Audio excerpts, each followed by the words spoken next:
Hello and welcome everyone. Thanks for tuning in to this bonus coverage of the $50,000 Poker Player Championship. We are down to the final 13 players. As you can see on the screen, we have the payouts showing. We're starting with 5 more hands of Raz, and this event is going to play down to a final table of 6. So this will be day 4 bonus coverage, no hole cards. It is myself, Remko Rinkema, and Donnie Peters alongside me to call the action here, as we will find out who will make this final table, which will be streamed tomorrow on PokerGO on the main stream with hole cards, with all the bells and whistles. But today we are doing this bonus coverage to give you some unique insights into this event. And then additionally, I want to make sure to mention that the 1K Tag Team event, headlined by Jamie Kerstetter and Patrick Leonard, will be streaming at 5 p.m. Pacific time, 8 p.m. Eastern on PokerGO. So for you diehards out there, we're going to do 2 streams today. This one is going to run for a very long time, and we are going to show you a lot of this mixed game action from our bonus coverage table inside the Bally's Ballroom. So thanks everyone for tuning in. We got Matthew Ashton, former winner of this event, at the top left-hand side of your screen in the blue tank top. Then we have Jungleman in the, very loud-looking rolled-up sleeve shirt. He's the defending champion. What's on his Bob hand? knows we don't have a player yet. Is that a henna tattoo? Bob knows we don't have a player yet, right? We also have Taylor Paur in the white long sleeve with the black hat, and then we have our short stack, John Racener, former main event finalist, in the top right corner. We have 3 tables remaining. We need to lose 1 more player before we get down to the final 2 tables, and we're hoping that we keep Jungleman on this table. That way we don't have to do much commentary, and we can just enjoy the show with you guys. So well, it depends which Jungleman we get. Last night he was like falling asleep. Oh, really? The whole time, and then he kind of went crazy at the end of the night. You want to hear something funny? No. I addressed him. I don't. You don't? Okay, well then we're moving on. I addressed him as Jungleman last night, and you know what he said? He looked me dead in the eye and he said, I'm not Jungleman, I'm Macho Man. Wow. So for the duration of this event, we're dealing with Macho Man as we have another seat being filled here at this table in the top left-hand side. By the way, that's Benny Glaser. What, 4-time bracelet winner, Donnie? 3 or 4? I believe it's 4, but Glaser to laser. let me look it up. For those who are just tuning in, the description has all the names of the remaining players. He has 4 bracelets. Donnie just holding up the 4 fingers. Thanks everyone for tuning in. If you're listening to this and if you are a player who played in the 50K, please find a way to contact Donnie or myself. You're more than welcome to hop on and do a little bit of commentary with us as we are in here for a long night. Once more, you can see the payouts on the left-hand side of your screen. There are 13 players remaining. John Racener is the short stack, and we'll work on some overhead camera angles in the next hour or so, but for now, we're just going to stick with this flop view. I know that for Raz, it's better to have what we call the spy cam, but we're just getting that all situated. And everyone who is tuning in, please let us know where you're watching from. Do appreciate it. Yuri Dzivielevski from Brazil, Vamos, is our chip leader. And Dan Jungleman Cates is second in chip. So a little hard to see right now what the cards are, but trust me, we're going to get that spy cam shot back situated again as Racener off the short stack raises there. Yeah, like 500? Yeah, 550-ish.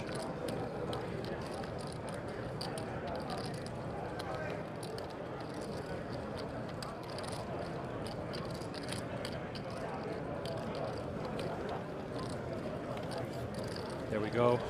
This is going to be a fun, laid-back, casual hangout type stream as Ashton comes along here with the 5 showing. Racener has an 8 up. Racener very short.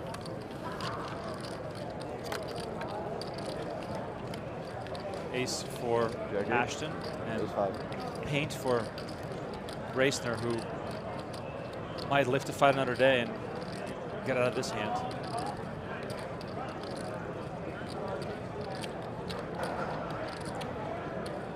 We got people from all over in the house. Thanks all so much for tuning in. Oh, there we go, here we go, here we go, here we go. And there it is. All right, we got a little better view there of the proceedings from this angle. There it is, full screen, beautiful. Let's leave it like this during the stud hands. That'd be amazing.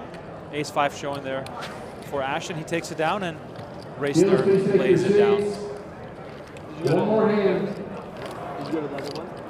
You've been playing bad for 3 hours and all of a sudden now you want to play good?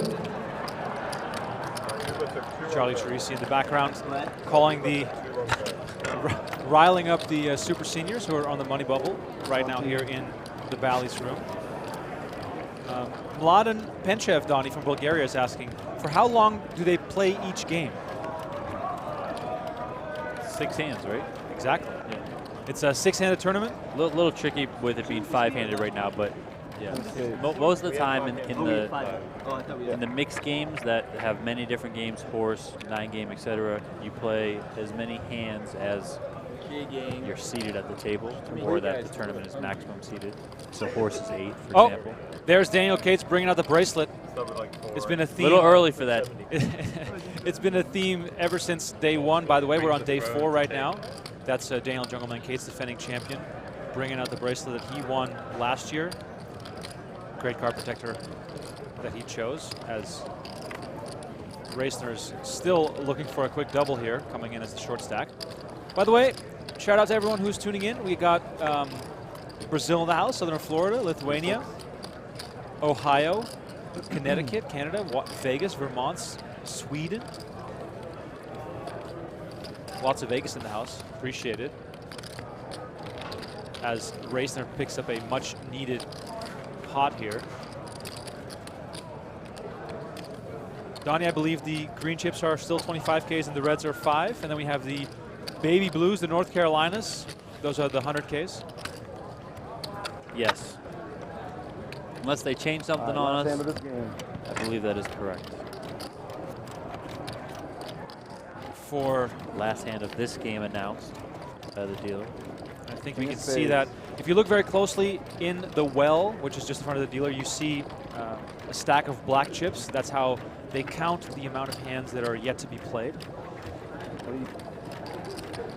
Bring in here for Glaser as Cates races it up with a 4. And he picks this one up as everybody quickly folds. And we move on to the next game. So this is the beauty of this bonus coverage stream, despite the fact, of course, we don't have hole cards, but we do get to see all the players play all the games. And it's going to be a long one. This is not a 1-hour preview because we are playing down to a final table of 6. And you can watch the final table with hole cards 19, tomorrow. pot limit is 20, 40, 40. So 20,000, 40,000 with a 40,000 big blind ante. Because it's pot limit Omaha, the ante does not count towards the pot size raise, but it does encourage action.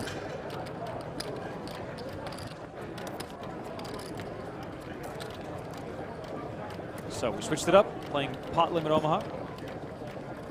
What's your favorite game? My favorite game is Deuce 7 triple draw, but that's my favorite game to play. I think to stream without hole cards, it might be the worst. Draw games, not that enticing. As producer Aiden is adjusting the shots here, shout out to producer Aiden, who's going to be with us here all night.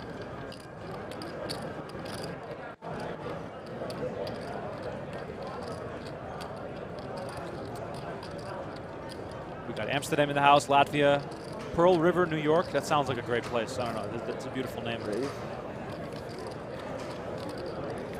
By the way, if you're just tuning in, please smash that like button and subscribe to the channel. We're doing lots of giveaways today on the stream. Since we will be here, Donnie, I'm going to guess this is going to be a 10-hour stream. Do you think that's sort of the ballpark? So I was looking at last year. I think they came back with 10, played down to 5, and I think they started at 2 and got done around 9:30. Okay. So it wasn't too bad. You know, a few more players this year. We'll see how it goes, but you know, I'll say 8 hours. 8 hours. All right. So whatever you're doing at home, put the kids to bed, put on some tea or coffee, or perhaps crack open a cold one.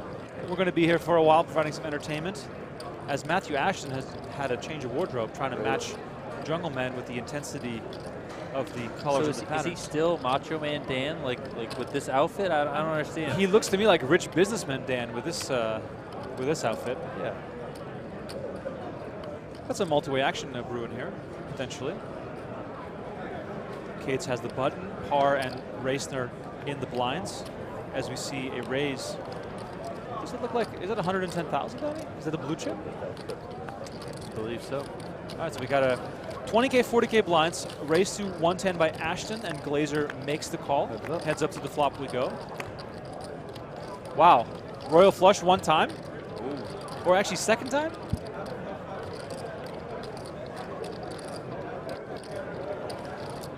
Sebastian says, is it possible to explain the different games while playing? Absolutely. We will explain every single game as many times as necessary. We are here for you guys, we are here for the fans, and we are here to have some fun with it.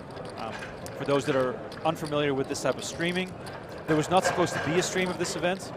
PokerGO is streaming the 1K tag team today, but Donnie and I are big fans of the mixed games, and we decided to start up the machine, the streaming machine, and provide some bonus coverage in this case. 50K all day, as I like to say. First giveaway, when we hit 250 likes on the video, we'll give away a t-shirt from our shop.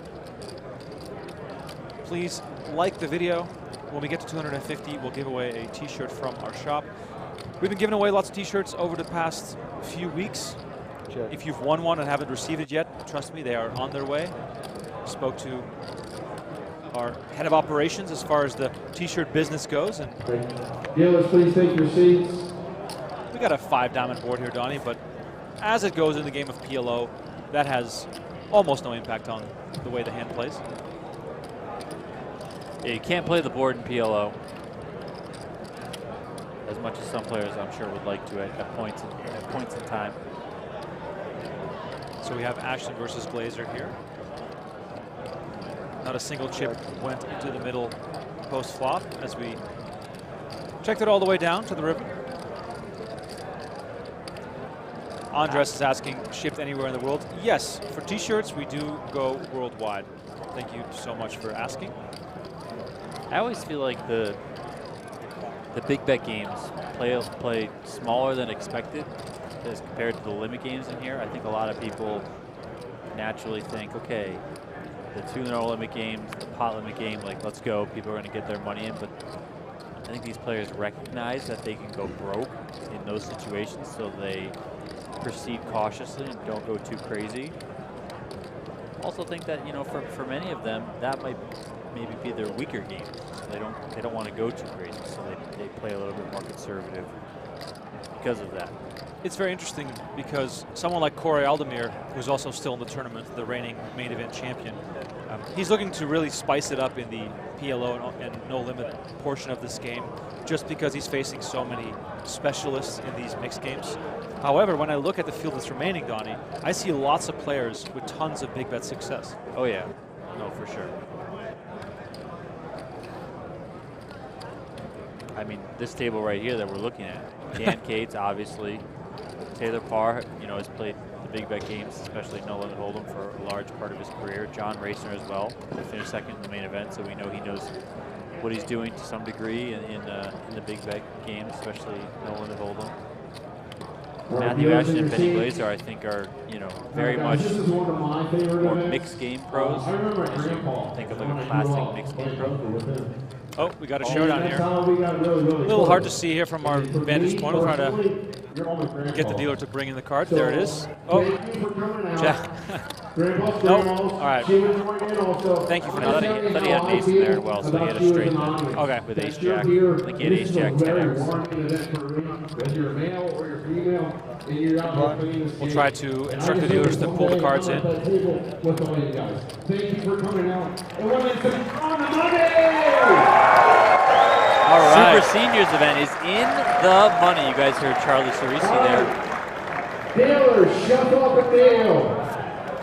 All right, the big stampede towards the payout cage is about to begin as the Super Seniors is now in the money.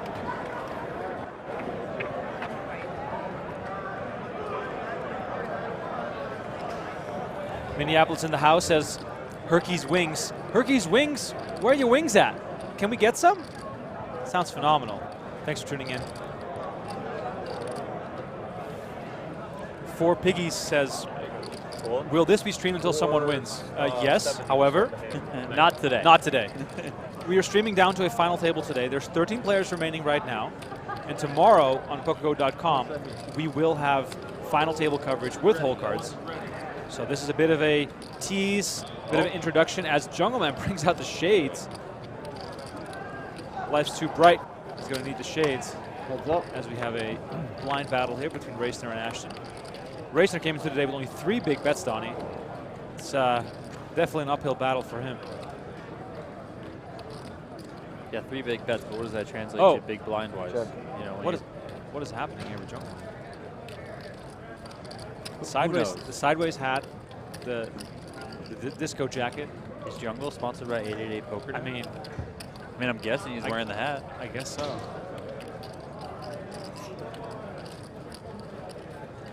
Slow action here so far. Someone needs to tell him to take his phone off the table. Yeah.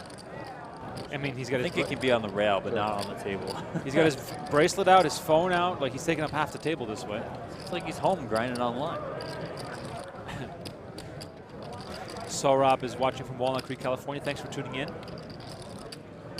This is 9 game.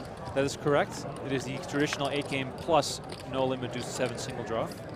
Which, Donnie, do you think that's the optimal format for this tournament? Yeah, I like it. I mean, I'm not sure I would be opposed to adding, 1 sec here. Another hand lost here in PLO for Matt Ashton as John Racener picks that one up. I'm not sure I'd be opposed to them adding Badugi into the mix, making it a 10-game format. You know, with this type of tournament, it's such a select field that whatever the mix may be, I think you can get a good idea of what the players want by just speaking to them, getting their feedback, you know. You know, it's not like you're trying to go out there and poll thousands of players. You're polling, what, 150, 200? You know, of course, the field size is, or was a little bit less than that, but you know, still the potential players that could be in the field for this. See what they want to play and, you know, put it together. But I think it's probably fine as is. My guess is that they did talk to the players, you know, when they went back to making it 9 game.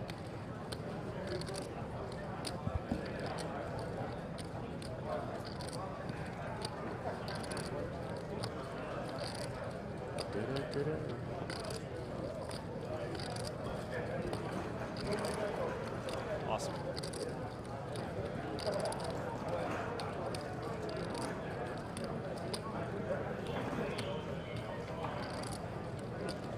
Action right now is on John Racener on the button.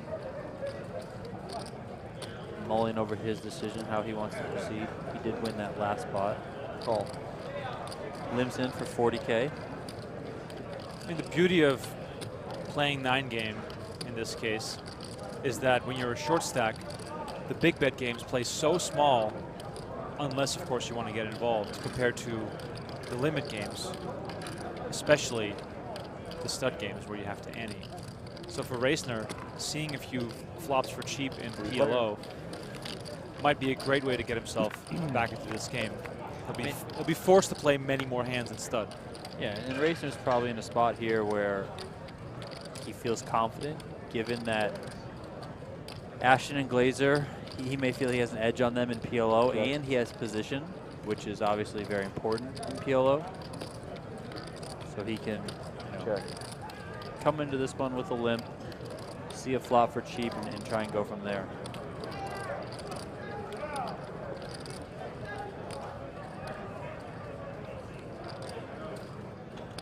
If you're just tuning in, as Racener makes another bet here. 160. If you're just tuning in, this is bonus coverage. We're streaming down until we get down to a final table. If you enjoy the content, please smash like. We're doing a giveaway for a t-shirt, a PokerGO shop t-shirt, shop.pokergo.com. When we get to 250 likes, so make sure to like the video so we can raffle that off. We're going to do plenty more giveaways later in the stream. We're going to give away some PokerGO subscriptions so you can watch the 50K final table tomorrow. We're going to give away some more t-shirts and hoodies. All you have to do is just stick with us here as we are inching closer to a final table. Players right now guaranteed $100,000, as you can see on the bottom left side of your screen.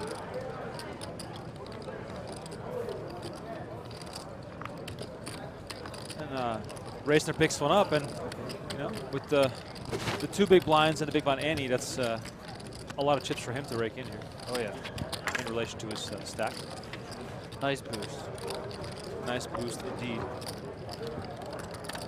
Mr. Tantsev says, imagine adding short deck. So much 40, action, 40, so Dan. much faster. Nope. We already have 2 versions of Hold'em. Limit and no limit. Too much. I do think that 6 max limit Hold'em is actually pretty fun. Goes really fast. Probably the fastest game in the whole rotation.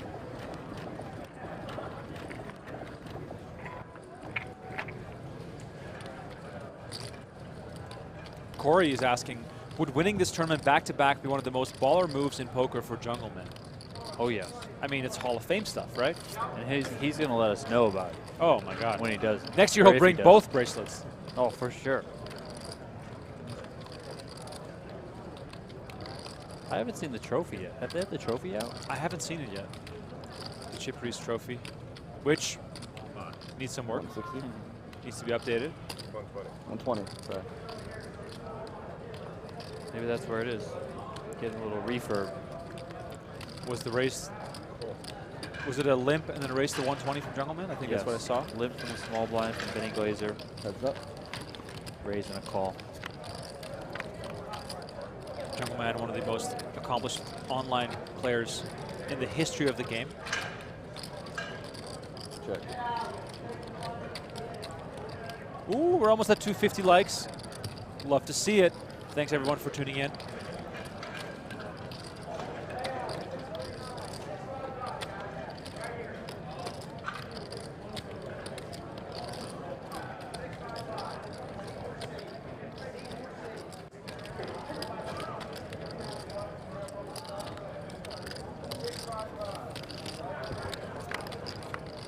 Check, bet of 100K and call. Check. My favorite thing in poker, the backdoor draws. Now backdoor hearts alive, which in PLO has a fairly significant impact. If Jungleman is in the hand here with a big pair that has connecting hearts, then this would be a great turn card to continue on.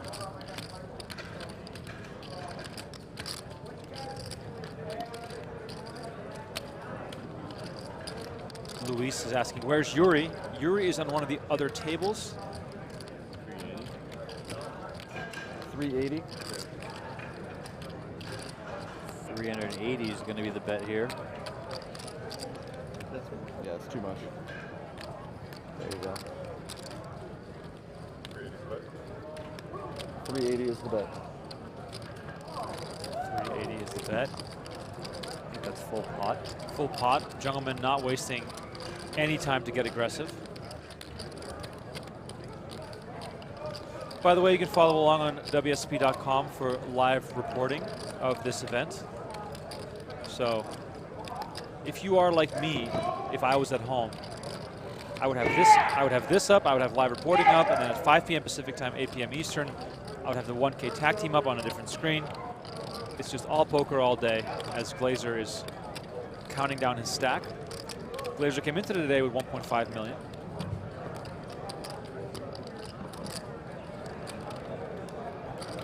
I'm still looking at Jungleman's henna tattoo.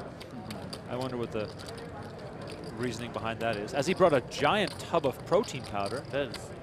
He just brought the whole thing. Just brought the, he's going to eat a couple scoops, you know, doesn't put it in a blender bottle or something like, no, I'll just bring the whole tub. Phenomenal. Glaser lays it down and Jungleman stacks some more chips as Yuri Dzivielevski is still our chip leader.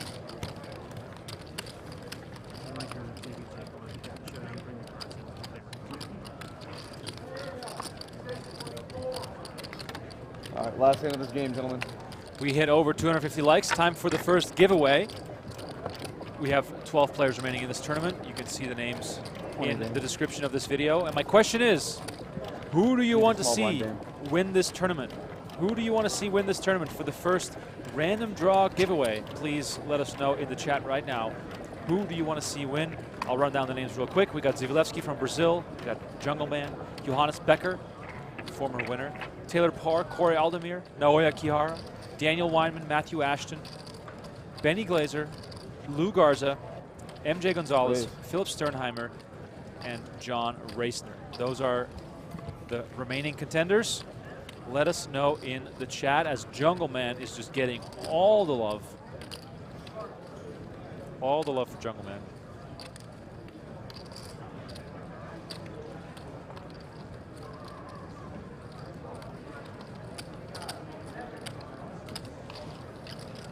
All right, 3 players.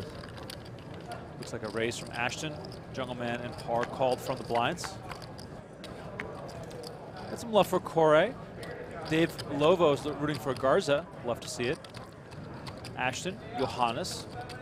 Yeah, we're slowly covering the whole field. Keep it up. Let us know who you have your eyes on. The Yuri fans are lacking a little bit. I've seen a few, but I thought Brazil was always out in full force. Well, what time is it there? Yeah, well, it's perfect time there. I mean, I don't know what time it is there. Pretty similar time zone, I'm assuming. They're probably 6:30 in the evening. Perfect time to watch poker. They probably tuned out when they saw Jungleman on the stream instead of their boy. Wow. Understand. You got some ramen there? I do have some ramen. Looks phenomenal. Action here, 3-handed still. Jungleman leads out on the flop for what looks like 200K. So raise from Ashton. Jungleman and Paur called. In this outfit from Jungleman. Phenomenal. Random draw after this hand is over. After this hand is over.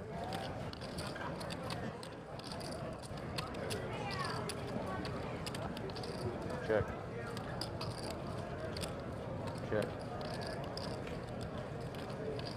Oh, we got Matt Green with a $5 donation in the chat. Thank you so much, Matt. He says Cates as the winner. You all know the drill. If you are a regular viewer of our bonus coverage, any donation that we get on the channel is going to the coffee budget. Donnie and I drink lots of coffee as the dealer is just majestically stroking his beard. I'm going to assume he's related to our producer, Aiden. Check on the turn here. Do you know this dealer's name? Or at least what's on his name tag? I don't know. Ginger. Ginger? That's funny. Action still 3-handed there. Jungleman let out on the flop for 200K. Check on the turn. 3-way action on the river. There's quite a bit in the middle here to fight over.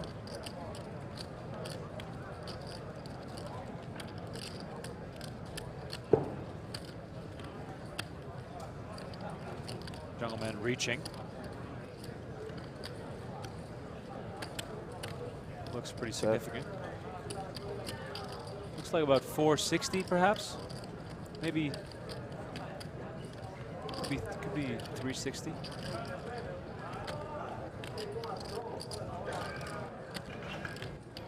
Jungleman taking the aggressive approach. Giveaway after this hand. By the way, you have to be a subscriber of our YouTube channel in order to enter the giveaway. So if you're watching, consider subscribing as Paur lays it down.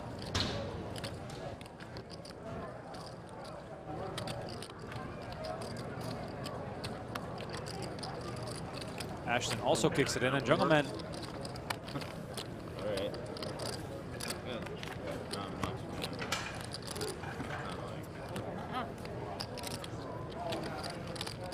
Quick flash of the cards before tossing them into the muck. Jungleman must feel supremely confident in PLO. Oh, yes. Yeah. We lost one? Yeah. Oh, we lost one. That means they're going to be moving to just 2 tables. Time for the random draw, as I'm sure there's going to be a little pause in the action here as we are down to the final 2 tables of this tournament.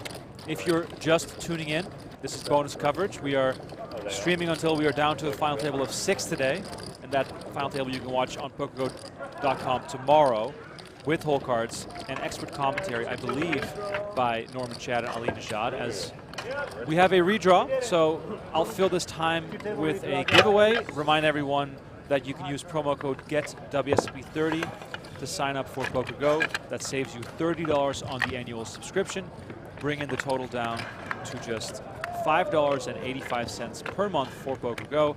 Of course, this is not what you see on PokerGO. This is Donnie and myself doing the bonus coverage streams. This is like, you know, us sitting in the basement providing some additional coverage for you. We're in the attic. We're actually in the attic, yeah, that's right. We're in the attic. We're overlooking the Bally's Ballroom. Time for the random draw. Time to give away that shirt.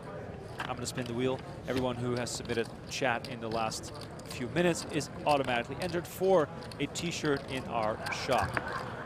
The winner is Alexandru Chirezaru?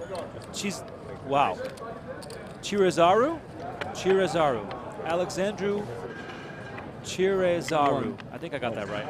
Alexander, congratulations. Thanks for playing. Well done. As we take a look at the clock here, 1.4 million up for grabs. Players are finding new seats. Alexandru, all you have to do is send a message to PokerGO on Twitter. You got the same seat? Jungleman moves over just 2 seats, so we're going to keep the Jungleman experience going here. Should be fun, as Philipp Sternheimer is moving to our table. Ashton is I got it. moving over to Jungleman's old seat. Alexandru, congratulations. You can pick a shirt from our shop. Let us know via Twitter DM which shirt you want, what your size is, and of course, where you live. It's mine. It's like 5% of my stack, you know? More giveaways to come. Next giveaway is going to be for a t-shirt again when we hit 690 likes. Figured I'd just throw in a random number there. 600. I like it. Yeah? Yeah. Why not? Keep them on their toes.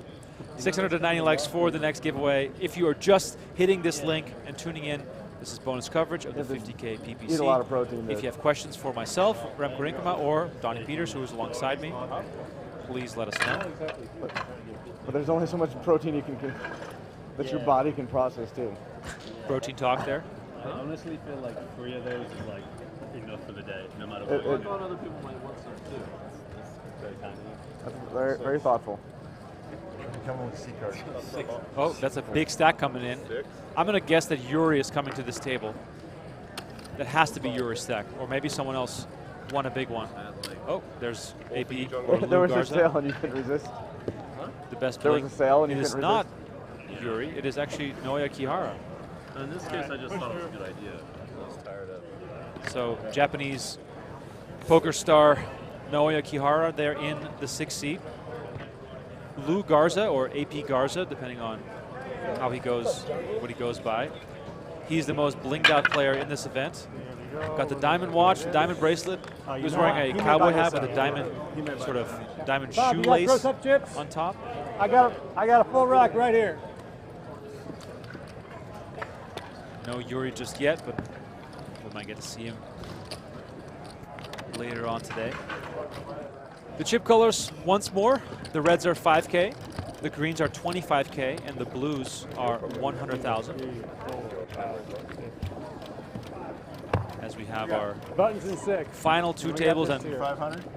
Lou Garza is still I wearing still see his 500. Sweet. cowboy hat with the diamond shoelace. I mean, in total diamonds, Lou Garza probably has the entire building covered right now. It's unbelievable. I don't know about that. The ladies' event is happening. Oh, might have some diamonds in there. Oh wow, we got some highly esteemed visitors here today. Haley and Tana in the house. Seat 6 single draw. Seat buttons in the 6.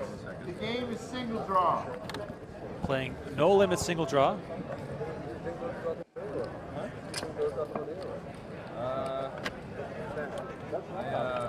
By the way, we have the 1K tag team event streaming live at 5 p.m. Pacific time on PokerGO.com. This stream will keep going. Wait, Sternheimer and Jungleman are wearing the same jacket? That's phenomenal.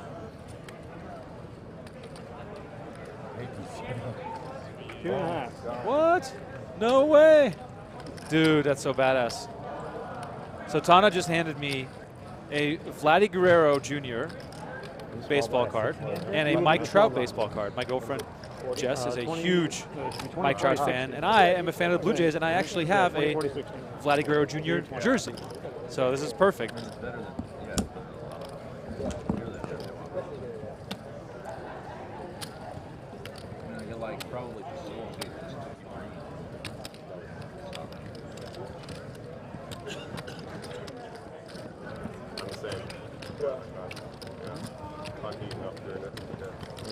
No, I'm the same. I can't heat enough for this. You can have one of these? It's fairly cold. Sure. I mean, someone's got to do it. Jungle's nice enough to bring food for everybody. Yeah, We appreciate it. You really trust this guy not to spike it? It's a fair point. It would really be something if I had like the one that wasn't spiked. It was the blue collar guy. The blue collar's only Loving the jacket, by the way. Thanks. Phil said I didn't wear exciting enough. Tana, thanks for stopping by. Had to be done. We're gonna have him. Gotta have him on the commentary later on if he has So a you're friend at wearing the the final table or jungle, something. sitting next to jungle. Either way, very you guys appropriate. collecting baseball cards in the chat? You guys collecting anything else? I'm like over the moon with this. This is phenomenal. So, Donnie, what does this mean? I don't Sternheimer- understand, I don't understand any of this. Let's play poker? What? All right. This is good, right? yeah, 20, 10, 40, and meaning 60 in the it's middle. like perfect card condition. That's insane. Okay, Like I don't know. PSA, yeah. I don't know anything about baseball, but this is really cool. Anyway, back to the Very, poker. very cool. You're probably going to be rich. Wow. Send it to my girlfriend, and she's going to lose her mind. So it looked like the players, Jungleman, Garza, and Benny Glaser were drinking like some sort of protein shake that was like already prepared, not in the jug. Oh. Like in like a little carton, you know. And then you got Sternheimer with the same jacket. It's an interesting table.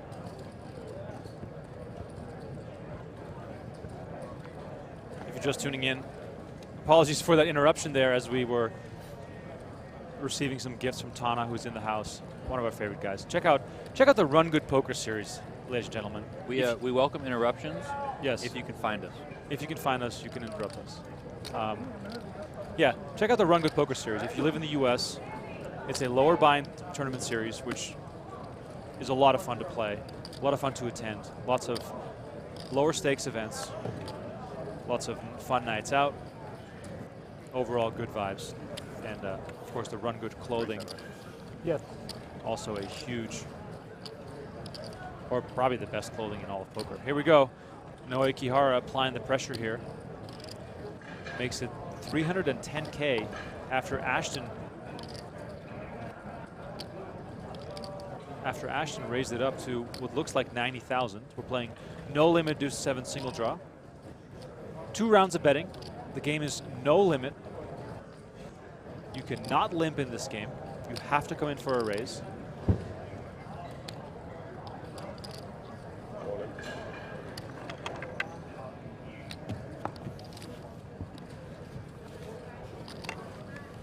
Rough count, like 1.2, 1.1? Just under 1.2, I think 1.15 or so.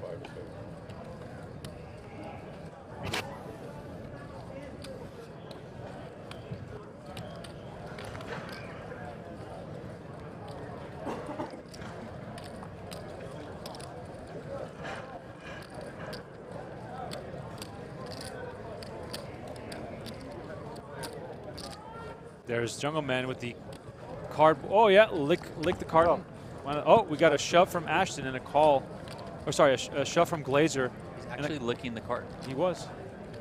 Pat, let's see him, guys. We got a 9-8 9-7. and a 9-7. Wow. Two bangers. Big double up there from Benny Glaser. Donnie, what do you see in a hand like this where Cooler. it goes raise, raise from Ashton, 3-bet from Kihara, big blind shove from Glaser. With these hands, is there any way in which Kihara can get rid of this? 1.25. No, I mean it's going to be very hard. It's also one of those hands where not only is it hard to fold, it's also hard to like break it. You have a 98. I mean, it's just a really tough spot, rather unfortunate spot as well.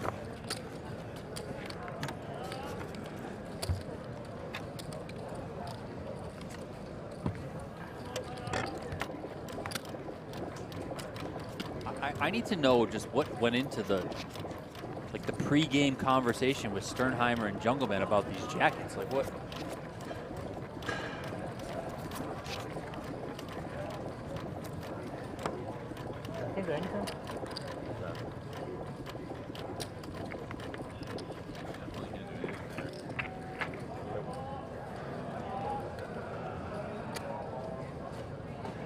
Switch the card protector.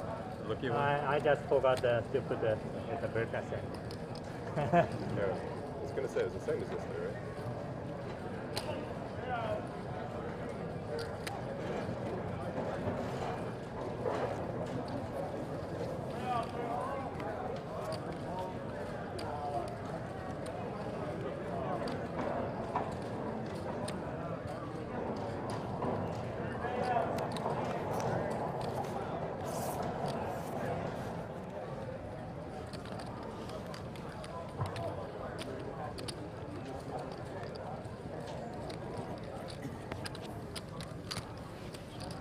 Your turn with the ramen.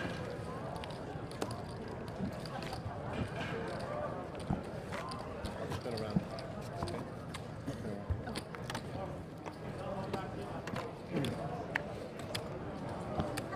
Just some red zone.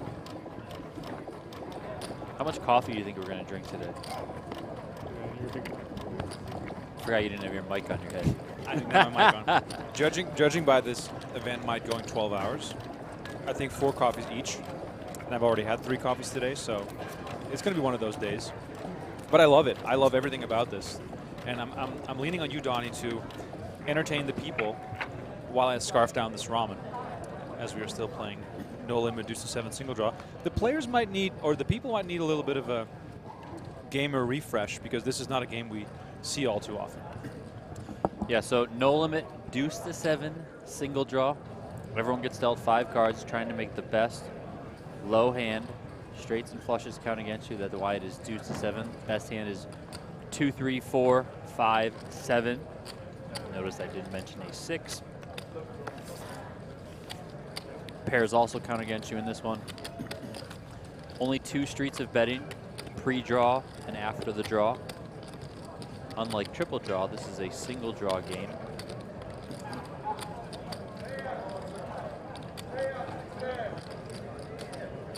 Checking in on the updates on WSOP.com, Matthew Gonzales was the player that was eliminated in 13th place. He was busted by Naoya Kihara, which is why Kihara came over with a much bigger stack than we thought he might have. 10-9-5 flop in PLO with 2 clubs. Gonzales had ace king 10-9, so top 2. He also had the ace of clubs for a blocker. Kihara had king jack 8-5, so a straight draw, plus he had 2 clubs for a flush draw.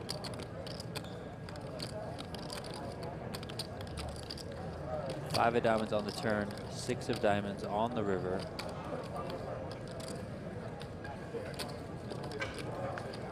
Gave Kihara 3 5s. All right. Good run by Matthew Gonzales, so takes home 100K. Jungleman picks up another pot here. So far, it's been the Jungleman show.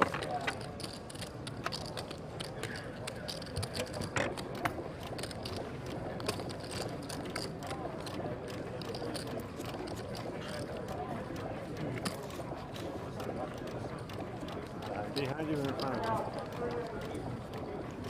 Dave Lovo said, so worst hand wins. Well, I mean, yes, but in this game, the worst hand is the best hand, so it's the best hand. Yeah, they just haven't hit the -9.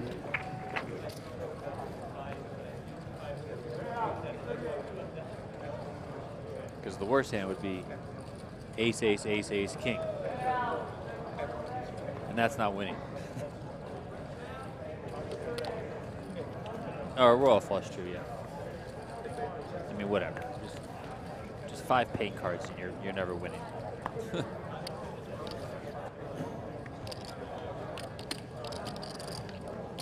Also with this no limit deuce to 7 single draw game, have to come in with a raise, as Remko said earlier.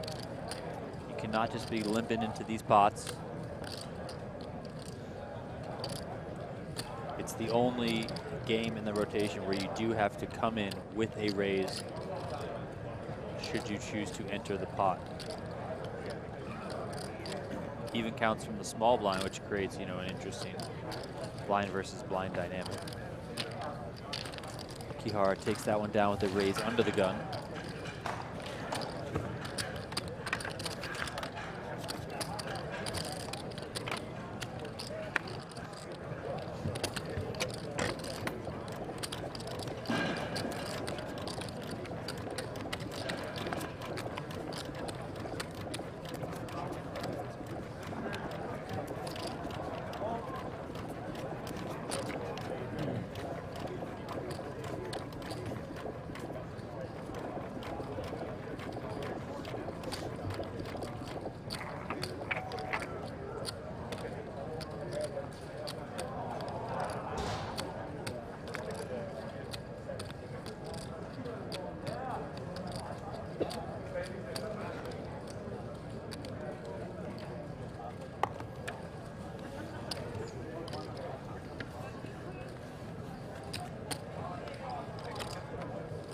Much is that? 140.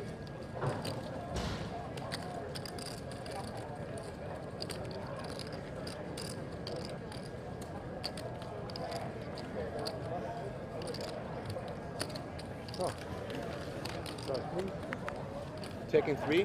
No, taking 2. Gerhart takes 2. You mind going first? Sternheimer is all in here, I'll go first. drawing 1. Is that okay? Kihara shows 8-4-3, drawing 2. Sternheimer 10-8-7 deuce. Kihara is going to go first here. Oh, I paired that. Pairs his 3. Oh, you win. His trip 3s. Super safe. That means Sternheimer's winning no matter what. No sweat. No sweat. Yeah. Sternheimer ends up with a 10-9 there. 3 and 3. Triple up, right? Ish.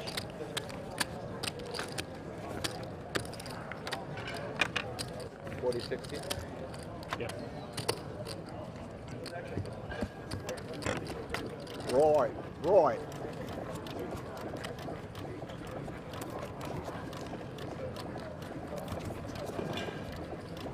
Jungle, he looks so serious. All right, I just set a new personal record for eating a bowl of ramen in under 4.5 That was minutes. fast. That was I feel like there's no way to eat that was ramen. impressive. Yeah, impressive. But ramen is something you have to eat fast. That's just how it goes. Anyway, I'm back. Steve is asking how many players are left. We're down to 12, 2 tables of 6. We are streaming here on YouTube until we get down to the final 6. And the final 6 will return tomorrow to play down to a winner on the PokerGO.com main stream, the main feature table. Ben is asking for updated chip counts. The most accurate updated chip counts that we have right now from a courtesy of WSP.com live reporting that matches the jacket. is Yuri Dzivielevski with 5.4 million, Dan Cates just below 5 million, then Johannes Becker 4.8 million, Taylor Paur 3.2, Koray Aldemir 2.8, Daniel Weinman 2.5, Benny Glaser 2.3, who just doubled up through Kihara. Then we have Matthew Ashton 2.1, Lou Garza with 1.4, and then we are approaching the short stacks. It is John Racener with 670,000, and then Sternheimer, who just doubled up, is still the short stack in the tournament with what looks like about 400,000 chips right now. So 2 tables left. We are streaming until there is a winner. Drew Bella says taco from San Antonio. Yeah, what's everyone eating right now? I know we love to talk about food in the chat. Let's get it out of the way right now. Donnie and I just had lunch, bowl of ramen. Donnie went for the tofu. I had the spicy tonkatsu.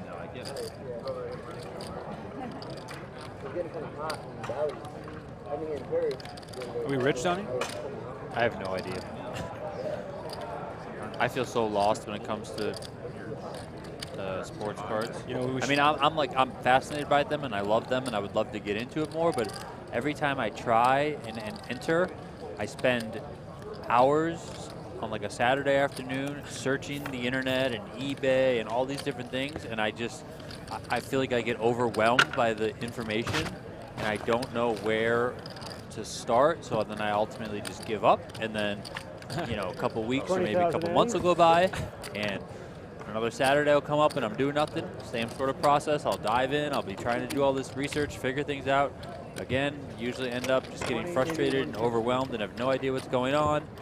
And yeah, that's pretty much the cycle that I'm in with sports cards.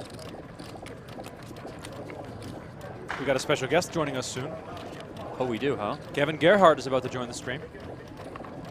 He's on our 25K fantasy team, and he is he 3-time bracelet winner or 4? 4, right?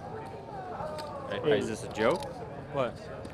Well, because the other day I was talking to him and he said, you know, you need to tell Remko I'm a 4-time bracelet winner, so he stops calling me a 3-time bracelet. Damn. He's in the crew. He's got to win his 5th.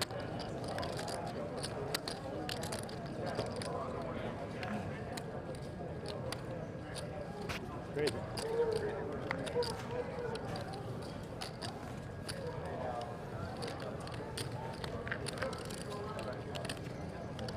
Exactly.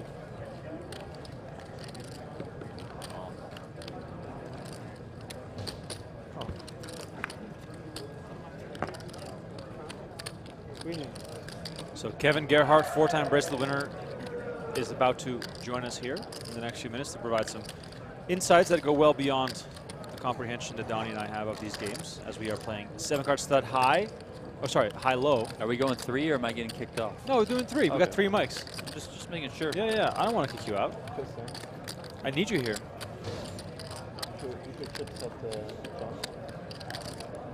Need me here for what? 160. Huh? For mental support, mostly.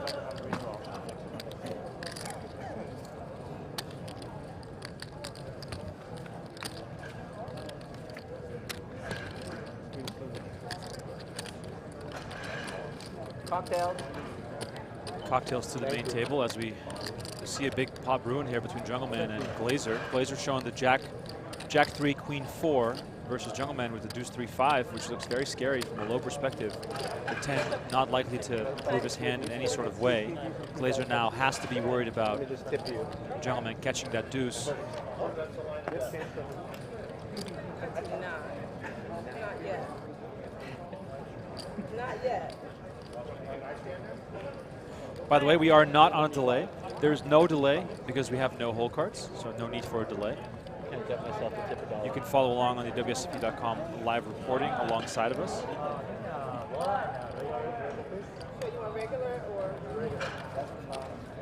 Big decision here for Glaser. Am I correct that we're playing 80K, 160K limits?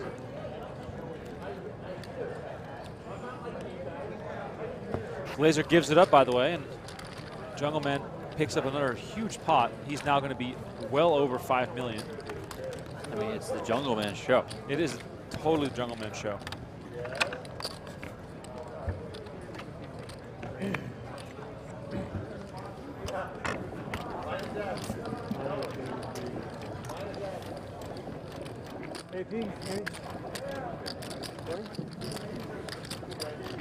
Try to get it.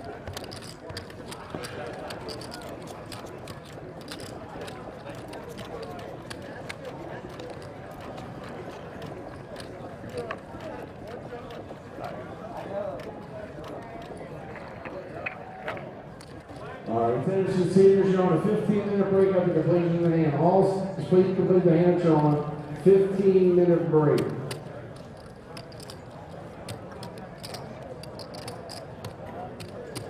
Super seniors going on a super break. You give me a stack of bread? I did. 7-card stud 8-bit here. Sternheimer in seat 1, 5 of diamonds up. AP Garza over on the right, ace of hearts up.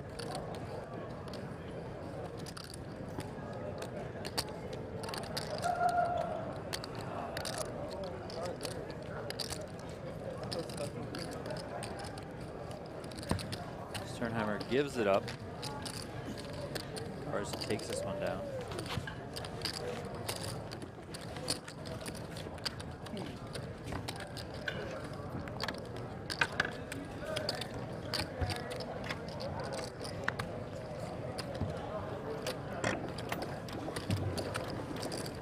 Here, John.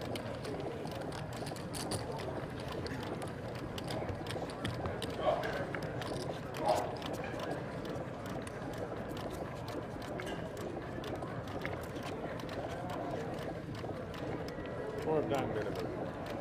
20. 4 diamonds for Benny Glaser. Brings in here.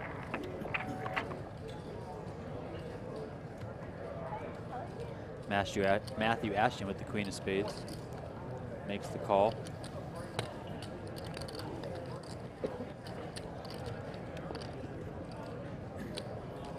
Folds over to Kihara, jack of clubs. He also calls. All right, players and seniors, please exit the tournament area at this time. All seniors tournament players, please exit the tournament area. Back in the chair. 7 of hearts for Sternheimer. Your support. Completes.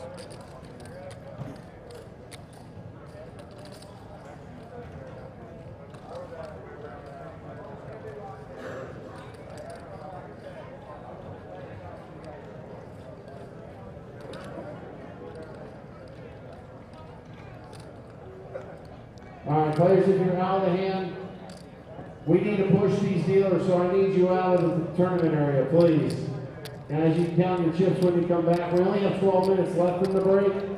These dealers need to push, so everyone must exit. Everyone. I'm even exiting. Great. Matthew Ashton raise here. Super interesting spot for you to come back, Remko. Yes. So Benny Glaser completes with the 4 diamonds. Matthew Ashton calls, queen of spades. Naoya Kihara calls, jack of clubs. Sternheimer completes, 7 of hearts. Glaser calls.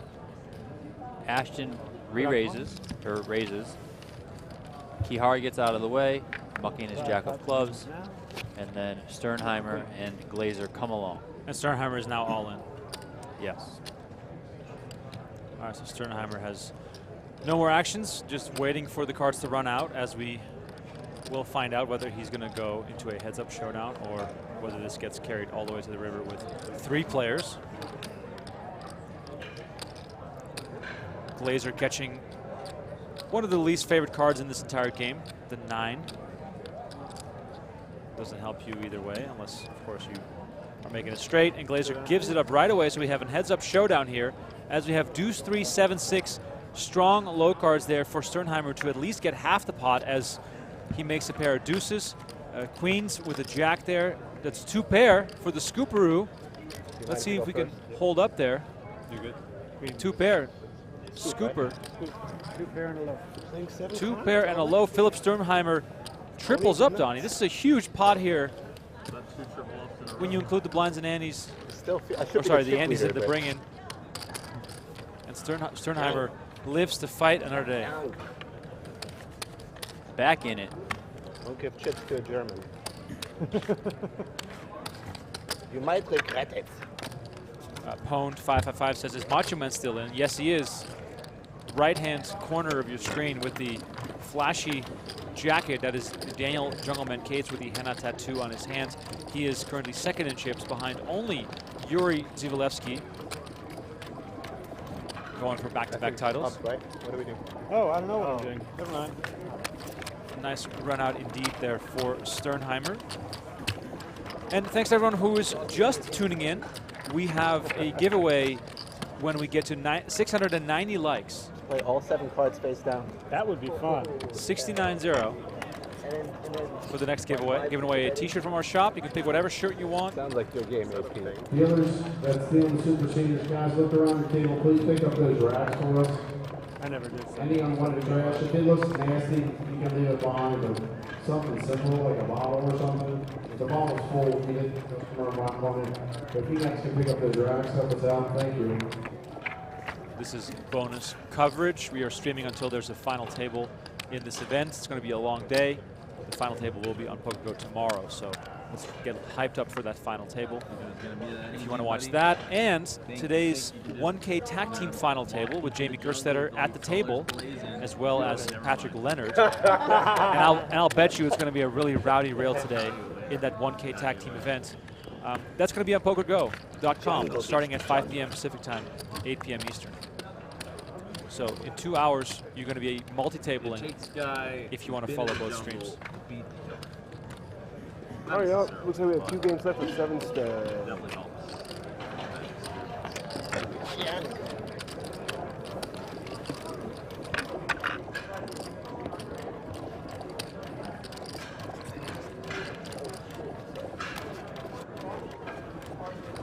I just got word that if we pick up 200 new subscribers on YouTube, that we are giving away a free month of PokerGo action. 200 subscribers on YouTube for a free month of PokerGo action. So if you are tuned in and you're not yet subscribed to our YouTube channel, might as well do it now. A little incentive there for you guys. We are at 293,400. The math is pretty simple on that, as we are still playing stud 8. 4 of hearts here with the bring in. Low card brings it in. Kihara calls with the 5. Glaser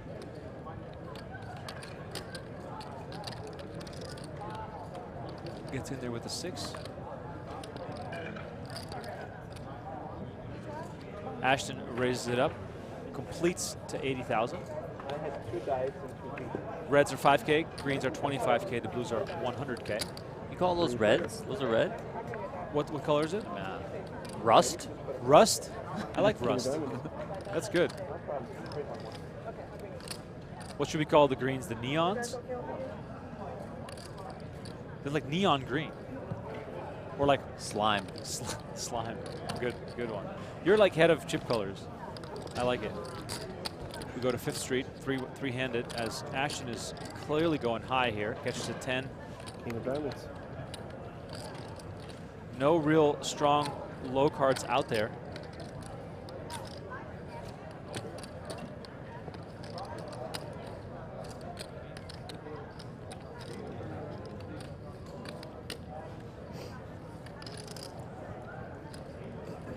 Interesting board development here. Clearly leaning towards Ashton having a favorable situation here, as Glaser picks up what looks like a 4-card low with the 6 and the 7. Wow, Ashton did not have any of that. He kicks it in. This will make Kihara feel a lot better about his hand.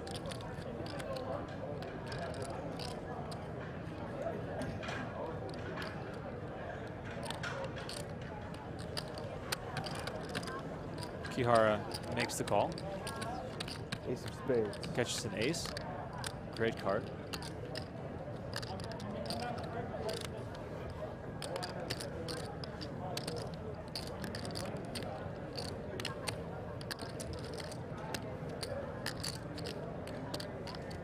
This is a stacked field where the final 2 tables, all superstars.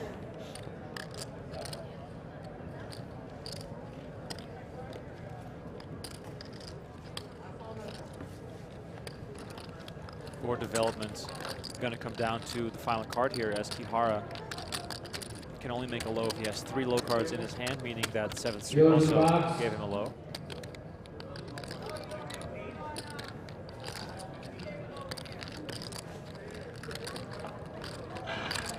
Dealer already stacking the chips in case they are going to chop it. Glaser reaching, makes a bet of 160K. Kihara makes the call. Showdown.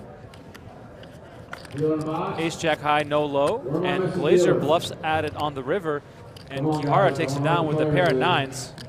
Wow. Quick call there by Kihara with just a pair of 9s, and he takes this whole pot down, which is huge. Pair of 9s, 7 low, ace, jack. All right, players, you guys will start making your way back to your seats at this time. All Super Senior players, please start making your way back to your seats. Oh, he did have a low. Sorry, guys. I thought he said no high. I guess he did say that. Just ace high. All right. Chop it up, ladies and gentlemen. Chop it up. 9s for Kihara, take the high. 7-6 for the low. Blue Garza, by the way, looks like he could be the next Bruno Mars. He's got the tats, he's got the bling. Does Bruno Mars have tattoos? I don't know. Gerhart?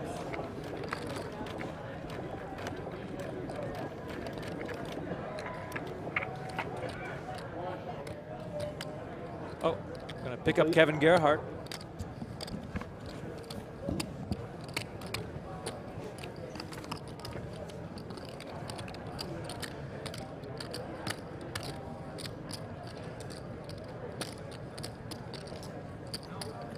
Heads up.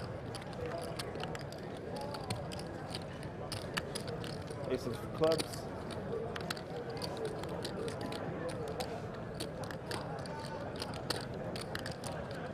Ace of clubs, king of hearts for Benny Glaser on the left. 10-3 of hearts for Naoya Kihara on the right. 10 of diamonds for Glaser. Deuce of clubs for Kihara. Glaser first.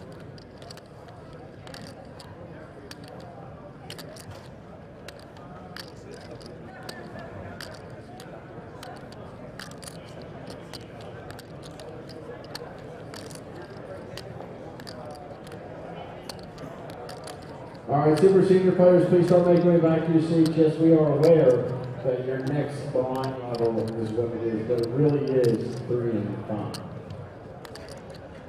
The structure sheet says 3 and 5, but the television says different.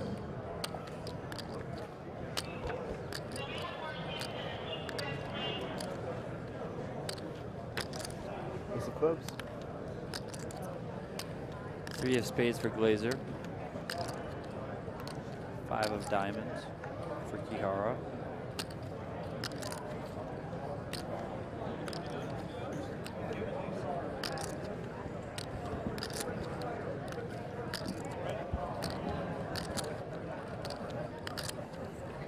All right, I'm back. Joined by Kevin Gerhart. Are we hot? Yep, try it again. Hello, PokerGO YouTube. There it is. Let's get this thing adjusted a little bit. There we go. All right, Kevin Gerhart joining us. For those unfamiliar, 4-time bracelet winner, as I incorrectly called him a 3-time bracelet winner before. Let to get that on record here. Make the public apology there. If you guys have any questions for a real specialist in all these games, who did not enter this event, by the way. I was shocked, Kevin, that you didn't get in there. I had a number of people that wanted to buy action. I could have played this, but I decided defending my PLO8 title was more important to me, and unfortunately I did not do that either. This event, though, has it always been something you aspired to as you were coming up in the game? I mean, obviously the 50K is the pinnacle of mixed game poker. It really is. It gets you the best players from around the world playing in one of the most fun mixes. One thing I will say is I wish the Poker Players Championship was 10 game instead of 9 game. Badoogie? I love Badoogie. It's one of my favorite games. Earlier, I'm a huge Badoogie fan myself, so I definitely agree with you there. But I think it might be so unfamiliar to some of these recreational players that it might scare them off. Who's a recreational player? Did you see the field on day 1? Yeah, but if you're a recreational player and you're diving into play this 9-game format, aren't you also just like, okay, what's Badoogie? Let's go. Tell me the rules. Okay, fair enough. Fair enough. What do you guys think in the chat? Do you think Badoogie should be part of this mix? Let us know. We have 9 games in the mix, which is. I want to know who in the chat knows what Badoogie is. Yeah. Just type yes or no. But anyway, welcome to the attic. I had to lead Kevin back here. Probably the place where they used to take you out back to make sure you weren't up to anything bad in the casinos. But it's fun to have you here with us as we do this no-hole card coverage, which probably is the hardest thing to do in a draw game. The least amount of information. That is true. You can't see any of the up cards. Most amount of betting. What's your best game out of the 9? I would say PLO. PLO is one of my bracelets, and I think maybe not against this field, but against an average 1500 field, my ROI is through the roof in PLO. I saw through you the roof. You should sell it like 1.8, like Phil Humby. Yeah, exactly. I saw you salivating in that PLO 8 event. Oh, is that the softest event of the year? It has to be. It has to be the best 1500 of the year, no questions asked. I watch that tournament, you know, just walking through the field a lot every year, and every time I'm like, it's a kingmaker. I have to play it next year, I have to play it next year. And you just see the hands these people turn over. I'm like, what is going on? What is happening? It's incredible. For everyone in chat, PLO 8, stop playing Queen, Queen, Jack 10. Just fold. But yeah, but they can win the high. That's true, but you have no low equity, which PLO 8 is more so about the low equity. The field got 1,300 runners. It's unbelievable. Last year was only 725. I probably won the smallest PLO 8 field that we've had in recent memory. You're probably a favorite to win it again at some point in the future. I hope so. I hope to be here for the next 40 years. Yeah, interesting thing, and I think some of the diehards in the chat, people listening to the podcast, all know about this. Of course, Kevin is on our 25K fantasy team, so we won't keep him here for too long because he's going to need to have to score some points for us. But the funny thing is when I texted you, if you were ready, you said you were ready for 7 months. That means that from the day after the WSB ended until the first day that it started, you were ready for the next series. Is that how dedicated to the craft you are, or are you just a huge WSOP fan? Like, I'm not only a poker player, I'm a poker fan. So during my off time, I consume literally everything on PokerGo. I have my annual subscription, and the content on there is absolutely amazing. I watch before every event, before every 1500 and 10K, I watch the coverage from the previous year, if it exists, just to get into the mindset, to get into the equities, because every game is completely different. Right? If you're playing all these mixed events, you can play 20 different games in a series, and you have to be sharp on every single one of them. So how do you get sharp or stay sharp or advance your game in some of these formats which are fairly hard to find? If you look at this mix, the majority is pretty hard to find. It is true. In my off season, not WSOP season, I play the 8160 mix hosted by Ali Najad and Andrew Ye, who just won the 10K horse bracelet. I play that 3 or 4 times a week, and leading up to the World Series, we always change some of the games, so that includes normal ace to 5 Raz, Omaha 8, stud 8. We don't play any Hold'em, but that game's pretty easy, right? Wow. No one needs to play Hold'em. No, it's true. But it is tough to bring players up from the bottom in these mixed games. 8160 is probably the smallest mixed game available. 816 runs at Resorts World almost every day. Oh, it does? Yeah, that's where I started. I actually started in mixed games in 2016 playing 4-8 Dealer's Choice at Caesar's Palace. And we've come quite a long way since then. That's awesome. So is that your sort of normal job, basically? Like grind the cash? And that's my normal job. Yep, grind cash games and then try to make deep runs in the World Series. We've still got a ton of events. The one I'm looking forward to the most is actually the 1500 Raz, which I love Raz. A couple years ago, I won the 1500 Raz bracelet, and before that, I was like, I would get too tilted in Raz because if you're the up card every time, you should have no chance in the hand. But once I actually understood the nuances in Raz, it just became eye-opening, and I love the game now. So you're that guy at the table who defends his bring-in all the fucking time? I defend more than the average person, that's for sure. Have any Raz fans in the chat? I feel like you should defend more than people think in almost every game. Well, dependent on like the from up the blinds and stuff like that. Right. Even in the no limit hold'em, like people just fold to min raises from the big blind because they're just not comfortable playing post flop out of position. But you can call things like 9-6 and whatever if you're deep enough. It doesn't matter. But people are like, oh, whatever. Right. And they always show it when they fold, and that whole thing. Right, definitely true. It's so hard to make a pair and hold them. Yeah, just call and check raise. Just don't even look. This guy knows strategy. Why is he not running deep in every no limit event? He did. He did. I did, and then I messed it up. You shouldn't play pocket sixes, Donnie. 5s. But didn't you bust with 6s? Yeah, but I torched 2/3 of my stack with pocket 5s. The smallest pairs always get you in trouble.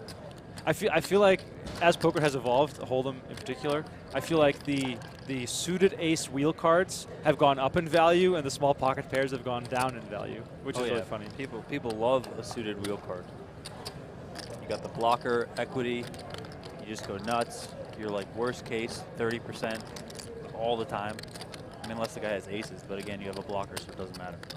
Share some insights on how these games vary as far as how big they play, because we just watched the round of PLO and it was a few raises, a few checks, and a few bets, and nothing too exciting happened. And as soon as we got to the stud 8, we saw multi-way action to 5th and 6th Street, and then of course in triple draw the bets are huge, and you know you're basically, once you have a good drawing hand, making it to the 3rd draw. So how do you sort of rank these games in order of how big they play? Right, so in triple draw, if you just check call all the way down, that's 3.5 big bets. In a game like Raz, which is supposed to have betting on every single street because someone is a board favorite, it's 4.5 bets all the way down, which definitely plays bigger than most of the other games. And a lot of these big bet games, it goes check on the flop or turn quite regularly, and people try to play small ball where they just min open in a lot of these spots. So games that you really want to be proficient in are the single winner stud games and the draw games. And in this case, it is the Jungleman show that continues as he's won every pot. He's won every pot he's played. Very aggressive in PLO, and now taking one down at Showdown in the Deuce to 7 round. A repeat champ would be incredible for poker, especially a character like Jungleman. How is it possible, though, that Rast has 2 titles, Mizrachi has 3, and then Jungleman is now going for a 2nd? That should be mathematically impossible, right? Like, tournament's only been around since, what, 2006? 2006 was the first time they held it. Like, it's insane. Yeah, it's wild. It's absolutely amazing. And the field was almost 120 this year, right? Yeah. It's incredible to get this size field for a 50K buy-in where it's 9 games and you have to be proficient at all of them. Shout out Dan Smith for posting on Twitter saying that he's good at 1 of 9 games and then making the money. Do you think like a poker mind like Dan Smith is just, you know, talented enough and sharp enough to understand some of these nuances, even though he is a big bet player? Definitely. I played the 10K Deuce to 7 triple draw with Dan last year, and I didn't see any mistakes. Like he just knows where he's at in most spots and can determine what the right play is. That's why when they, you know, sometimes you get the stories that come out with these players that win tournaments and like, oh, it's my first time playing this game. Well, yeah, but I know you're a competent poker player in general, so you can probably read the rules, start to play, you see what other people are doing, pick up on the good tendencies, the bad tendencies, you know, and you progress that way. So it's not, it's always a little bit, it seems a little bit fake when you say like, oh, this guy just played it for the first time. But if the guy's like a really smart player, then he's probably going to figure it out to some extent. And then if you figure it out to some extent, run well, and then you can win. Yeah, and I think it's evident by the field that's remaining. There's lots of guys with a strong big bet background that are doing very well in this tournament. Of course, you know, most evident by reigning main event champion Koray Aldemir playing this event for the first time, being in the money. He got some rub from JRB on day 3 yesterday, where JRB was basically saying, in a joking sort of way, how slow Koray was playing in stud. And you know, that's probably one of the best examples of a smart player with a good mind trying to figure it out on the fly. Yes, exactly. A lot of these spots aren't just automatic. You know, like in No Limit Hold'em, you have to actually think about what the dead cards are, what your opponent could possibly have, try and counter out on the fly all at one time. And for people that are just tuning in, we are joined by Kevin Gerhart, 4-time World Series of Poker bracelet winner. 4 bracelets. 4 bracelets. Let me just repeat that a few times. 4 bracelets. Should be 5 by the end of this summer. Shout out to Kyle M, who donated $5 to our coffee fund. Thank you, Kyle. He said, Colossus needs a structure update. Last night's stream was only shoving. There was barely any flops seen before they got to heads up. Kevin, what do you think? We know the tournament's a turbo, and we know that they need to get the tournament over with in a certain amount of time. I don't think we can Alan Kessler every tournament and play super deep. I mean, that's just how poker goes. I thought the structure was good. I mean, for being a $400 buy-in, like I'm I felt fine playing up until the point that I did. I mean, it got to the point where I knew that, like, okay, if I play one hand, it's going to be for a large amount of my chips. Like, it just gets to that point. But, I mean, the tournament has to end at some point. I mean, we're not playing the main event here. I mean, you can't just be stuck in a tournament for 10 days. And I do want to get you guys both you guys' opinion on this. The Colossus final table, the Monster Stack, and the Millie Maker, like the lower buy-in big field events, they had the most exciting final tables of any final table in person here. Big rail, lots of people cheering, a raucous crowd, and of course also some fun endings where last night we had the rail cheering section where the guy was losing his mind. In the, I believe it was the Monster Stack, we had a guy jumping on the table, crazy stuff like that. Do you guys prefer seeing that, or, you know, is it more fun to watch the David Petersons of this world show us what perfect poker looks like?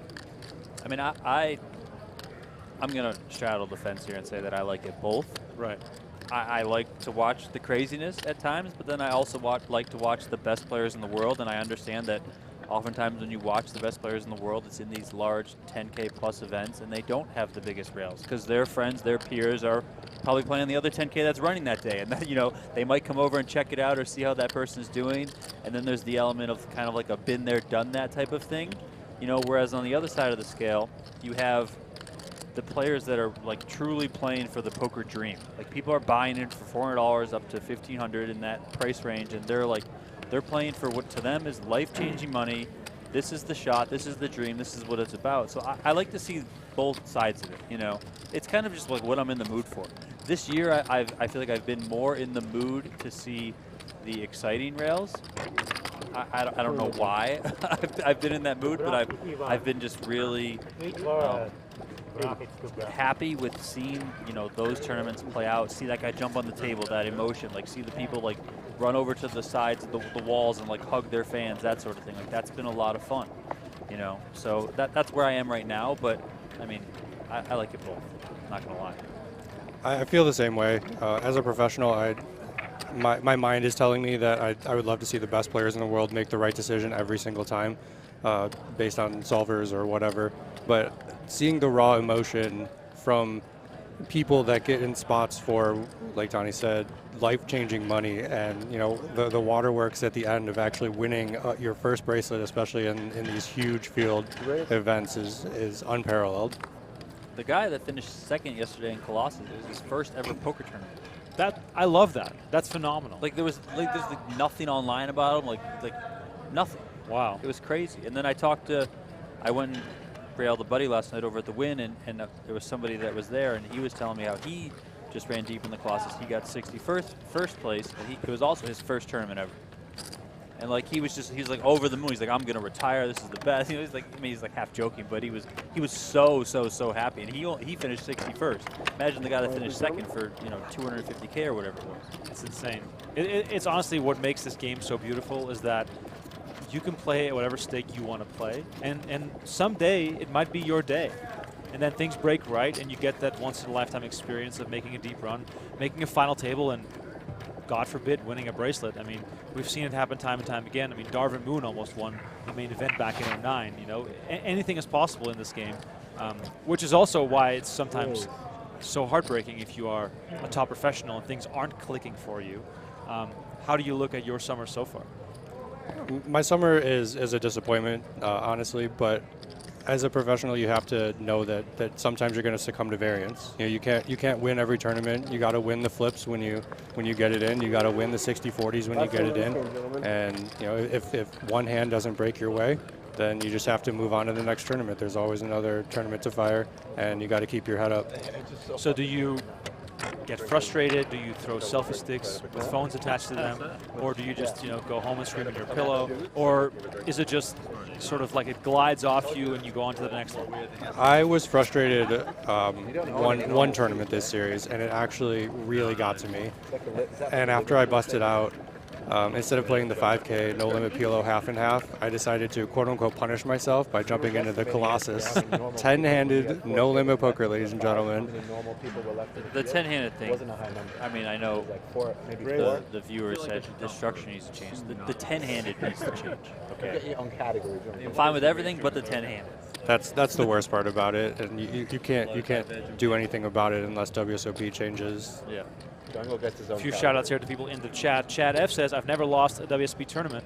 Hey, man, 0 for 0 is a good stat to start on. You got to just... That's like you this year. You haven't stepped in yet. I haven't stepped in this year yet. No, I got my first cash last year.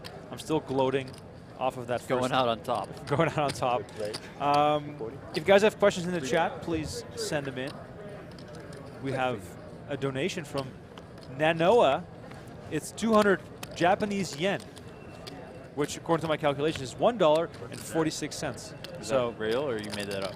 Well, our previous donation was $5, and now we're at $6.46. So math is idiotic, as I'm waiting for the final a table. famous player once said. Do you have a favorite poker player, Kevin? Do I have a favorite poker player? Not named yourself. In terms of watching, or in terms of like I want to be I want to be like this person. The poker fan in you. Okay, so I do, and I would pay any amount of money to just get in this person's head while they're playing poker. And this person is Scott Seaver. I think he's one of the smartest players I've ever met, and just the way his brain works while he's at the poker table is invaluable information if anyone were to try and get in there while he's actually thinking about poker.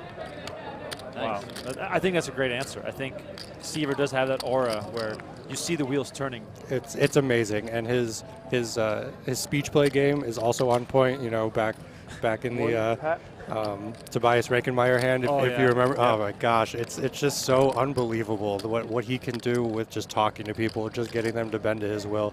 But he's also one of the smartest people I've ever met, and like I said, I would love to just get in his mind while he's playing poker. The Rankenmeyer hand where Seaver got angry at his opponent for folding, which allowed him to win, which is one of the funniest hands you'll ever see. It's available on YouTube if you want to check that out. Lots of people chiming in saying that they love the big rails, they love the excitement, they love that energy of those live streams when there's a lot of action. I think part of the reason why we all love that change of pace is because throughout the rest of the year, we get to watch so many high rollers. So when the World Series of Poker is going on, we get a chance to actually watch some of those rags to riches type stories where someone turns $400 into 400K. So I do have to side with people that the World Series of Poker might be the one time of the year where you get to watch that type of poker, because the rest of the year we have so many high rollers. Yeah, watching dreams come true at the World Series of Poker is amazing. I want my buddy Dustin Dirksen to finally win one. Oh, he's been close so many times. He got close again the other day. I mean, you can't root against Dan Zach, but Dustin and I got heads up last year, and I was fortunate enough to win that one. He got heads up again this year against Dan Zach, and he was unfortunately finished in second place again, but he wants it more than most people. Just talking to him, I just met him last year, and I think he wants a bracelet more than anyone that I know. And he's been around for such a long time. Yeah, like he's an OG online player. It's kind of crazy how he still has that passion after all these years. Yeah, it's unbelievable to watch the passion from a lot of these players. Shout out my buddy Naoya on the feature table now in the 8 seat. He won one bracelet, the first one won in Japan, and he is playing in his first 50K, and it looks like he's doing really well. He is a very strong big bet player.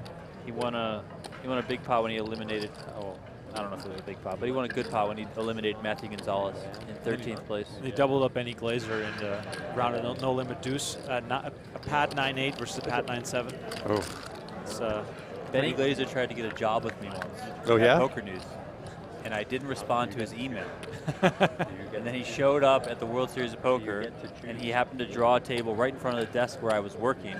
And he turned around, he's like, hey, you know, he introduced himself, and he's like, he asked me my name, and I told him, he's like, oh, I emailed you about a job, blah, blah, blah. I was like, listen, man, I'm sorry. You know, I get emails all the time. I don't, you know, I miss them, whatever. I apologize. He's like, no, it's fine. So we just got to talking, and, you know, he's like, yeah, I'm just out here to play now. And he ends up winning a bracelet that year, and now he's a 4-time bracelet winner. So, I mean, he owes me for not giving him a job, because he'd be writing stupid hands instead of winning bracelets. And basically, I have to be mad at you for giving me a job, and therefore not me unlocking my full potential. Exactly. Donnie gave me a chance back in 2011, and here I am. So, coverage. Question for both of you.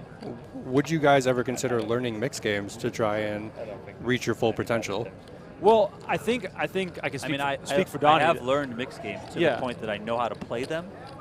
Yeah, going to the next level is, I think compared to the average field, I'm in much better shape playing mixed games than playing any Hold'em buy-in 5K or above.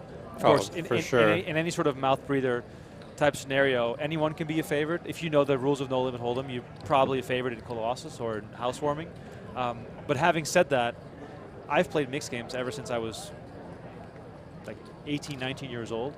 I have you might not know this, I finished second in a Scoop 8 game, the $218 one, where I busted both Jason Mercer and Dmitry Urbanovic at the final table. And then I had an 8-1 chip lead heads up, made a deal, and lost. So that was, I could have been Scoop winner. It could have been like my claim to fame. But that never happened. So. Yeah, that's one thing I regret in my poker upbringing, is never playing on stars back in the day and never really traveling to play during the Scoop or W Coop. I just don't have the repetitions that all of these players have. You watch people like Pads who get to play all of these events all day, every day. And he just shows up and crushes. Yeah, he shows up and crushes the mixed games too. Yeah, another great poker mind. Yeah, so, what's your favorite mixed game? Triple draw. Triple draw. Yeah, and I would say Badugi, but that's not really played much. Right. By the way, it's very polarizing. Triple draw and Badugi are my favorite games. My most hated games are the split pot draw games. They are absolutely unbearable. They should be banned from all forms of. Not a fan of Badusi.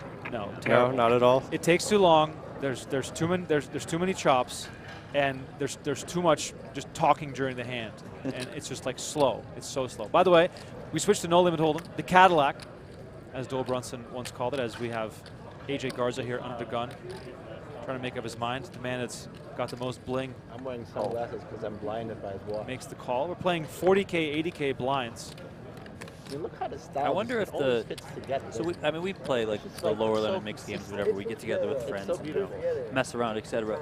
I wonder how much. When people want to play mixed games, there's various lower limits that go around, but it's all like these crazy games. I mean, does that possibly hurt the growth of mixed games at all? Because, I don't know. I don't like to play like the crazy games. 3-board Omaha high-low or whatever the hell you want to play. Because I'm just like, we're just all flipping coins. No one knows the hell's going on. I'm not paying rake for this. Like, it's just not fun to me. But I also think like, no one in those games, like people can say that they're a mixed game enthusiast and then they pick these crazy games, these banana games, right? But are you really like getting better at poker by playing these games? Because you're kind of just sitting there exchanging money. I think you are. I think there are edges in those games, and the edges come from picking the starting hands that you want to play, because the equities run so close. But if you have a starting hand that's much stronger than your opponent's, or a starting range that's much stronger than your opponent's, that's where you print your equity. And in mixed games, making or saving bets in spots where other people wouldn't do that is how you print money. But I love all the banana games. you guys like Good. drama? You'll never be at my table. Yeah. I'm a simpleton. I like just play straight 10 game. That's 10 game is like I would love where that. I would like to go. Donnie, you and I, when the World Series is over, actually I'm leaving for a while. End of September, when everything is back to normal, we should start a weekly, regular 10-game mix, like low stakes, sort of introductory to people that want to play mixed games. It can be 4-8, whatever. It can be 6-12. It doesn't really matter that much. And we just run a 10-game mix straight up. No banana games. No exchanging of games. That's the limits. It's funny. Sometimes we would get like there's some mixed game groups on Facebook and whatnot. You'd get it. There was times when we would start like a 10-20 Thor scheme, of course with triple draw. But then like we'd start playing and then somebody would be like, okay, let's do this game, let's do that game. It's like, no, the point was just to play a very simple game, of course, but we'll add in triple draw to vary it up a little bit. But then after 2 hours, everyone just wants to like transition into these other games, and then after 1 or 2 weeks of that happening, everyone just loses interest, and then the game dies. And this has like been a cycle, I feel like, for a couple of years now at like those stakes and a little bit lower. And it's like, can't we just play like I would love just like a regular weekly horse game. Right. Like that would be fine to me. Yeah. It would be fun. know. But what do you think? Do we have any chance of succeeding? Definitely. I think Resorts World is the place for mixed games at this point. You can run any limit you want. 816, 1020, whatever you want. And if you build it, they will come. Wow. Donnie, we might have to actually do this. I might have to build it. You might have to build it. Shout out to everyone in the chat. We have Kevin Gerhart with us here. 4-time bracelet winner. 1, 2, 3, 4. 4-time bracelet winner. He is going to... What are you going to play later today? What's the 10K PL08. 10K PL08 is going to be on his schedule. Do people play as bad in that one as they do in the 1500? I hope so. I'm hoping for over 300 players. And, not everyone can be a super crusher. Little update from the field here as this event is down to the final 12. My name is Remko Rinkema, joined by Donnie Peters, bringing you coverage until we get down to a final table of 6, at which point they will bag up chips and come back tomorrow to play on the PokerGO.com live stream. If you're new to PokerGO, please use promo code GETWSOP30 to save $30 on the annual subscription, bringing it down to only $5.83 per month. That offer is only valid until the end of the World Series of Poker, and we are only a few days away from the main event kicking off, so get that value while you still can. Update here on the chip counts here, courtesy of WSP.com. Jungleman now, Donnie, in the lead, 7.4 million. Yuri Dzivielevski, 6.8 million in second place. Koray Aldemir, 5 million. Becker on 4.5 million. So 2, 3, and 4 are all on the outer table. Then we have Naoya Kihara, Glaser with 2.3 and 1.5 million. Daniel Weinman also on the outer table with 1.3. Garza, 1.3 million. Taylor Paur at 1 million. Matthew Ashton, after losing that triple draw hand against Jungleman, down to just 700K. And then we still have the 2 short stacks of Philipp Sternheimer and John Racener at the bottom of the counts. Players are guaranteed $100,000 right now, and there's 1.4 million up top for the event's eventual champion, who will be crowned tomorrow on PokerGO. Let me quickly go through the chat and see if we have some questions that we missed out on. Well, either way, if you have any questions for Kevin, myself, or Donnie, please send them into the chat. Yeah, I think I answered most of these questions by running over the chip counts and the payouts. Do you play the main event? You play the main event every year? Every year. Yeah. I've played it every year since 2016, and I'm 4 for 6 in cashes. Nice. But wow. Nothing more than a min cash. What would your advice be to players that might be coming to the World Series of Poker for the first time, either this year or next? Let's say they have a reasonable bankroll, but this might be a new type of scene for them. A new type of scene. I would actually recommend that everyone play a little bit of cash during the summer, just to A, keep you sharp, and B, try to build up a bankroll, because you're only going to cash in a tournament about 20% of the time, maybe less. Like the best players in the world cash about 20% of the time. So you can't get discouraged from just playing tournaments all summer and going 1 for 5. Right. It's just not. It doesn't bring the right mindset. So play some cash while you come out here to grind tournaments. As the huge guy says, just watch the Siva Renkemeyer hand you referenced. Unbelievable. It is unbelievable. There's actually a more unbelievable hand with Tobias Renkemeyer. EPT Barcelona 2009. I was there when this happened. Tobias Renkemeyer versus Roland de Wolf. At Showdown, Renkemeyer was last to show, and he basically was waiting for Roland de Wolf to show his cards, and he wasn't showing his cards, de Wolf, so he was fake mucking de Wolf until, after a while, his cards touched the muck, so the floor came over, and de Wolf's hand was declared dead, and Renkemeyer had the worst hand. So he basically forced Roland de Wolf to muck his cards. He basically held steadfast that he needed to show de Wolf's cards first. If you've ever played with Sean Deeb in any of these tournaments, and he's last to act, he will never show you his cards first. His go-to statement is show or muck. Right. Every single time, because he wants to see your hand to get the extra information. And if you muck, there's a chance that you muck the best hand. Right. So the Tobias Renkemeyer school of poker definitely working out. By the way, when we get to 690 likes, we're going to give away another T-shirt. We're at 638, so we're going to get there. Thank you all so much for tuning in. What's your advice for somebody playing the main event for the first time? Don't get too over the top and enthusiastic, right? Sit there, be calm. It's a long grind. You don't have to bluff off your chips. You don't have to get yourself in spots that you'll regret later. Just grind. I think that's the best advice I can give anyone playing the main event for the first time. Do you think the people that play for the first time have sort of this adrenaline dump type situation where, you know, you're in it on day one, not realizing that it's all in. Sternheimer's all in versus Jungleman, who now has the decision. Jungleman contemplating here. But it's easy to get carried away on day one of the main event, not fully realizing that it's actually a 7-day tournament. Yes, exactly. And you don't make the money until end of day 3 or beginning of day 4. You have to sit there and be patient. Like, don't try to run too many bluffs, or just play straightforward ABC poker. Play your game. Jungleman here with the real decision. What's the rule? If you stand up, you don't fold. Yeah. You don't do it. You do the smackaroo. You just like, yep, smack it in there. It looks like maybe 600K there for Sternheimer. Wow, Donnie. What's your fold?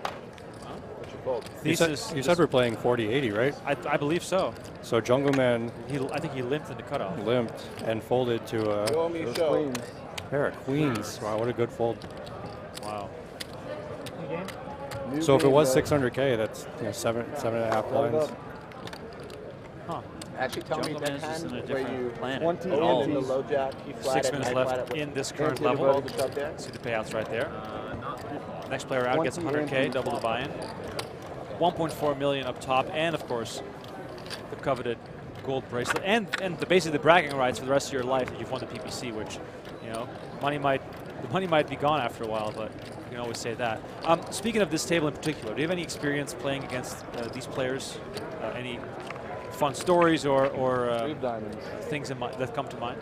Actually, against these players, no, not really at this table. Naoya plays the 80 mix with us every once in a while, but the rest of the people at the table, you know, obviously Jungleman plays nosebleed stakes that I could never afford. Daniel Weinman, I am super impressed with his game this year. We played a number of tournaments together, especially in the big bet mix, where I don't think he was relatively comfortable compared to the rest of the field in some of the games, but he just picked it up super quickly. Weinman coming more from a straight PLO background, I believe. I think so too, because he won the PLO bracelet this year, but he made a number of deep runs, including the big bet mix.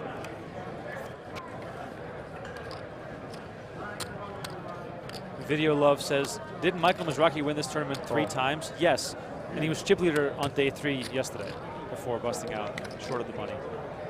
Michael Mizrachi is probably one of the most successful field players of all time. I agree.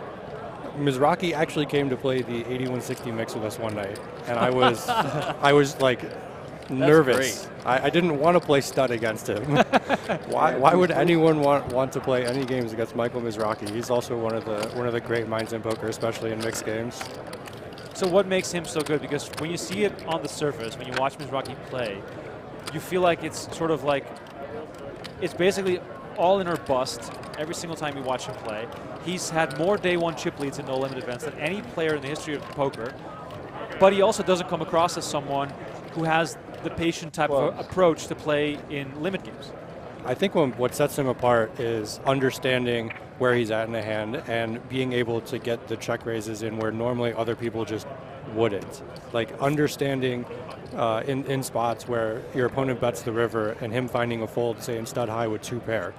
Right, that's something that most players would just flick it in and say, okay, if you got me, you got me. But he's just the type to make extra bets and save bets, which is how you play mixed games and how you profit in mixed games. We switch to 7-card stud high, one of the few games that are a bit more fun to commentate on. We get to see up cards. Yeah, definitely. It was brought in with a king, raised with a 10, and an ace folded. So I think the king is stronger than what it should be.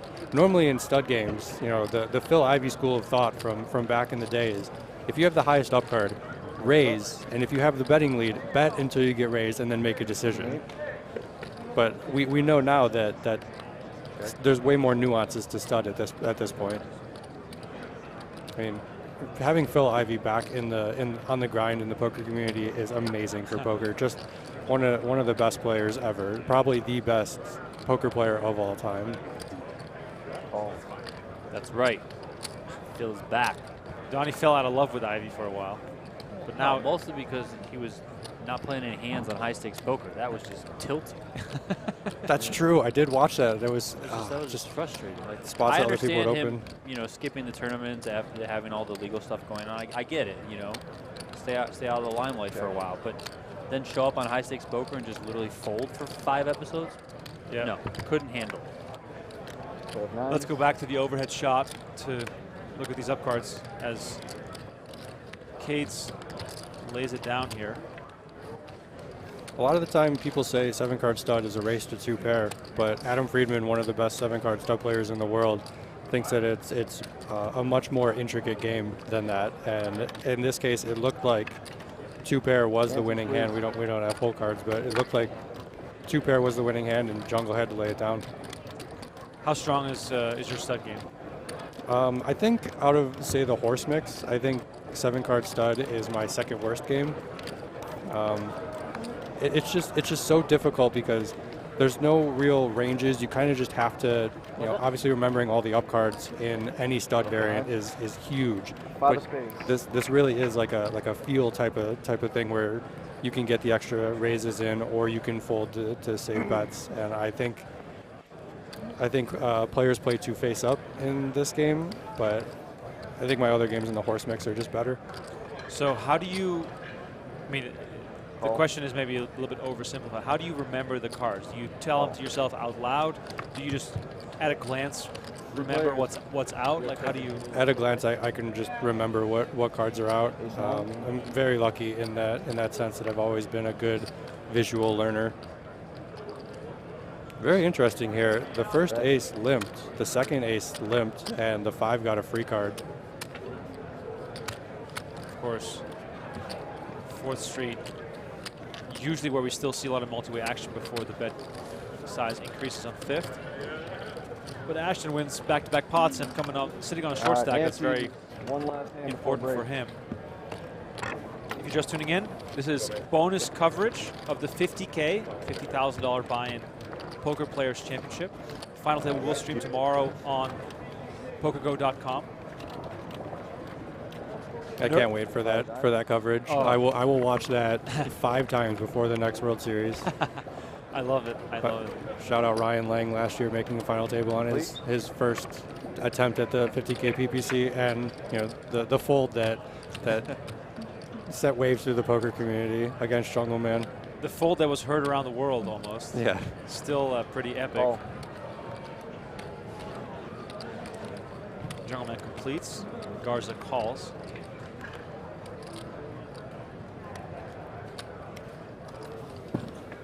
Garza is one of the probably biggest surprises to see in this field.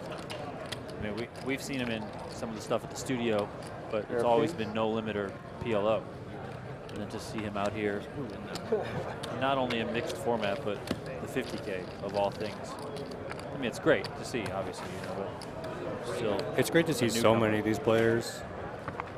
Very, very excited to just get in their minds by watching them play poker. So in stud on 4th Street, if you had a pair, you used to be able to double bet or make a big bet on 4th Street. I love that they changed it this year. I think it creates more opportunities, more variance for people to continue in hands against open pairs. You can only bet a small bet on 4th Street this time. Well, yeah, why should you be able to just bet double if you just get lucky? Right. But people still don't know that that's a rule. It's already a big advantage to make a pair. Do you know where the smoking area is over here? Did you know that? I don't know if it still does because I haven't played in a while. But on WSB.com, you used to be able to double bet on 4th if you paired in stud 8. Really? It was like a glitch in the software. Wow, that's wild. That should not be a thing. And I remember, like, when it first came out, I emailed the person who was in charge. Just working for Poker News and having that relationship. I was like, I don't think this is right. Like, what's going on? And they were like, no, it's fine. No, it's definitely not. Okay. Oh man. One other rule I really wish they would change is in single draw. I think you should be allowed to limp from any position. I think that would create more interesting and unique spots. So that reminds me, I had a question for you. Well, it would kind of be like 15 minutes. Kind of be like short deck in a way. Like people they get involved in short deck a lot. Yeah, you know, because they limp a lot. How come? This is something I've always wondered. Why don't, just because we've moved into big bet games to just having like the big blind ante, right? Why don't they do it just one ante and stud? So I know they do it in the first level of the tournament. They do, and then they go back to everyone ante, and it just seems, isn't the whole point of like the big blind ante, or at least one of the points is so that it's just one person just throws it in. You don't have to worry about who's putting in ante, who's not. It speeds the game up, all that sort of stuff. Well, shouldn't that also apply in studs? So I've actually thought about this and talked with many people on their opinions of this, and I've come to a conclusion. So if you're playing a no-limit event, the average stack size is about 20 to 30 big blinds at any given time, right? So giving up 2 big blinds is not that big percentage of your stack. In stud games, the average big bets is anywhere from like 3 to 8. Right, so you're giving up just a huge percentage of your stack if you're the person that's forced to ante for the entire table. I think having the ante be everyone at the table is so much better for stud because the stack sizes are so much shallower at any given time in the tournament. Makes sense. See, it's a good thing I asked. Jared Jaffe wandering around there. Big tuna. Is he out? Which event is that? That's the PLO8. Oh, well, I don't see him. Oh, he is still in. He is still in, yes. They're down to the final 10 in the PLO8. Jared Jaffe's still in the mix, along with Jerry O'Dean, 2 remaining bracelet winners in that tournament. What's going on in the 600 deep stack? That's what we all want to know. Is Osmus still in? I just thought it was interesting. I walked through the field. There's like 6 tables left. It's all like, amateur recreational players, unknown players, not to like, belittle them at all, but then Jeremy Osmus. It was just kind of like funny just to see that he, I guess, got stuck in that. I mean, like he probably played it and then ran up a stack and is like, okay, well, I guess I'm just in this thing for the next 3 days. Yeah, I wonder what his rationale for firing that was, but yeah. Osmus is top 10 in chips with 31 left. Wow. Well, I talked with him. Wait, and John Van Vliet is still in too. Yes, he's also in.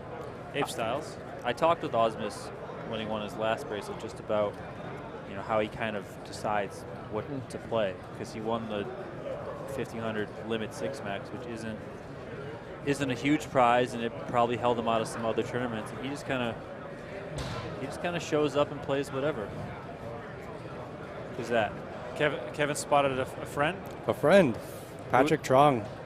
He's a guy that I have action in this summer. It's awesome to see him running deep in these events. He finished second in a bracelet event a couple years ago, 3-handed. I'm going to tell this story because he hates this story. 3-handed, he has ace king, and he raised, and the other 2 people both jam.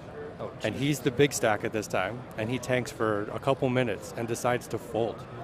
Folds ace king 3-handed because he thinks that either his equity isn't good enough, or that he can outplay his opponent when he gets heads up, if he gets heads up in this hand. He would have won the hand and the bracelet, but instead he finished second. Oh, and that's brutal. He does not like that story. I think you have to call. I mean, it depends on how. You probably fold like jacks, but you call ace king. That could definitely be true. Like you might even call like ace jack. I think that just because you have an ace, right, and what if they have kings and queens, right? So ace always comes. Well, yeah, but you also block an ace, so like. It is a really, really interesting spot, and I don't know. I don't think I'm folding, but who knows? I mean, you're going to have to pry ace king from my hands in most situations. That might be a leak of mine, but it's usually a thing. I mean, that is one thing these poker players in a lot of these no limit events. Ace king is aces. That's just what it is. You're all in pre-flop with ace king every time. It doesn't matter how deep you are. So I think I will play ace king as aggressive as humanly possible at most times, but I still reconcile it that knowing that I'm not always going to win because I have ace high. Like ultimately, that's what it might come down to. Some people play ace king and like expect to win like it's aces, and it's like, yeah, but you don't have anything yet. You know what Joel Brunson said, right? Just a drawing hand. It's a drawing hand. It's a drawing hand. And if you understand you're going to lose with the drawing hand sometimes, then I think you're just fine. Exactly. If you're just tuning in, we are on a break in the 50K PPC. 10 minutes left. Thanks everyone for sticking with us. We hit 690 likes, which means it is time for the next giveaway. So Kevin, what I always do is I ask a random question that people have to answer. What they say doesn't matter. They just have to answer the question, and I'm going to do a random draw among all those that submitted an answer to the question. So I'll give you the honors of asking chat a question. We've done stuff like, what's your favorite pizza topping? Or what's your favorite poker game? Or who do you like to watch play poker most on live stream? So whatever you have in mind, say it now, and then we'll do a giveaway based on those responses. All right, this is going to be a question that's going to make Norman Chad happy. Oh. Where is your favorite fast food place to order a chicken dish? Say sandwich, chicken tender, chicken wing. Where is your favorite fast food place to order chicken from? All right, so we're going chicken, ladies and gentlemen. What is your favorite fast food spot to get a chicken dish from? If you are not from the U.S. watching this right now, please enlighten us with your options back where you are watching from. And of course, some of these chains are international, but I'll ask you the question right now. What's yours? It has to be Raising Cane's. Raising Cane's. My girlfriend will be very happy. She's a huge fan of Raising Cane's. I am. Oh yeah, a bunch of Raising Cane's. Let's go. Mostly Love of Music says go vegan FFS. They might have some vegan tenders. We've got some Popeyes. Oh, there we go. Cane's. I have a very strong stance on fast food chains. I don't go to them. The only time you would catch me at one is when I'm absolutely hungover. We live basically next to the In-N-Out Burger, which is dangerous. Yes, I can only imagine how packed that drive-thru is all the time. Oh my God. I think In-N-Out is overrated. Don't at me. So In-N-Out, while on this is the perfect subject for on the break.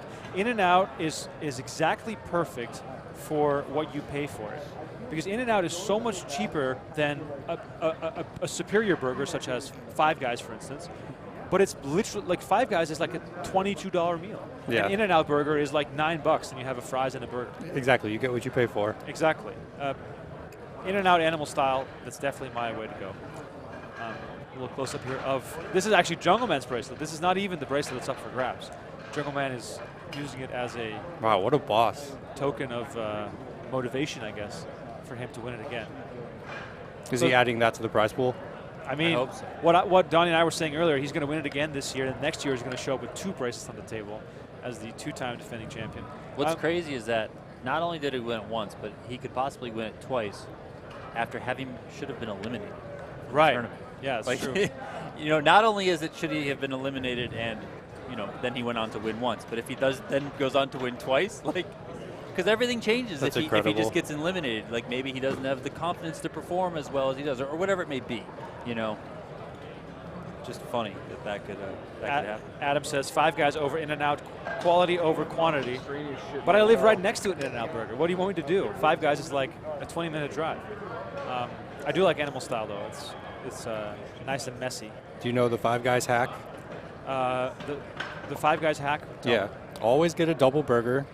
And then you can get an extra bun and toppings on the side for free and make yourself 2 burgers. What? Yeah. That is like the ultimate grinder hack. It really is. That is phenomenal. Wow, why would I give you a bun and toppings for free? Kevin just made the whole stream worth it for everyone. Just giving out that nugget. I know. Like, you guys basically owe Kevin big time, and please tag him on Twitter. Send in the photos if you get the hack.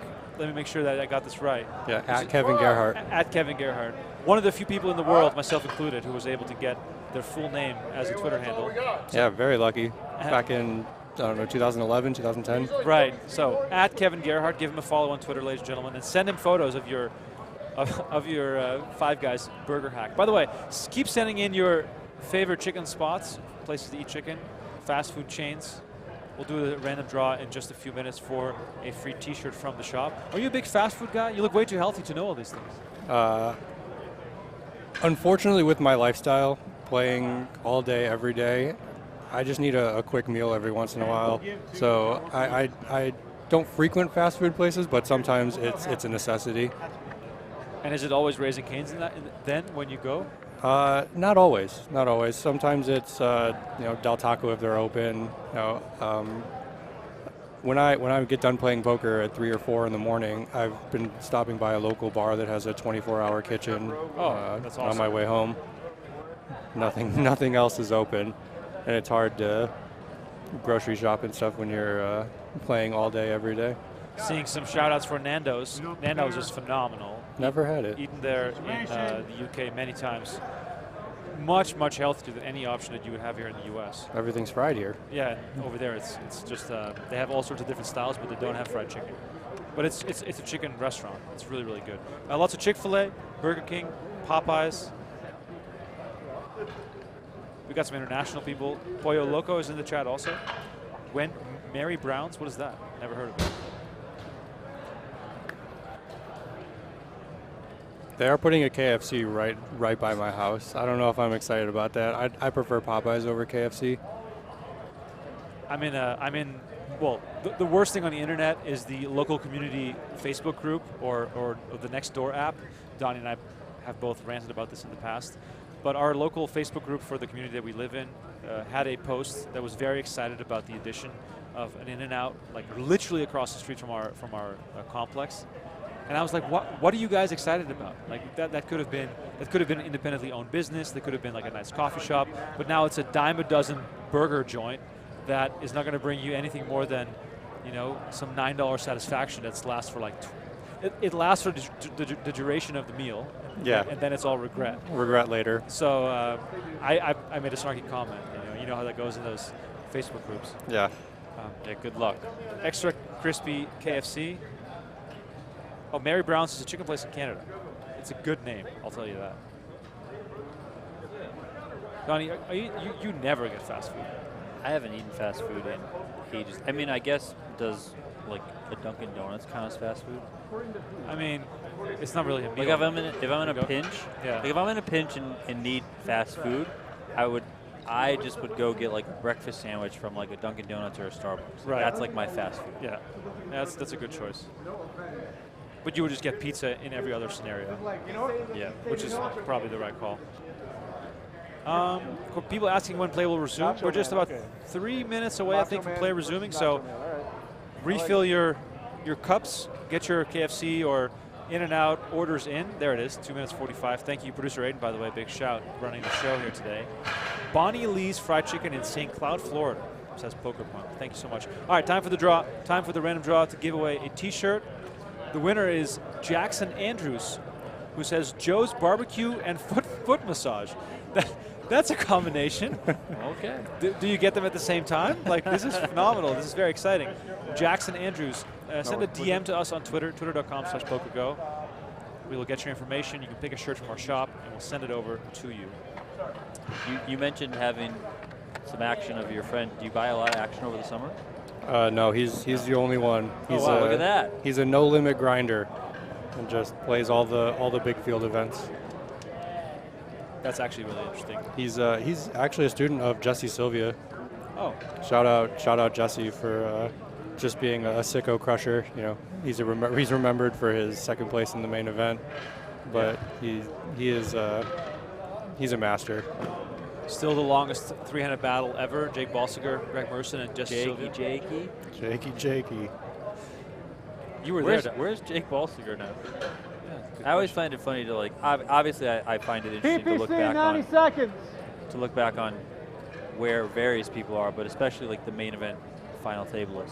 Where are they? Where'd they go? 2.5. Jake Balsiger, where is he? I think he was an early adopter of crypto. Yeah. Oh, wow. So smart. Probably has an island somewhere. Very smart. Well, right now he could be really broke, but who knows? We are about to resume Who was the other play guy here. that finished? Was it third? Well, you have the internet. He might have finished second. I don't even remember who he finished second to. People that are just tuning Josh. in. Josh. Josh ring a bell? Josh? I have no idea where you're going with this. Anyway, I want to let everyone know that the 1K tag team event is streaming live on PokerGO at 5 p.m. Pacific time, 8 p.m. Eastern, with hole cards up, the whole shebang, the jib crane, the fancy lighting, and all that good stuff. We are going to continue our rinky-dink bonus coverage as we are joined by Kevin Gerhart, 4-time bracelet winner, giving us some of his time to... We're basically doing a podcast at this point. It basically has a podcast with some poker on the side. Poker as the backdrop here. Appreciate everyone for tuning in. We are basically watching Jungleman's title defense here unfold in real time. Matthew Ashton, also a former winner of this tournament. Then we have Benny Glaser there at the top of your screen on the left-hand side. Philipp Sternheimer to his left, or to his right. Let's roll. Chris, let's Bring roll. out the big guns. And then we have Lou Garza, all blinged out with the diamonds, and Naoya Kihara in the 6th seat next to the dealer. So 6-handed play, 2 tables of 12 of 6 remaining. Final 12 of this tournament. You see the payouts on the screen. 31 and 2. Josh Beckley. Josh Beckley. I knew it was Josh. Where's Josh Beckley? Didn't you lose to McKeon and stuff? Yeah. Where's Felix Stevenson? Felix Stevenson. I don't think we have to worry about Felix Stevenson. 30. That's actually, that was probably the 100, 200. the highest stakes 3-handed battle of as far as what their regular stakes were. Felix Stevenson, Martin Jacobson, and Jord Van Hoof. They were all like high stakes crushers, especially Stevenson and Van Hoof played super high stakes PLO even coming into that tournament. Van Hoof, one of the best players of all time as far as PLO goes. One of the most successful ones as well. And we are playing stud. Last year during the 50K, I was in a tournament with my buddy John Turner, who I was talking to him, and I just posed the question, who's the best player in the 50K? And the answer might surprise everyone, because I don't know if most people know about Matt Ashton, but that's who he chose. Really? Out of everyone in the 50K. Wow. So I've actually heard that. I've asked that question to people, and many people have said Matt Ashton. Wow, I mean, he is a phenomenal player, but he's probably unknown to most people in poker. About as unknown as you can be, having won this event. That's true. Which is crazy. Yeah. I mean, he doesn't play a whole ton anymore, or maybe he does, and it's just really online or stuff. But he's not grinding a full WSOP schedule, at least that I've seen. And I'm guessing some Bobby's Room action. I'm sure. Yeah. I'm sure he's playing some nosebleed somewhere. So, is Bobby's Room like your ultimate destination eventually? Oh man, I would absolutely love to play in Bobby's Room. Right next to Scott Seaver. Right next to Scott Seaver. I would love to be a fly on the wall in that room. Get Seaver, Rast, Gordo, Ellie. I mean, just love to see how they would play these hands. How far away do you think you are from that level, if at all? So, I've played the 300, 600, 400, 800 game at Resorts World, and I'm very confident in that game. I just don't have the bankroll to sustain, because I've seen people lose 100K in one day. Right. I'm very confident in the 80 game, where I'm currently at, and my bankroll can sustain that. I don't think I'll ever get to the Bobby's Room, because, I mean, as a poker player, you kind of lose value of money. You're not raising the As we see Sternheimer here at risk, 3 clubs up versus the open aces for Jungleman. Sternheimer thought he was going to get raised all in. You have a flush draw? You have a flush. Yeah. Wow. Wow. Wow. Oh, flush over flush? Oh my hard God. shot. Ace of clubs, right? That's the only out he has. Ace of clubs is out. Oh, the ace of clubs was. Yeah, Ace of dead Clubs there. was Yeah. the opener. Wow. And we say goodbye to Philipp Sternheimer here in a hand of 7-card stud. The Jungleman train keeps on rolling. Flush over flush here. He asked if he had a flush draw, like, being like, well, if he has a flush draw, he could beat me. And the Jungleman's like, no, I have the flush already. Like, you're just and he switched his protein drinks. Yeah, look at Jungle. He's just the best. Wow. I mean, we do our best to describe sort of the Jungleman experience. I've known him for a very long time. I've interviewed him many times. But for you as a player, seeing someone who's crushed at all the stakes and all the levels for well over a decade, how do you view someone like Jungleman? I love his characters and his mannerisms at the poker table. Obviously, he's He's one of the best players in the world. Plays the nosebleeds. He'll play. He played Doug Polk in a heads-up no limit match for hundreds of thousands of dollars. He's just got it. Like, as a poker player, he's just what most poker players should strive to be. Do you think for someone like Jungleman, it is also a large portion of sort of talent or card sense, or however you want to call it, because he doesn't come across to me as someone who really studies a lot? I'm sure that's true. I don't know if he's looked at a solver his entire life, but he's just a human solver. Just raw talent. Some people just get it. Are you talented as a poker player? I think so. I don't use solvers, not even in my no limit days. I think just getting hands, getting repetition, seeing how other people play is more valuable than solvers. I mean, knowing the equities as a baseline in any game will give you a huge advantage, but there's way more to it than just having a solver background. That's what makes poker so interesting and unique. Is you can be successful as a different type of player. You can be the solver guy, like you see a lot of the high roller wizards are. Then we see people who are like very much just kind of pure talent. Then you see people who are just like live reads, live players, feel like whatever it is, like that's how they play.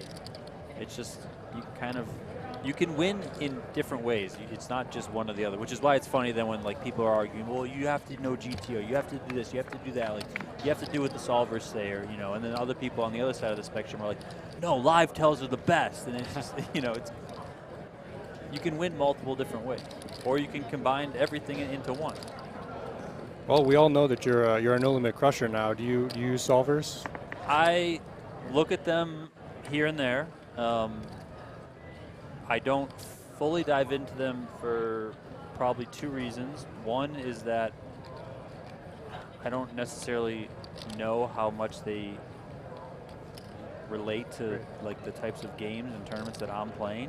That's like a very good point. Are people, like if I'm studying like perfect solver strategy or perfect GTO strategy, isn't it also then working in that's what other people are doing and that's how like counteract it? Well, people in the Colossus are not doing 100% GTO. true. Those people are playing out of control. Like, so you just have to like, know like how to play against those types of players.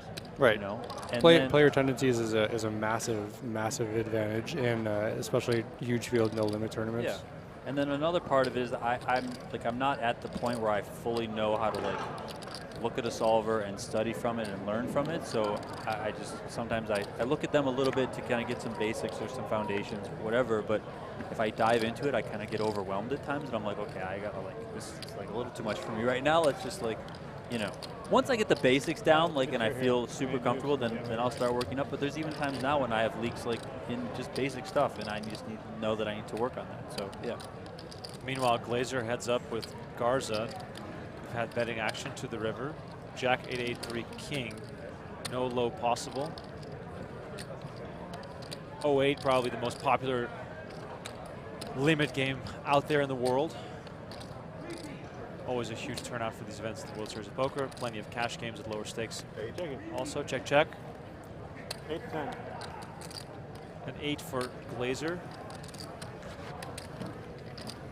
Garza mucks, and that was a huge pickup for Benny. Wow. That was a very, very large pot.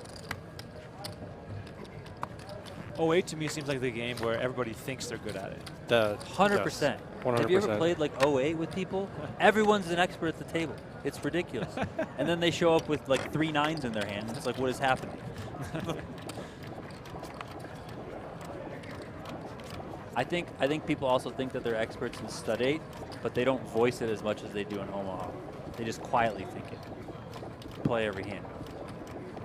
Oh, people in these tournaments will tell you that they're the best in the world, and that you got super lucky against them because they had ace deuce, and ace deuce is the nuts.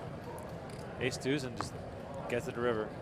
If you're just tuning in, this is bonus coverage. My name is Remko Rinkema, joined by Donnie Peters as always, and Kevin Gerhart, 4-time bracelet winner, is with us here on the commentary as we watch the final 2 tables of the 50K PPC.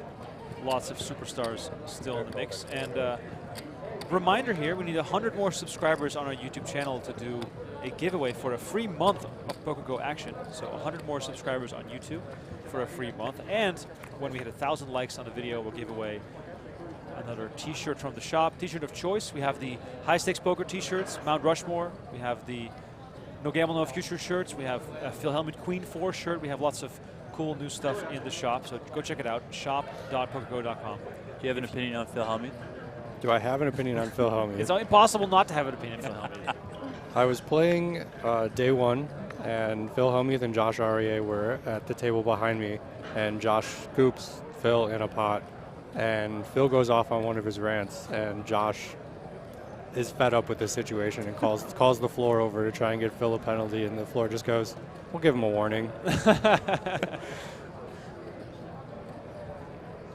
He's certainly one of a kind. I have a story about Benny. Yeah. Let me address this from Steven in the chat. He says, how many left and who's chip leader? We are down to the final 11 as we just lost Philipp Sternheimer. Daniel Cates at this table is the chip leader. Yuri Dzivielevski on the other table is second in chips with just below him, 6.4 million. Then we have Johannes Becker, 4.9 million. Koray Aldemir, 4.7. And then we have a huge drop-off after those top 4. Lots of people with middling stacks. Kihara, Taylor Paur, Matthew Ashton, Benny Glaser, Daniel Weinman, all between 1.8 and 1.1 million. Luke Garza just lost a few more chips to Benny Glaser, dropping him down to well below $1 million. And then John Racener came into today as a short stack, still sitting on only a few big bets. He is still in turn, still hanging in. Anyway, back to your story about Benny Glaser. So have you guys ever played Archie?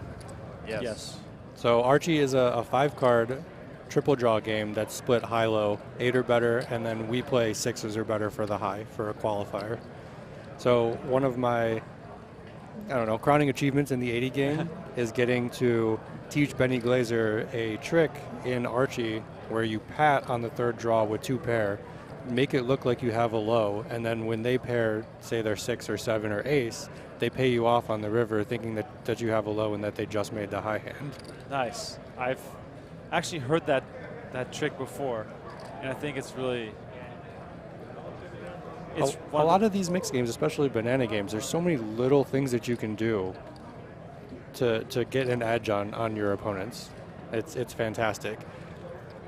I don't know if I want to say it, but I might give the biggest secret in Archie out right now on air. I mean, you're probably safe. I'm going to guess that less than 0.5% of people watching know what Archie is. Well, people in the chat, let us know. Have you ever played Archie? Have you ever heard of it? And we're not talking about your neighbor or your uncle. This is actually... Let me know if you guys want the Archie secret. Yeah, let's go. I want the Archie secret, so if you guys in the chat can back me up, we can get the Archie secret out of Kevin. That would be great. Oh, Benny back-to-back hands. That looked like a pretty reasonable pot too. Yeah, I saw some blue chips in the middle there as Ashton. How good is Benny? Benny is insane. He doesn't really play the 80 game too much, so I don't know if he's well versed in all the banana games. But when you say 80 game, for the people listening, there's 80 games to choose from? No, the 80 game is 8160. When you describe a mixed game, you describe it by the size of the small bet. Okay. So the small bet is 80. If you say you're playing 306, or you go, I'm playing the 300 game, or I'm playing the 3K game, which is 3K, 6K. And how many games are in your game? There's about 20. 20? And are they in rotation or is it dealer's choice? It's a rotation. One of the coolest games that we've taken from the 300-600 Crazy Mike game is no limit, deuce to 7, drama. Wow. So it's a cap game. The button is forced to cap it pre-flop without looking at their cards. Right, so it's a 5-card single draw game after the flop. It's a split pot between the best deuce to 7 in your hand and the best Omaha high on board, 2 cards from your hand, 3 cards from the board. Wow. The button is forced all in, and everyone else just has a decision if they want to play for the cap. Right, so we play 400 on the button with 40, 60, 80 blinds, and the button gets a 6th card, and they get to discard down to 5, and we just that's our quote unquote flip game. Wow. Wow, that's phenomenal. For people asking about the chip colors, the red chips or the rust chips are 5,000. The greens, or as Donnie called them, what did you say again? Slime. The slime chips. Slime, I like it. Are 25K, and then the light blue North Carolinas are the 100K chips. I want to run a game by you that I've introduced. I think it was my idea, but it's been so. I don't think we've played it. Have we played it? Well, no, I'm talking about no limit single draw Badoogie. I know what you're talking about. Yeah. I just don't know if we've played it. And well, we've played it for sure in some of our weird mixes, and the discussion was always, what's better, no limit single draw Badoogie or double draw no limit Badoogie? So this game is one of my favorites. It's one of those action games, and I think that the Badoogie format with 4 cards lends itself perfectly for this. I can already see your wheels turning. So what do you think? I don't think as a single draw game it would be as conducive as, say, deuce to 7 single draw, because the equities run so much closer. You know, you have a 9 draw against a 10 draw, and it's pretty even in deuce single. In Badoogie, if you have 1, 2, 3, and your opponent has 3, 4, 5, you are a massive favorite after 1 draw. So I think Badoogie double draw is a great idea, especially because you get to play more hands like Pat Kings and Queens, where in triple draw Badoogie you just fold those hands most of the time. So no limit double draw Badoogie. Add it to the mix. Let me know how it goes. Yeah, that sounds awesome. Oh, by the way, we got an update here from the chat. Timmy Bluffett and others are referencing that John Racener has been eliminated just before Philipp Sternheimer. So that means that Racener took home $100,000 and Sternheimer got the pay jump. He got $123,000. So we are down to the final 10 all of a sudden, Donnie. Bang, bang. Racener came into the day with only 3 big bets. Did not manage to make a comeback. So 2 tables of 5. Who else is on the other table? We have Weinman, Yuri Dzivielevski, Johannes Becker, Koray Aldemir, Taylor Paur, and Daniel Weinman. So, I mean, both tables are stacked. It's a phenomenal final table that we are trying to find out who's going to be added. But no matter who makes it from this, I think I'm rooting for Koray. Yes. I think easy to root for. I think storylines, that would be incredible. Benny might go 3 for 3 in Omaha 8. He raised pre, he bet the flop, and he bet the turn, and it basically put Garza all in. Garza does not look happy. He doesn't look happy. He looks kind of happy, but he doesn't look like he's winning his hand. Showing his card, so I believe he's folding. I mean, it's either all in or fold at this point, because he doesn't have enough chips behind. Wow. Garza folds down to about 200K. What game is the best of this 9-game mix if you're a very, very short stack? Omaha 8. Yeah, I think Omaha 8, because the equities run so close. You're even not necessarily against aces, but like against any hand that isn't aces, your 4 random cards is at least 35-40% against any other, even ace deuce 3-4.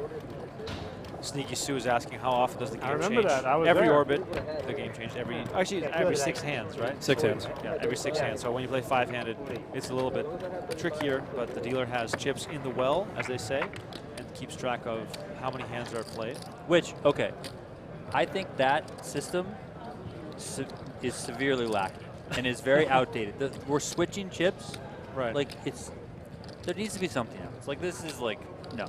Like especially when you play like the $1,500 horse, where you get the a little bit probably lesser experienced dealers because the field is so big. I get it, but like when I played the $1,500 horse, every dealer that got into the well liked the chips on the other side. So then it was always like, I want them on this side, but then you forget which ones were the count, which ones were not the count. It's this whole thing. Like, can't we have like some sort of like those little timers, the pitch counter timers, like something like that? Like I don't. We're able to put shot clocks on tables now. Can't we do something similar for the hands? And then it's an argument. One guy at the table thinks you played 5 hands. Another guy says you played 6 hands. Some other guy's like, no, we've only played 3. Like, and it's this whole thing. Yep. People try to avoid the big blind in games like Limit Hold'em. Garza is all in. 210. 210 all in. Like we just talked about, this is the best game to get all in because your equities run so close. Kihara makes the call from the big blind. And I'm not ready to lose Lou Garza yet, so I hope he at least gets half this pot. Or even a quarter.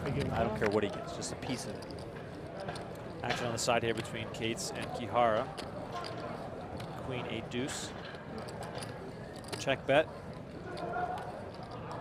It all seems automatic for Cates. Every time he acts, it's almost instant all the time.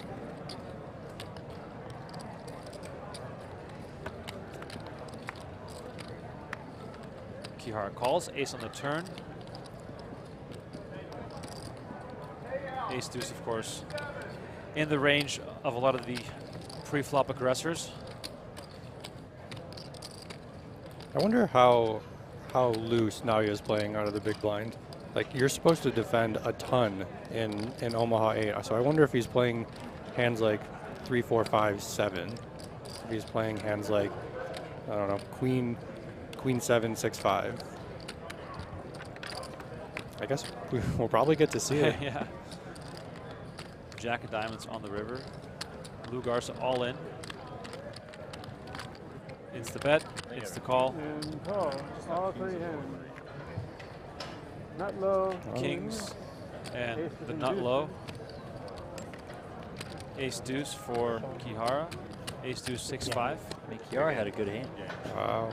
Garza eliminated Tyler, payout. in 10th place. Garza was very happy on that turn until the cards got turned over. He had the second nut low.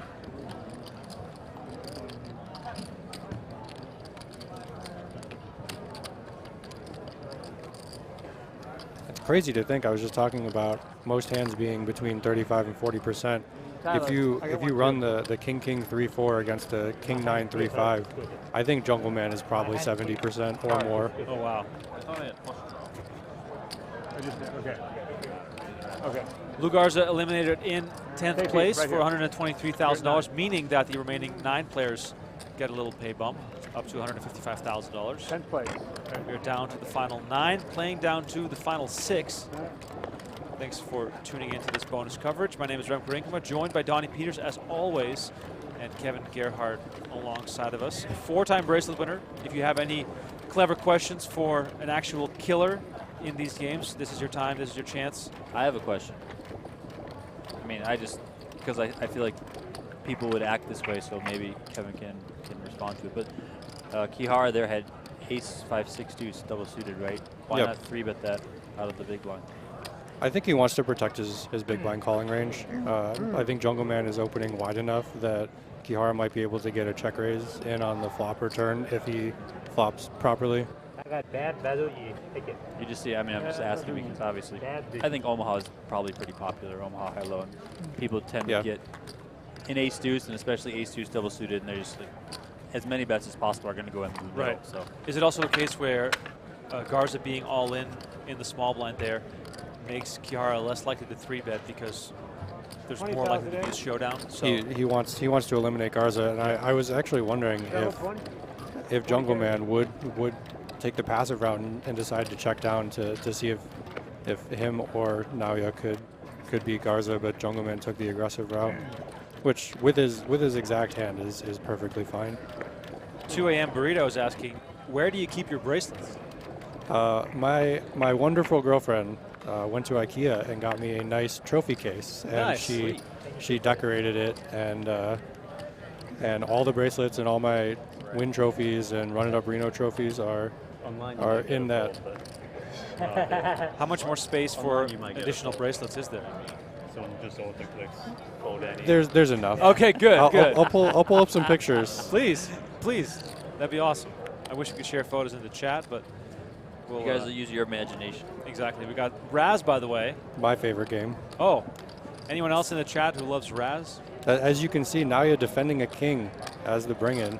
Mickey Doff is throwing things against the wall.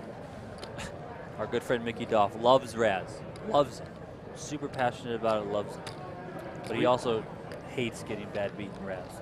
I once delivered one of the most epic bad beats of all time to Mickey Doff, playing in it could not be bigger than 10 cent, 20 We were playing cent. with actual coins. We're playing with on coins. the carpet in a living room. Yeah. Wow, that's dedication. This is like we were just like, it was like late night. Oh wow, that's phenomenal. Oh yeah, That is a great trophy case. And this doesn't translate well to audio, but Kevin is showing me photos on his phone of his trophy case. Beautiful win trophies in there. Yeah, that's really, really good. Yeah, that's great. Well, that's dope. One can only hope to be needing too. a trophy case. The win trophy, that's one I want. Like I think they're one of the coolest trophies in poker. Lots of Raz love in the chat. Yeah, I like hearing that we can defend with face cards, because I always defend with face cards in Raz. People look at me like I got 19 heads on my shoulders, but you know, whatever.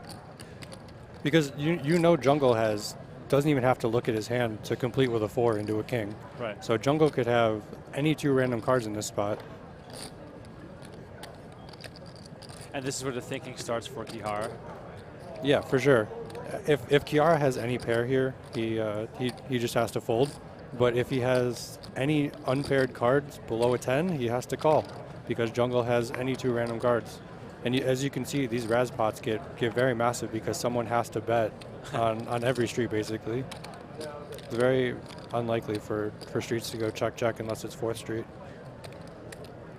So would that be your #1 piece of advice to beginning Raz players, is never give free cards if you have the board lead? Yeah, I agree. Check. Jack announced. Wow, I wonder if Jungleman actually started 3-4-5. 10-6. Paired is 3 at the end, perhaps. 10-6 for Gerhart. Takes it. That's a huge pot. That is a huge pot. As Kevin referenced earlier, if you're just tuning in, Raz, one of the games that plays the biggest because of the automatic betting, basically on each street. If you have the board lead, you keep betting. So we have So that was our first game of Raz. 4.5 bets to see a showdown. That feels like something that might vary in stakes. Like I feel like at the lower limit, A lot more Raz, checking. like, people just check. Like, people don't bet. Yeah, I could see and that. you see it a lot of times too, and you're like, oh, okay, thanks for giving me a free card. Like, check. Like, especially if people pair, right? Because you can't check to let someone know that you paired. You just have to bet. that's one of my favorite. I really like the stud games. One of my favorite things about them is you can just play your board so much and do different things, and it's like you don't have to worry about your cards. But it's just, I really like that. Kihara folds a 9 after Cates brings it in with the 10. Instant raise from Glaser to 5, and he picks it up. I think that's what makes stud high the hardest game out of the stud variants is the board texture doesn't really matter as much as, say, in Raz or in stud 8. Someone catches an ace in stud 8, alarm bells go off.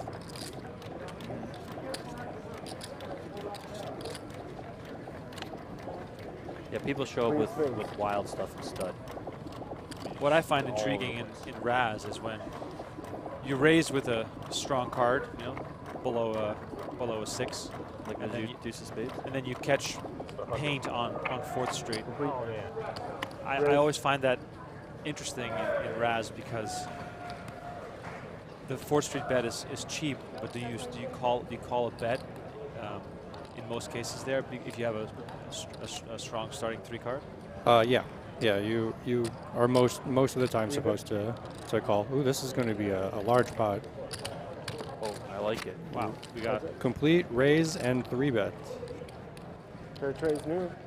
8 of hearts though. so now Kihara obviously going to bet right away. Don't see many 3-bet pots in any stud variant. Got lots of Japanese in the chat right now. Let's hear it for who you were rooting for. Unfortunately for the Brazilians, we have not been able to show you Yuri. And Glaser gives it up here on 4th Street. Wow.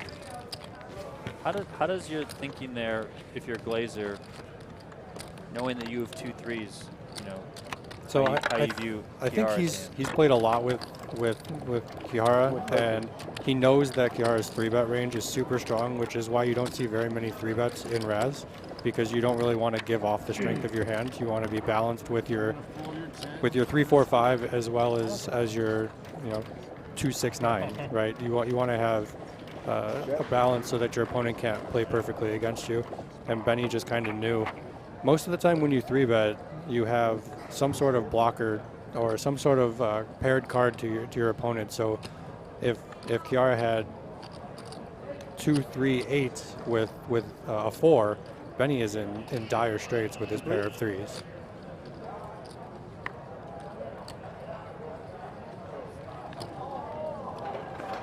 Also really like the limp here with the 9. It forces your opponents to tighten up their range.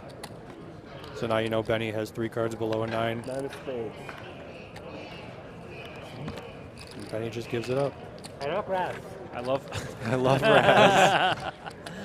Yes, we all love Raz when we win all the hands. Kihara needs a t-shirt that says, I love Raz. That'd be great. Raz is one of those fun games where, you know, you can just break everything and it's just torture. Yes, you but get then to bring also in every hand. It's also like very fun when you're making every hand. Yes. For people that are just tuning in, we are about half an hour away from the 1K tag team kicking off on PokerGO. Jamie Kerstetter and Patrick Leonard at the final table of that event. It's going to be a loud and raucous rail in that tournament. Players are allowed to switch at the final table whenever they want. So it's going to be a fun final table. We are going to continue this bonus coverage stream live, no delay, of the 50K PPC until they're down to the final table of 6. We are joined by Kevin Gerhart, 4-time bracelet winner.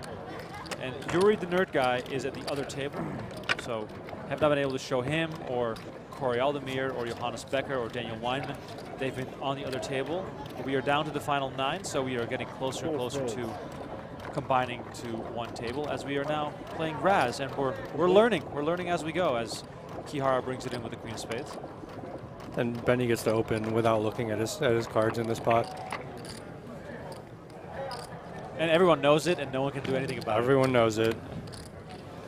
All right, new game. Because you're not going to defend Queen 9-8. And it's funny how quickly the Raz round always goes by. Yeah. Because people just like whip through these hands so quickly.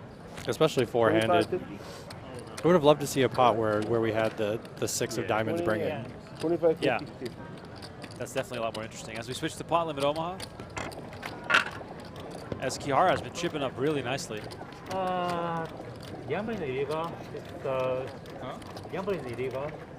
So gamble is illegal in Japan. There's a lot of poker tournament, but not like here. I heard in like Nagasaki. This stream you're watching right now on YouTube is not on PokerGo. Yeah.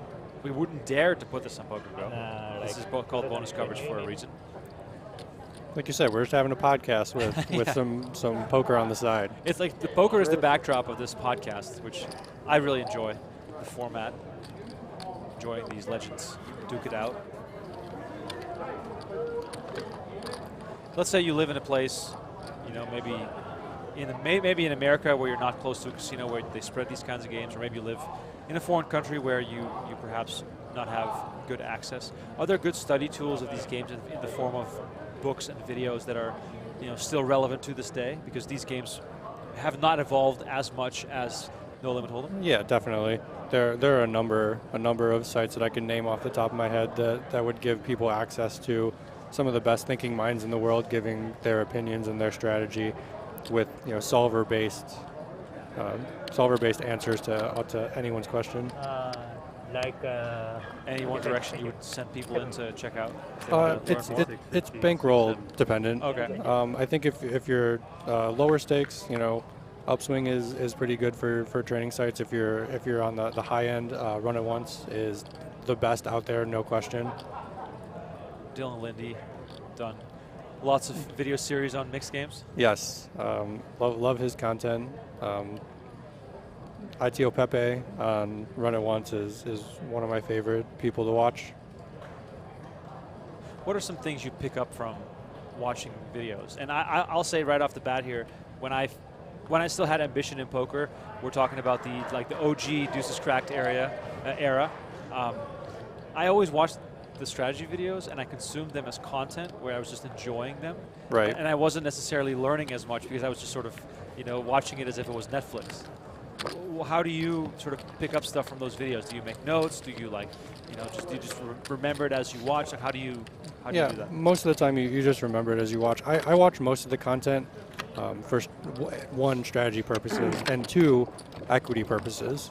I'm a very equity-based person, and I love the math behind everything. So a lot of the times when I watch PokerGO coverage, it is for entertainment, but the upside is I get to watch it over and over and over and see the equities change as the hands progress, right? That's how you learn Raz equities, right? Who's going to sit there with a pen and paper and try and figure out Raz equities? Naoya Kihara, probably. Probably. When I watch videos, I treat them like class in school. I'm very much like... Oh, dozing off in the back of the room? Yeah. No, I just don't. I don't like anything other distractions. I watch them. I'll take some notes. Like that's just how I learn, by doing it. And that's the best way to do it, for sure. Taking notes just so you remember, and then going back and referencing them. So do you ever get to hang out with your girlfriend? Because from the sounds of it, you're either playing or studying. Not during the series. The only time we ever get to hang out is when she wakes up at 5:30 in the morning to go to work, and we have breakfast together, and then I go to sleep. Wow. What does she do? She's a biomedical engineer that works at a research facility here in Vegas. She got the real job. Yeah, we met in college. Both of us have engineering degrees. And I was supposed to be an engineer, and then I said, "See you." You got the better life, I think. Who knows? I worked as an engineer for about 2.5 years, and then I just gave it up. One day I told my mom, I was like, "Mom, I'm going to quit my job and move to Vegas to play poker for a living." And she goes, "I'll believe it when I see it." And were you playing a lot at the time? Yeah, but back then I was playing 1-3 no limit and 1-2-5 PLO. Wow. Where online? In Cleveland, at the Jack. Okay. In Cleveland. Shout out Jack Has Cleveland. it always been called the Jack? No, it was a Caesars property first. I got Diamond there. My first trip out to Vegas, I got some free rooms at the Flamingo. Wow, living the high life. Living the dream. So how old were you when you made that decision, and what made you confident that that was the right move? So I was 25 when I made the decision. Right, I went through all of college, got my degree, worked as an engineer for a couple years, and I would wake up, go to work, go directly to the casino, play too late, go to sleep, drag at work the next day. I don't do caffeine. I haven't done caffeine for a long time, and I was just, burning the candle on both ends, right? Just getting burnt out from having a real job with a boss and a schedule, and I just wanted freedom, basically, and I thought poker was a way for me to gain that freedom, and I've always loved the game. So I have two questions. One is, a lot of people, when they have a job and they quit to play poker, they might do it because they start realizing that they're making more money playing poker. But are you making more money when you're making this decision, or are you just doing it like as a passion-based type of thing? I did it based on passion, honestly. I felt like I had enough money in my bank account that I could sustain for, a couple years, and I came out to Vegas, and the first series I had, I made a final table at the Win and built up the bankroll, and I've just tried to study and work as hard as I possibly could. I've never worked harder at anything in my life, even my engineering degree, and poker's just been the best thing that's happened to me. Saying that, I would never recommend to anyone ever quit your job to play poker professionally. Just do it on the side as a hobby. I mean, yes, I agree. I mean, that's where I'm at. Like, I'll dabble here and there, play cash if I want to play cash. For the past year, so I've really been on, like, I really only want to play tournaments and, like, chase a dream of possibly winning one. Right. But then also knowing that, like, I have my job and a paycheck and that sort of stability to fall back on, because having been in the industry, granted I'm on the industry side of things, the working side of things, you just see, like, you see how tough the game is, you see how variance plays an effect. People can go, even really good players can go years without winning anything, and it's just like, exactly. You just see it, you're just like, it's brutal, right? But they had probably given up a job or a chance at a career a long time ago to pursue poker. So, you know, I get it. Whereas I see it now still having that job, and I'm like, you know what? No, I'm good. I'm good with my job for right now. That's the right way to do it for sure. It takes a special kind of crazy to be a poker player and to be able to withstand the variance and the downswings. I mean, you can't let yourself get too high or too low. You know, when everything happens, you kind of have to be even keel throughout everything. It's a special kind of crazy for sure. Were you, when you were playing, you know, going to work and then playing poker too late, was your work like getting affected negatively? Oh, yeah. Like, was your boss like, "What's up, man? What are you doing?" Yeah, Okay. definitely. We have a huge pot here where Ashton opened the button, Jungleman called from the small blind, and they are getting it in on the flop. So here we go. Wow. Let's see what happens. Battle of the tracksuit jackets. I mean, this Ace is 10 against Queen 10. big clash here. Two backdoor flush draws for the Ace 10. Really nothing working except for two pair outs for Jungle. Jungle probably has played more PL than anyone at this table. Seems interesting to get it in like this. Wow, he just spikes it off, but rips it off. Diamond draw. Wow. I mean, what's it like to be Jungleman right now? as I wrote out a tweet that said, "Join us for all night long coverage. The Jungleman train keeps rolling," and Matthew Ashton, former winner of this event, gets sent to the rail to collect $155,000, which is not something that he'll be happy with, as he came so close to making the final table again.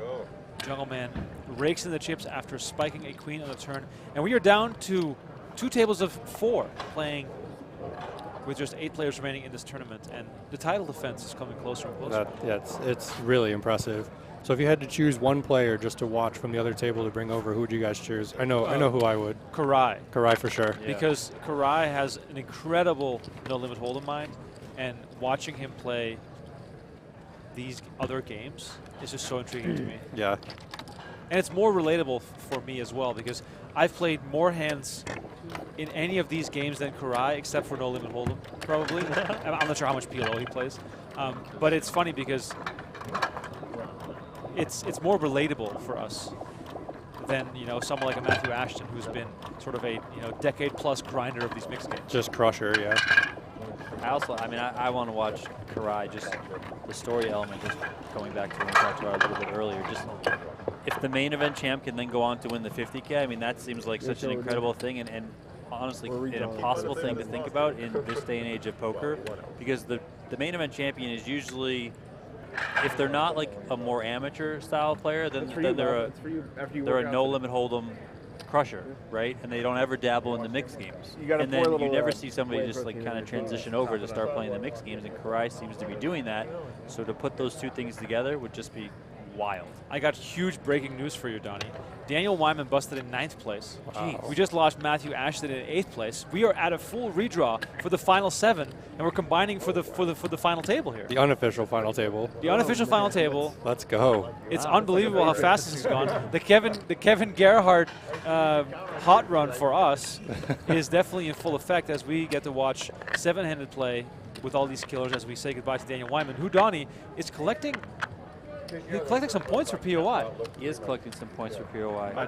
Donnie is our math genius. He's on the case. No, not the math genius. Don't you have a math degree? I do, but I don't have math. So we lost Weinman in 9th for 155K. Then we lost Ashton in 8th for 155K. And now the final 7, as you can see on the screen, are guaranteed $198,000. So, ladies and gentlemen, we are down to the final 7 in the 50K PPC. It took less than 3 hours to get to this point. I would have always taken the over on that. I'm sort of shocked we were already down to 7. Yeah, for sure. 9th. 306 points. Wow, that closes the gap, right? Yeah, so that'll put him I don't know at 400 points, 500 points behind Daniel Weinman, or sorry, not behind Daniel Zach, the Daniel versus Daniel battle. Oh, there you go. There's your. The guys have to come in and. Hashtag Summer of Dan. Summer of Dan continues. So we're bringing everybody over here, but. No, but he said we're coloring. Yeah, color some of those chips. Titanic Racing is saying, why no card readers? If the feature table is being used for the attack team at the Rio, the secondary table had card readers too. You know what? Listen, the reason we listen. PokerGo is broke. Everyone, just put it out there. Write the news stories, breaking news. Like, I'm over answering this question seriously. Just tell everyone PokerGo is broke. I just want to address the fake news. Yeah. Titanic Racing is saying that the secondary tables had card readers. That is only during the main event. Because I don't think they currently have the card readers right now because we still have yet to set up for the main event. And so this is one little bit of insight that you guys can get from us here as we are doing a redraw for the final 7. So for the first half of WSOP, basically until the main event starts, we have a crew that is our regular crew. Hey guys, that if is you get 2-7, it's just a phenomenal crew that also does Poker Masters, US Poker Open, does all our high-stakes poker stuff from our PokerGo studio. And then when the main event rolls around, we basically double up on the crew.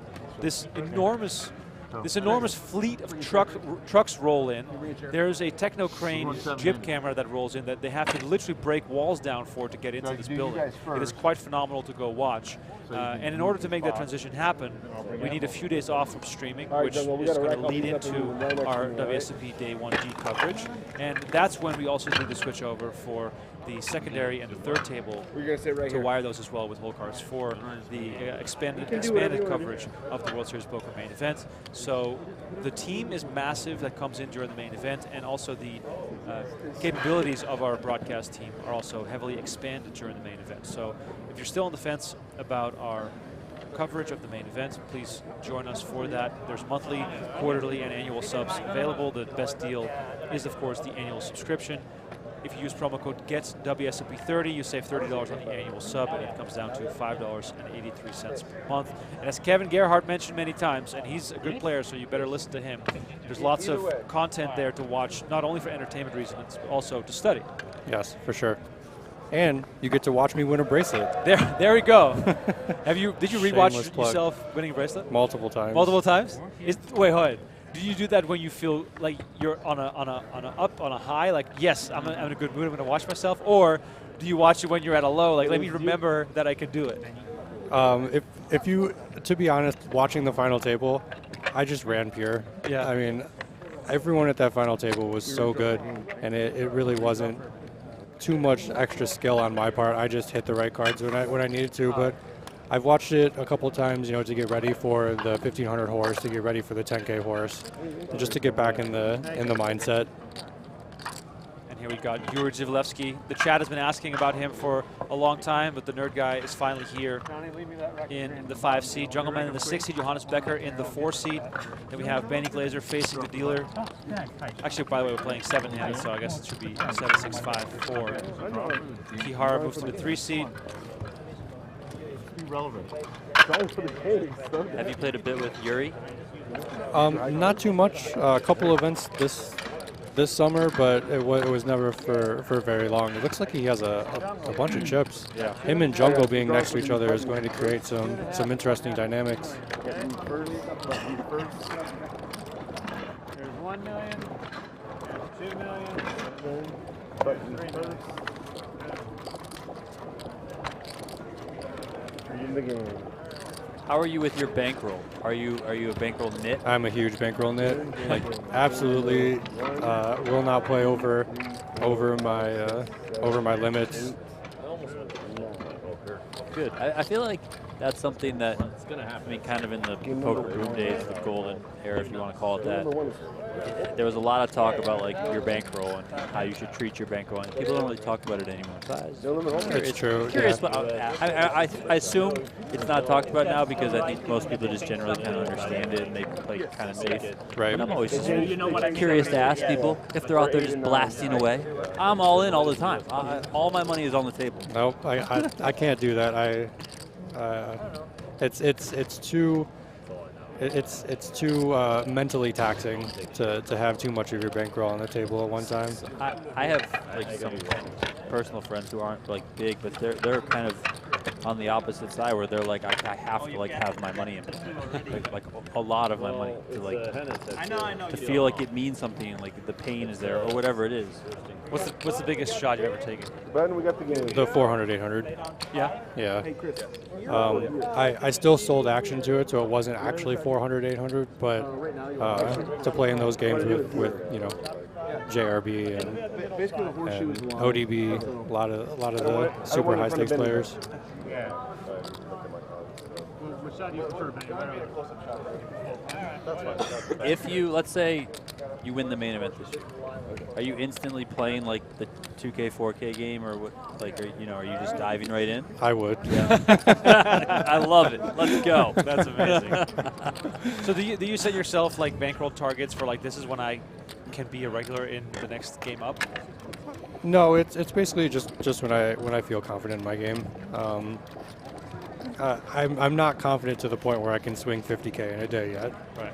But I mean, we're getting there. 10K in a day is not too bad, not too far away. What would be the next step up from the 8160 game? I'd like to play 153. I could definitely play 153 in my own with my own money. But making a jump. Does 153 run? Like it runs at Bellagio every once in a while, but I like the 80 game. I feel really comfortable. I love Resorts World. I mean, also part of it is like what's available. Yeah, exactly. I guess limit hold'em is a decent example. Like you can certainly go around Vegas and you can find 3-6 and 4-8 limit hold'em, like on the super low stakes. Yeah. But then there's no 8-16, there's no like 6-12, there's really no 10-20. You have to like go 20-40. Right. So like if anyone was trying to come up in limit hold'em, which I'm not sure many people are doing these Not days, anymore. but if people were trying to, it's very hard to go from a 4-8 to like the 40-80 game at Bellagio, just because like that is such a big gap. Right. You can't just like progress. No limit, you can find everything. You can go 1-2 to 1-3 to 2-5 to 5. Like you could easily progress up. Yep. So I'm just. Whereas in Vegas, not during WSOP time, it's 8-16 regularly, 20-40 maybe once a week, 81-60 regularly, and then 300-600. Those are the jumps. Even that, like, if you were to get to 20-40 to 81-60, feels like a pretty big. It's a huge jump. It's a huge jump. You're playing 4 times as big. Meanwhile, we're playing no limit hold'em. Deuce 6-10, 3 clubs on the flop, 4 of hearts on the turn. Yuri Dzivielevski and Johannes Becker clashing here, as we have Taylor Paur, by the way, in the 1 seat. Haven't mentioned him yet. And Koray Aldemir looking all business there in the 2 seat. Have you guys talked about the fantasy draft? Not on this particular broadcast. Yeah, you're on our team. And Koray going for $2. Right. Well, we've had him on our thing, but we didn't have any money at that point. So the thing with Koray was, I spoke to him before the draft, and he said he wasn't going to play a lot of the mixed games. Okay. But then because he drafted himself, he got fired playing up. Everything. And now he's playing everything. I get it. Yeah, he told us he wasn't going to play, and then he walked in the room. I did the 2,500 version, so I have a team with myself and Benny on it. So I haven't done anything this year. Hopefully Benny can make me some points from this one. Well, Benny hasn't done much before this, right? That's true. I mean, not that you guys can't, like you said earlier. I think a lot of people at this point, everyone's like, I mean, if you just want to keep it like fantasy stuff, everyone's like, do you guys even have a shot? I'm like, there's like 40 events left, okay? Like, we're fine. Like, Plus the main event being 3x. Yeah. I mean, even like I guess the biggest example is Daniel Negreanu. Like, he's had a pretty bad summer by his standards, hasn't been winning anything. If anyone's watching his vlogs, they know like, he puts the tally on there. He's down more than $1 million this year. Like, but there still are some big high rollers left that if Daniel rips off 1 or 2 of those, the top 3 finish or something, I mean, not that he's necessarily going to get even, but he can win a ton of money and get much closer to being in the black. Right.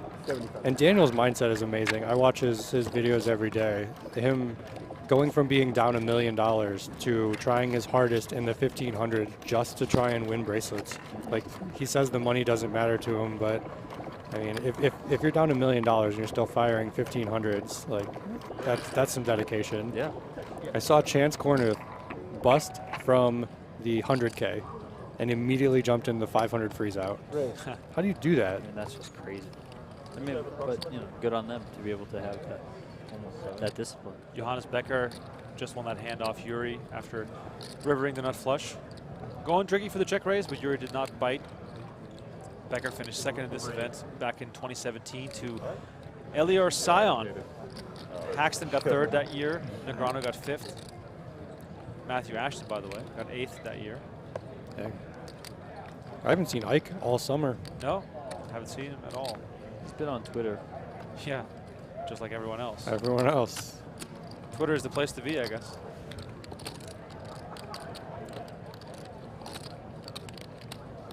Looking at the $600 deep stack. Jeremy Osmond still in the mix. They're down to the final 23 players. It'd be so epic if he just ripped off the deep stack. Wow. Yeah. Jeremy Osmond says his bracelets are hilarious. Yeah, he won the 50K PLO. Remember that? And the charity event, right? Then he won like this random charity event that was like, you know, for like he won for 48K. Like, I mean, it's just like, and now he could win a $600 deep stack. Like, it's just so funny. Oh, look at this, Patrick Trung, your horse. Let's go, buddy. Trending up. Come on. Trending up. John Van Vliet in the mix, Nick Marchington. This is a stacked field for how for a 600, for how low the buy-in is. How many runners did it get? 4,000. Only 4,900. I mean, unbelievable, right? I played the 1100 Mega Satellite to the PLO8 last night, and the daily deep stack, the $250, was at like 4,000 runners by itself. It's so ridiculous. I've always wanted God. to come out here and just play daily deep stacks for a whole summer. Like, just do that. You can win a lot of money. Oh yeah, some of those things it's like 50K for first place. Yeah. It's like insanity. If you look at my Hendon mob, I don't know. Actually, I don't know if they report the daily deep stacks, but No, like I think there's a whole section on Hendon mob just for the daily deep the stacks. first year I was out here, that's basically all I grinded was like the $250 daily deep look, stack. 2022 WSB daily deep stacks. Wow. They got a whole dedicated section. Wow. Those tournaments are fantastic. I mean, yeah, it's a turbo and you're playing 10-handed, but it's just such great value.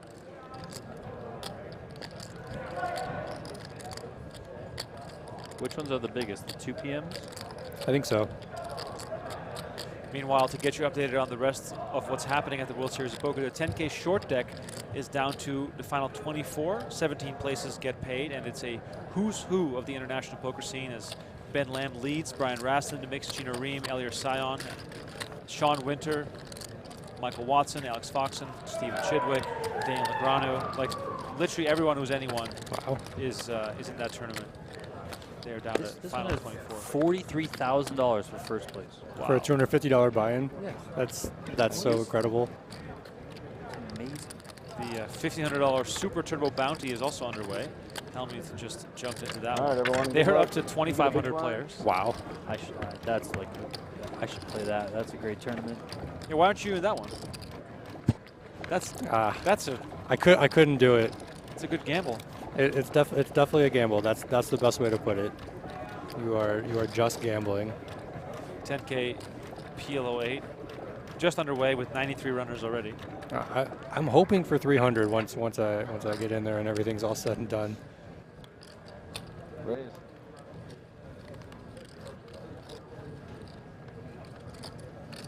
It is time, as Russell says, to triple stream.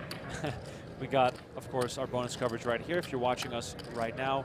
Also turn on your PokerGO stream because the 1K tag team event final table is now underway. Oh, sorry. Jamie Kerstetter going for her first bracelet, as well as Patrick Leonard going for his first.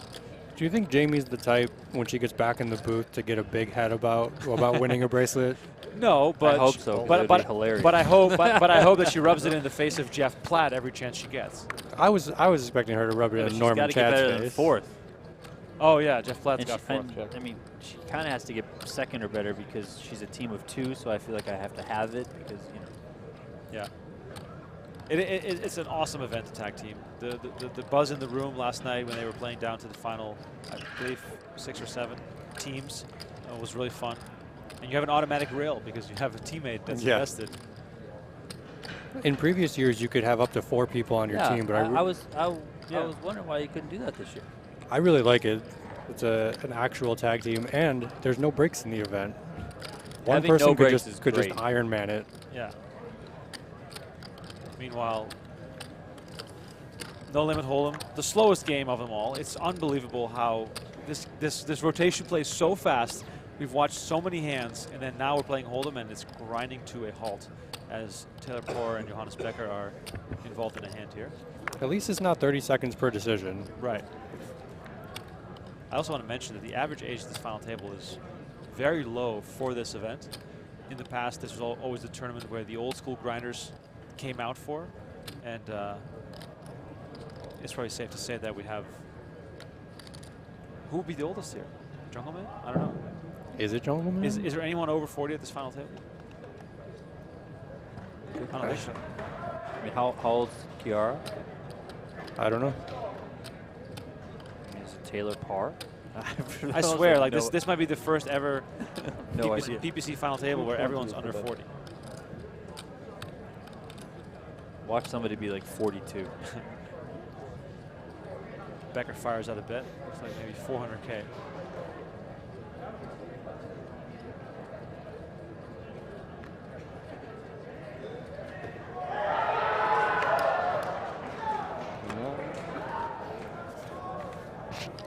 That sound you're hearing is the tag team. Cates is 32.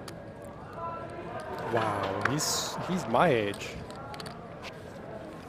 32, he's so young. He's been around forever. I think he was probably 16 when he probably played illegally. Started Yeah, playing 200, 400 online. It is funny though how Jungleman is battling in the 50K. You know, he plays a few tournaments every year. He plays big cash. But Tom Dwan is nowhere to be seen.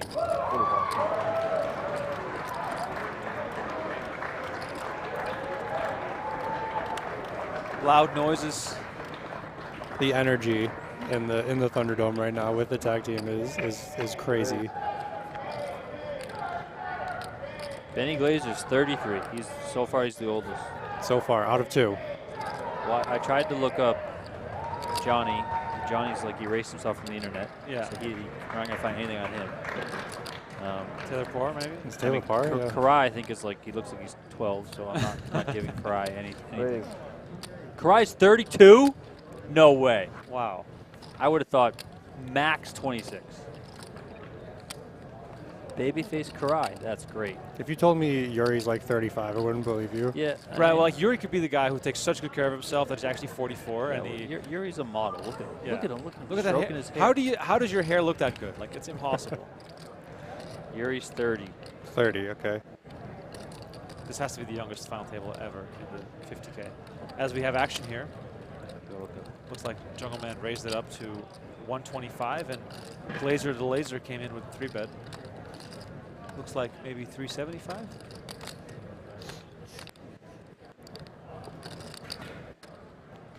I always feel as though whenever Jungleman gets 3-bet, his first instinct is, can I 4-bet?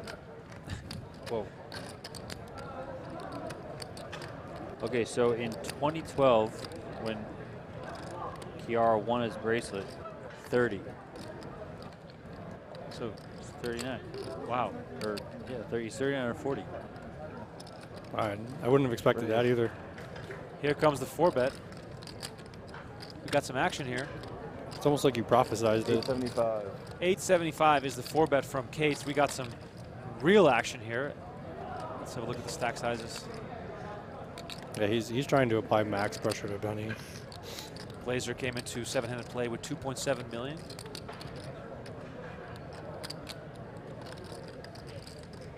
I'd love to know what's going through Benny's mind at this point. Yeah, do you think there's any considerations in regard to just making this final table? I mean, yeah, obviously, and all the players are now super ICM aware because of the upcoming pay jumps. Glaser second shortest coming into 7-handed play. Taylor Paur the only shorter stack. Also, when you're someone like Glaser who is keenly aware of the fact that Cates will do stuff like this. Oh, here we go, all in. Wow, Jungleman, what is... Does he want to call? No snap call. Wow. Snap folds. Damn, shout out Jungleman for not tanking in that decision. Just knew what he was going to do when he got 4-bet jammed on, or 5-bet jammed on. Sounds like you. And just letting it go.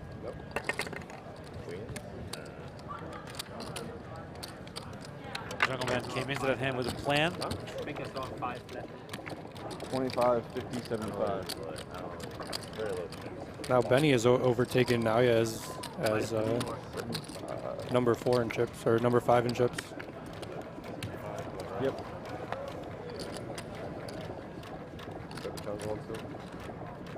Cates can take a few of these blows, sitting on, or he was sitting on 8.3 million coming into this 7-handed play. Lost about 900K, so dip it to about 7.4 million right now. Still in the chip lead, as Yuri Dzivielevski is in second, Johannes Becker is in third. So all the chips are weighing down the table there on the far side.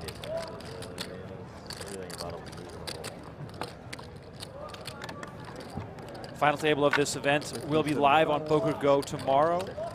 I've been told playing down to the final 5, and they are coming back tomorrow for whole cards up or cards up coverage on the main set, as the 1K tag team event is now streaming live on PokerGO, so you can double dip here tonight. I think it's time to give away 1 free month of PokerGO. You guys have 10 minutes to subscribe to our YouTube channel, and then we'll do a random draw, because you can only chat on our YouTube channel if you are a subscriber. So subscribe right now on YouTube, and in 10 minutes we'll give away a free month of PokerGO, which will allow you to watch the 50K PBC final table tomorrow. And I may or may not do this again, so better stay tuned. It's definitely worth it. The amount of content you can consume will take you more than that month. Donnie, why'd you kick Kevin? Huh? Why'd you kick Kevin? I mean, we got to pay the bills somehow, right? Isn't that the rule? Kevin Gerhart, not a paid shill for PokerGO, but just a fan of the game. I think if you are a fan of the game, you should definitely be a PokerGO subscriber. Don't forget to smash like, by the way, on the video. We're almost at 1,000 likes. Let me get some Annies. Pretty good. Don't forget to 1,100 all. Remember when we did that 9-hour stud 8 stream? Yeah, we did 8 hours of heads up stud 8 coverage. Yeah, wow. This is a little more exciting. Get to change games. We're on 7-card stud right now. Yep. The hardest game in the whole mix, if you ask me. What are we playing? Stud high. Do you think stud is harder than single draw? I think I get lost more in a 7-card stud hands, whereas in No Limit Deuce, the fact that you only have to make 2 decisions. It's true. A lot of the time they are big decisions. Right. So, but in No Limit Deuce, you can have a game plan, you can play very tight, and you can basically let the chips come to you in a way. Where in stud, you have to make things happen, right? Which is a very different approach. Yeah, but you can see 4 cards. True. Can't see any cards. You get your own flop, turn, and river. Whoever wins this PokerGO subscription, my favorite final table to watch actually had Johannes Becker on it. And it was his no limit single draw from last year that he finished second in, and Benny got third. Why was that one of your favorites? I love that game so much, and I love seeing people construct bluffing ranges. That's the most interesting, to find people who can construct bluffing ranges in mixed games where other people just can't. That's why I love all the whole card up PokerGO content. So this pot was actually completed by the ace, raised by the jack, called, and the ace jack led on the first card. Benny versus Johannes. Big pot. Benny catching the jack, of course, makes it less likely that Johannes already has split jacks. Even though, by representing the ace, Benny could tell the story that he has split aces himself.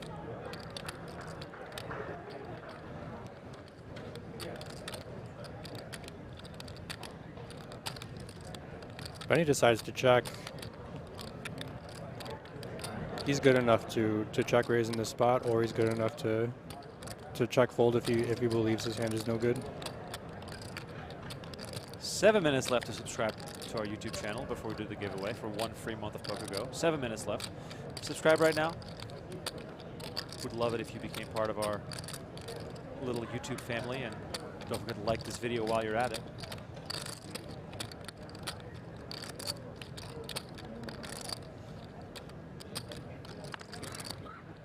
Benny's done with the hand. Interesting how he let out when the jack hit. Yeah, it's so likely when you catch a jack that your opponent has 3 straight cards or 3 flush cards, or say another pair that isn't jacks, and your opponent is less likely to catch 2 pair.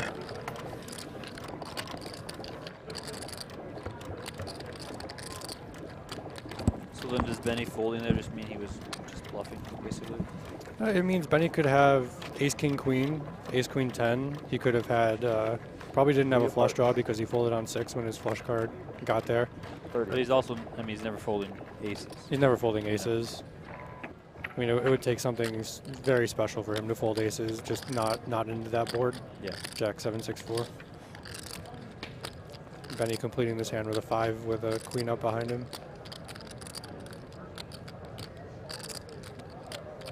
During the final table last year, Johnny, who came in second in the single draw, declared that he never bluffs. So maybe he's just never bluffing.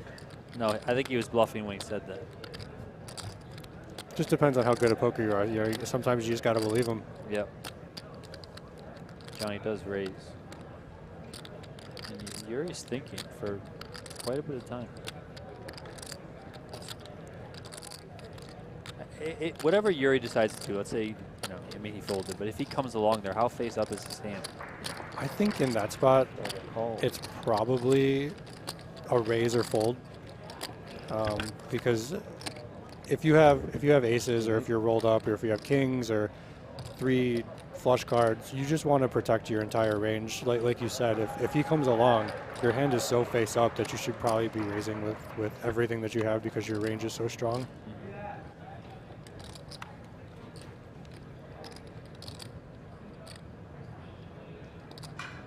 I was playing 10K stud final table with Phil Ivey, and more often than not, he would bring in, or he would complete the bring in, and if someone raised him, he would fold more often than I've ever seen anyone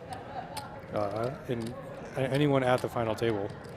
A lot of the times when you bring it in, you get raised. You just call and see 4th Street, you call again, you see 5th Street, then you make your decision. Benny here with a raise on the 5 jack deuce. With 2 spades.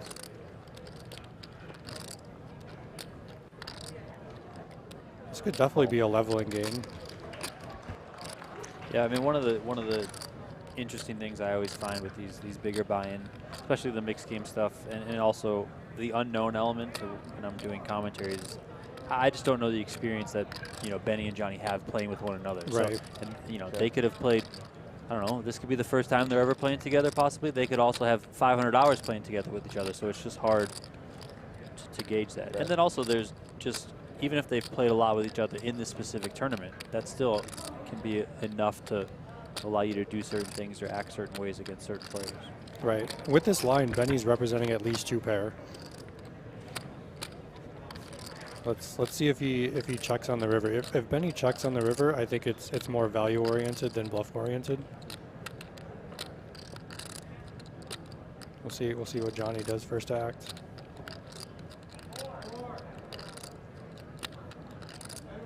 Check.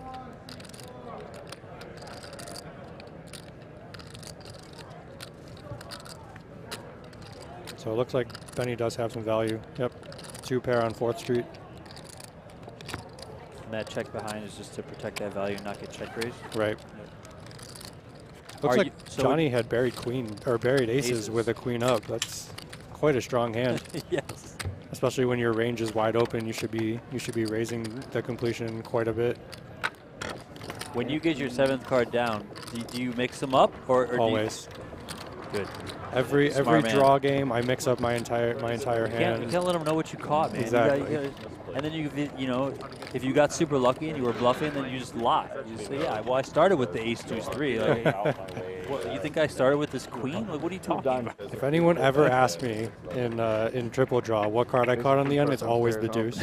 Of course. Oh, that is open. I always lie in the specifically the Raz one.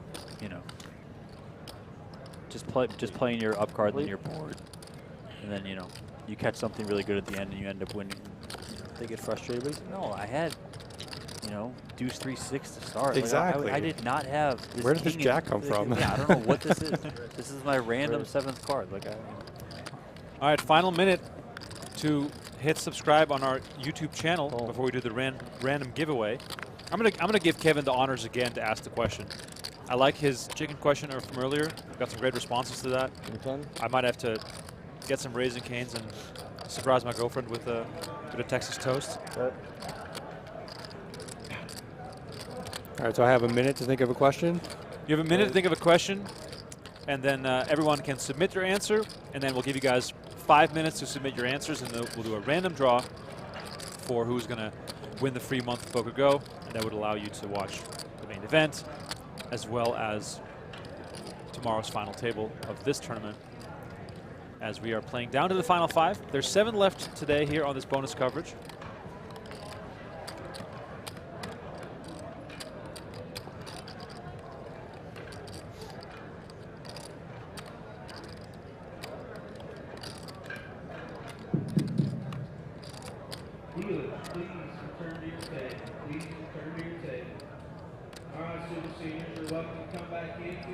Koray Aldemir playing stud is one of the things that I was looking forward to. Yeah, Jungle completed with a 6 and Koray raised with the king. This might end the hand, although 3 hearts. And the 3 hearts, 3 to a straight. I would love for the main event, the reigning main event champion, to win the 50K. That would be awesome, because Koray's such a great person too. He did a little bit of coverage on his own that I really enjoyed watching. He did some like Instagram updates of his tournaments. He's very nice guy. Decides to bet with his kings into the 3 flush. Raise from Jungleman. Wow, 400K is the raise. They are playing massive limits. So these hands are. I mean, that seems like 400. A straight with a flush draw. Yeah, it could definitely be a lot of things.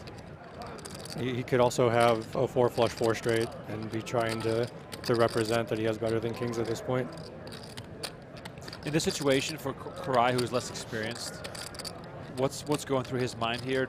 Is he ever considering folding? What type of hands would you fold in this spot getting raised? I think all considerations are on the table. I think raise is the least likely, even if you have a full house in this spot.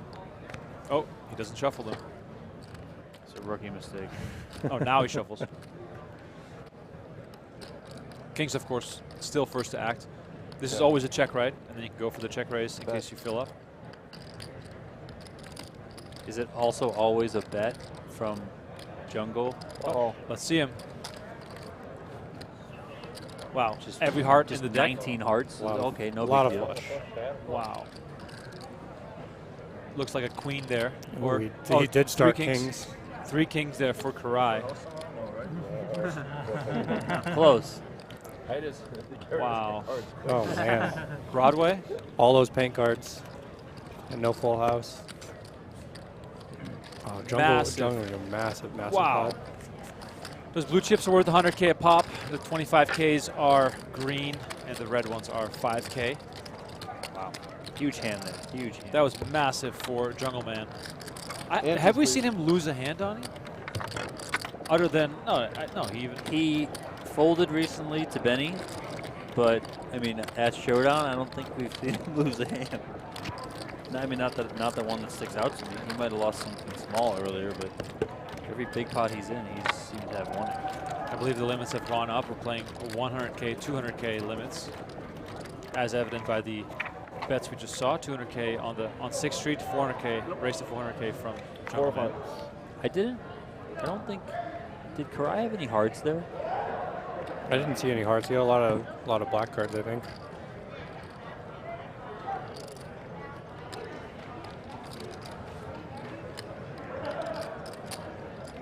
Complete. Jungleman definitely very active and involved. And so far it's all working for him. It's all coming up jungle. He's completing with a 5 dead.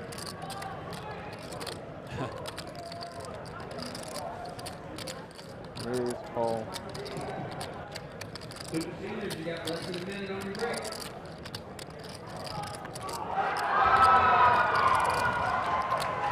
guys are missing out if you're not double dipping and watching the tag team along with this bonus coverage on PokerGO. You can probably hear that noise in the background. That is from the tag team.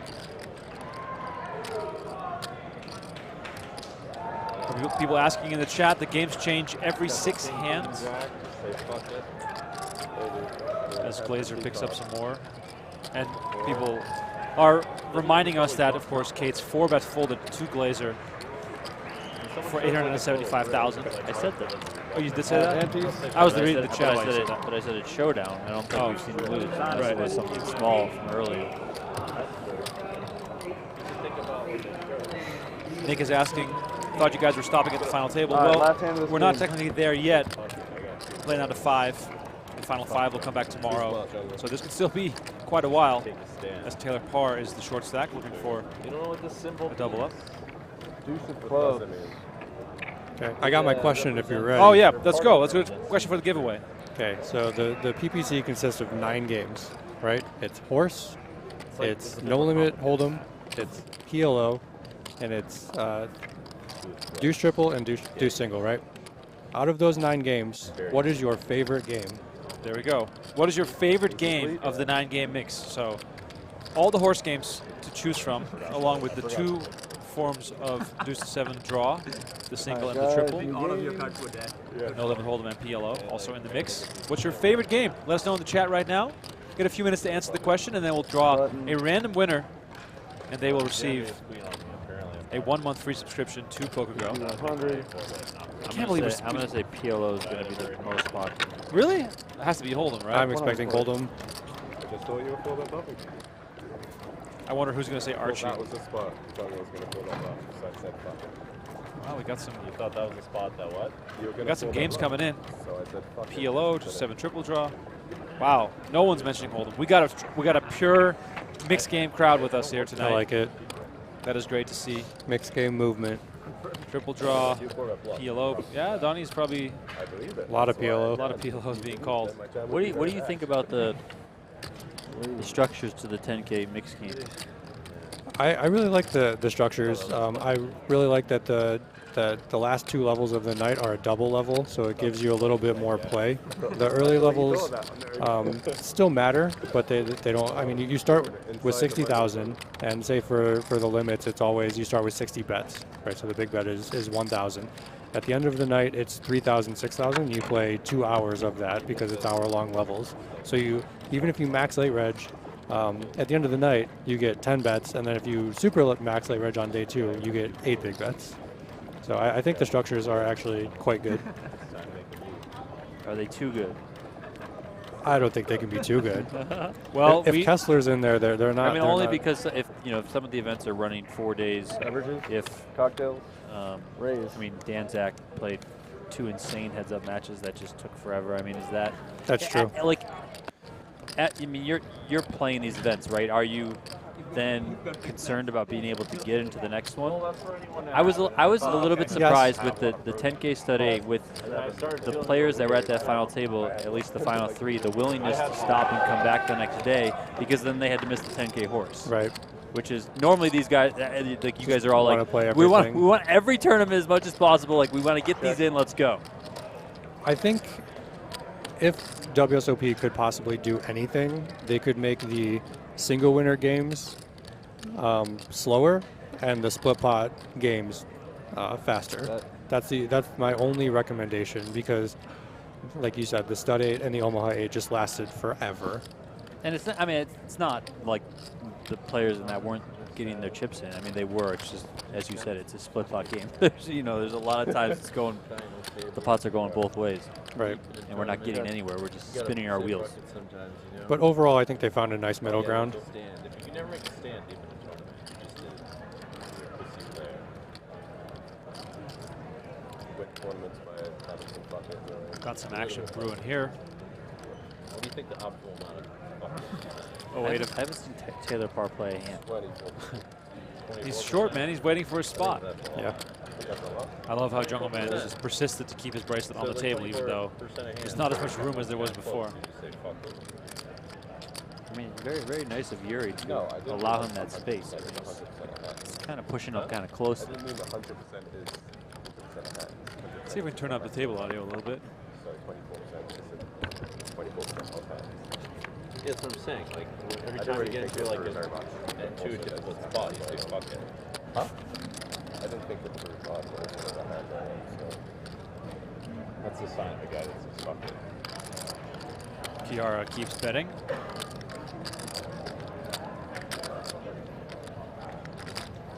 You said you play a bit with Kihara? Yeah, in the 80 game every once in a while. What would you say his best game is?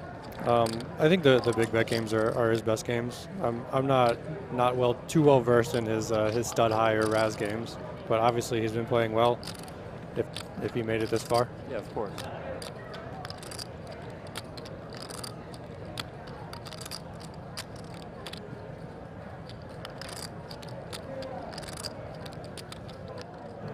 Send in what your favorite game is, and we'll draw a winner after this hand, which should be over any moment now. Don't see long tanking all that much in limit games. Thanks everyone for tuning in. As Yuri gives it up, it's all these pots are so big at this stage. Yeah.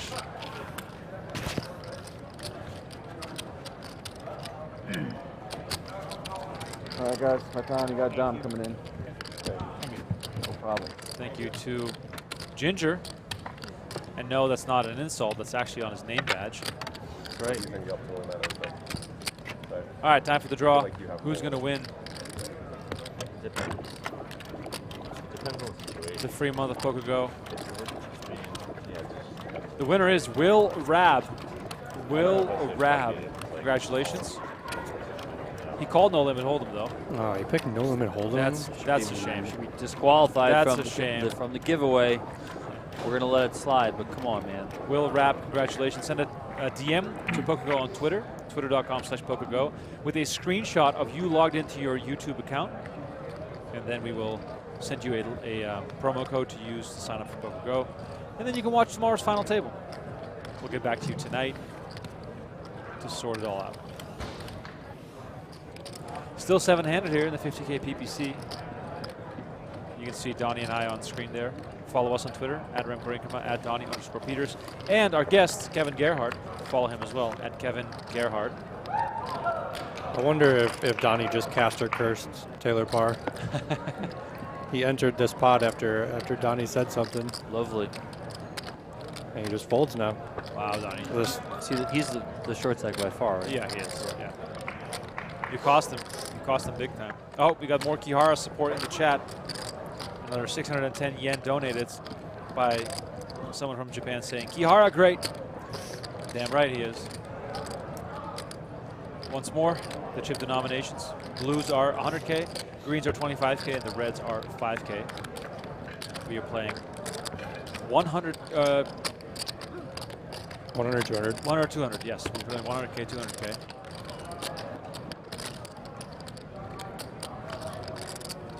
Tater Nub says, this run by Jungle is epic.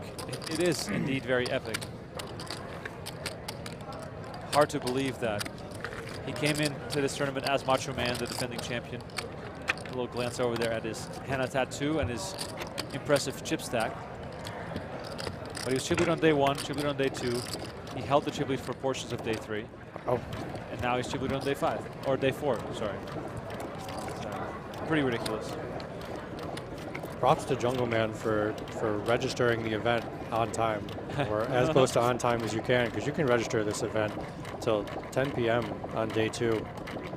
And with him being in the nosebleed cash games, he just wants to get in there and battle. He seems to really love this tournament in particular. Yeah. It'd be really fun to watch someone like Jungleman play a full schedule and chase POI. It really would. With his talent and his sense for the game. How do you get excited for a 1500 where you're playing 2,000, 4,000, 3,000, 6,000 limits? Right. Is Jungleman a regular in Bobby's room? Yeah. So interesting. Yeah, Scott Seaver posted on Twitter that he gets his warm-ups for the 10Ks by going to Bobby's room beforehand and playing cash before the tournaments start. Oh man, it's so crazy. That group of players that play in Bobby's room, that's a whole different realm, isn't it? It really is. It's fantastic. Haven't seen David Oppenheim, Donnie. Speaking of Bobby's room. He's got too much money. I mean, I don't know that for sure. I'm guessing he has too much money. I mean, anyone who can play 2K, 4K has too much money, probably. What kind of bankroll would you need to play 2K, 4K?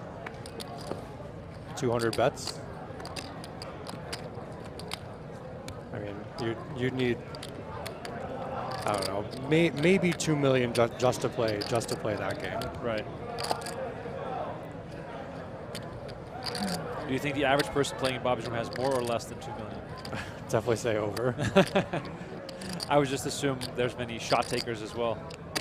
I've heard stories of gigantic PLO games that have $1 million in the pot pre-flop. Wow. That some of these players are playing in. Yeah, so that's actually a funny thing for context. For someone like a Jungleman, this is fairly low stakes. That's true. The stories of pot limit stud and Jungleman in Bobby's room, they're fantastic. If anyone ever tells them to the truth. It's so fascinating. Aaron is asking, is Bobby's room still the biggest game in Vegas? To my knowledge, yes, the biggest public game in Vegas.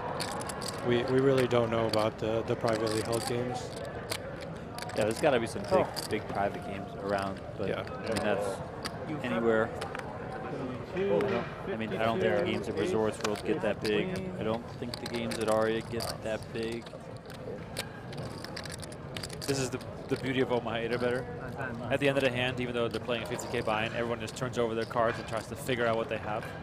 I feel like no one is ever 100% clear and sure of themselves. Looks like a pair of aces is going to win the high, and I don't know. It's hard to see, but looks like some small some cards sort there. of low. Yeah, is going to win the low. It'll always be Bobby's room, by the way. I don't even know what it's called now, but it's always Bobby's room. It's Bobby's room. Forever. Yeah. You know if Ivy's been playing in there? Yeah. I don't know. I'm curious if he's doing the double dipping that he's done before. Like, I know Patrick Antonius is for sure playing in there. He puts it on Instagram all the time, but he hasn't been at the WSB at all. The funny thing is that people might not realize this. The move to Bally's moved all the tournament action in the middle of like Cash Game Central. Like you can walk from where we are sitting right now to Bobby's room in probably under 8 minutes. It's ridiculous how right close across we are. the street. Yeah. So, you know, some of these guys, they can literally... I mean, Maury does it every day. Yeah, exactly. Yep.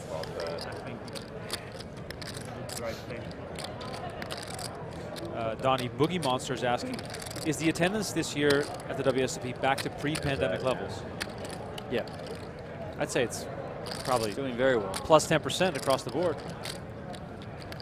I haven't run all the numbers, but I know a lot of stuff is up. I mean, obviously, we just had Colossus was 13,500. I think that's like the 6th or 7th largest WSB tournament ever.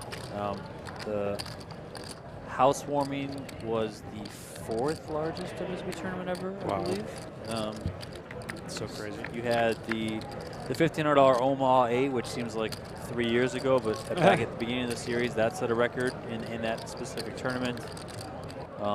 This 50K with 112 entries is the biggest turnout in this event since 2013. You know, so the 25K high roller had just an enormous field, biggest in that. So yeah, I mean, the tournaments have all had really, really big turnouts. The seniors event at 7,700 people, if you want to talk about that. You just mentioned earlier the $600 deep stack has, what, 4,913? I mean, it's just... And Jeremy Osmers. Everything's just wild. Kihara and Becker battling again here in 08. Definitely the type of flop in 08 that could generate lots of action.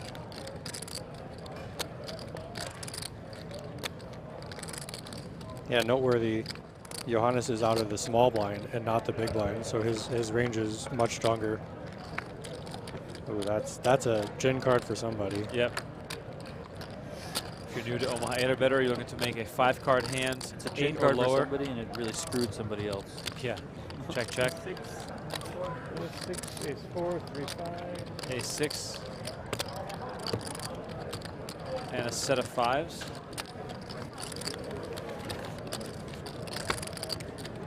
So Johnny had open-ended on the flop with a second no low draw, and Kihara flopped a set with no low draw.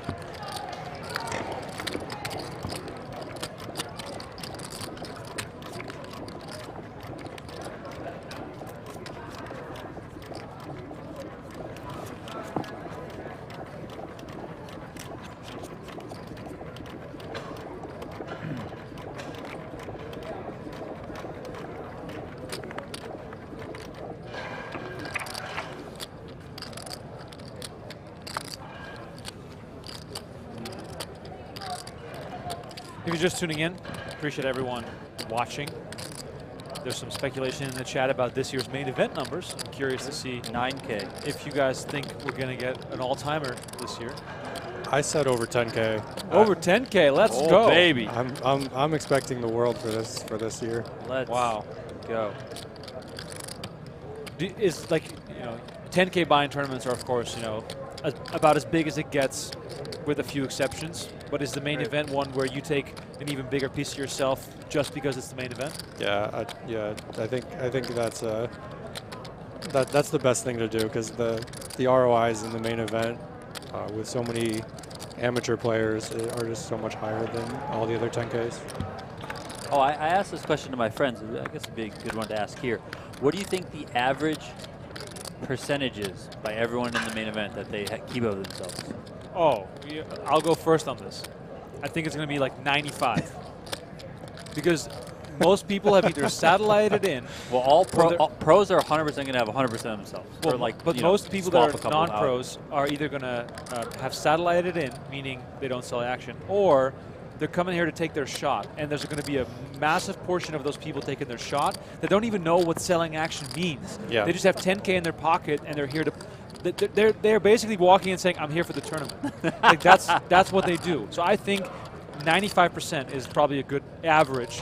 But I think that the majority of grinders are going to be pieced out. The majority of recreational players are going to have straight up everything. Yeah, I completely agree with that. 95 may be a little high, but yeah, it's somewhere up there. Do you do a lot of swaps in the main when you play? Yeah. Yeah. I mean, that feels like the safest way to swapping is the way to do it. To reduce the variance. Well, let me ask you this, Kevin.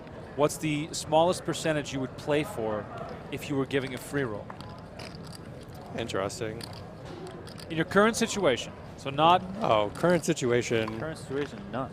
Yeah, I mean, playing for himself all the time. I'd still 10K free roll. I'd probably want. I'm trying to calculate markups in my head, right? So if you like think your ROI is like 100% in the main, right? You can sell at 1.5. So like, I'd probably want 35% if someone were to put me in the main. All right. So if anyone wants to put Kevin in the main event. What's your number? My number? Well, I've never played the main event. So if somebody was going to come in here to play, I'm very conflicted on this. But they said I'm going to put you in. You get 5%. You in? Okay, so I have some thoughts on that. I've thought about this. Not that I've been given this offer before, but I mean, know a lot of people in poker. I could probably play them in every year if I wanted to for a small piece. However, this is my thinking. If I go on the run of a lifetime in the main event, and I only have 5% of myself, I'm gonna have the run of my lifetime straight off the stratosphere. Yeah. I would not be able to stomach sending those wires out after I win the main event. So I think my number for the main event would have to be 50%. I want 50% of my own action, because then I'm playing a tournament with the first prize of, let's call it $5 million, which is absolutely insane and ludicrous. So if I were a regular player of the main event and I played it every year, that number could be lower, because then you're just playing it every year anyway. And in my case, if I look ahead lifetime, and I think I'll probably live in Vegas for a large portion of my life anyway, if I play the main event more than 5 times, it'd be a lot. So I think that with those shots being so infrequent, I'm going to need half my action. Play a Raz tournament. That's pretty rad. So, pony up, guys. Yeah. Let's go. Have you ever missed the main event? No. No. Since you started playing. I've played it every year since 2016.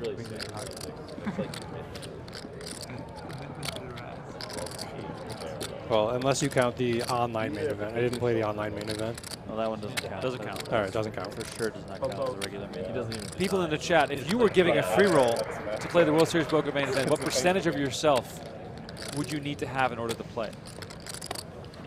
And if you say 1%, just think of the consequences if you do win it. Everybody's going to think you're rich for the next 10 years begging for money. 1% of 10 million? It's still money. It's still money. We've got Raz action here with some face cards in the mix. Kihara has been very active. Oh. Makes the call. 9-8. 9-8 announced. 9-7. Kihara rakes it in. Big one. What do you think the smallest percentage of a main event winner is? Like recent ones, like 2003 and on. I mean, Moneymaker had half. With right? all the swapping that happens, you know, in that grinder tier of players, I wouldn't be surprised if we had someone with 30% of their own action. I'd probably say around 30 as well. Like, what's the smallest piece you've had of yourself in the main? Smallest piece I've had of myself in the main. Probably 30%. 30%? Yeah. Well, we got lots of responses coming in. I think my speech pushed people in that direction. If I win this, but Tyler does say 5%. You guys are gonna never hear the end of it. Got to experience it. I'm going to follow it up to the chat right away. Do you think you'll ever play the main event? Maybe not now, maybe not in 10 years. Do you think you'll ever play the main event? I mean, you're playing it this year, Donnie. You don't want to hear it. And I've always told myself, the year I play it, that's the year I play it every year. So wow. I play classic. Now it begins. Now it begins? The streak begins? Yes. That sounding classic. And, but like, I sold a small package like for the summer, but I'm very much like, in the mindset like you guys have kind of been echoing, is that I'm blasting the main event because it's the main event. Like I'm not. I'm like probably overextending myself for like where my bankroll is, but I don't care because I mean, well, one, I have a job, so like I know that I always have something to fall back on. So I really don't just care about like gambling away kind of disposable income.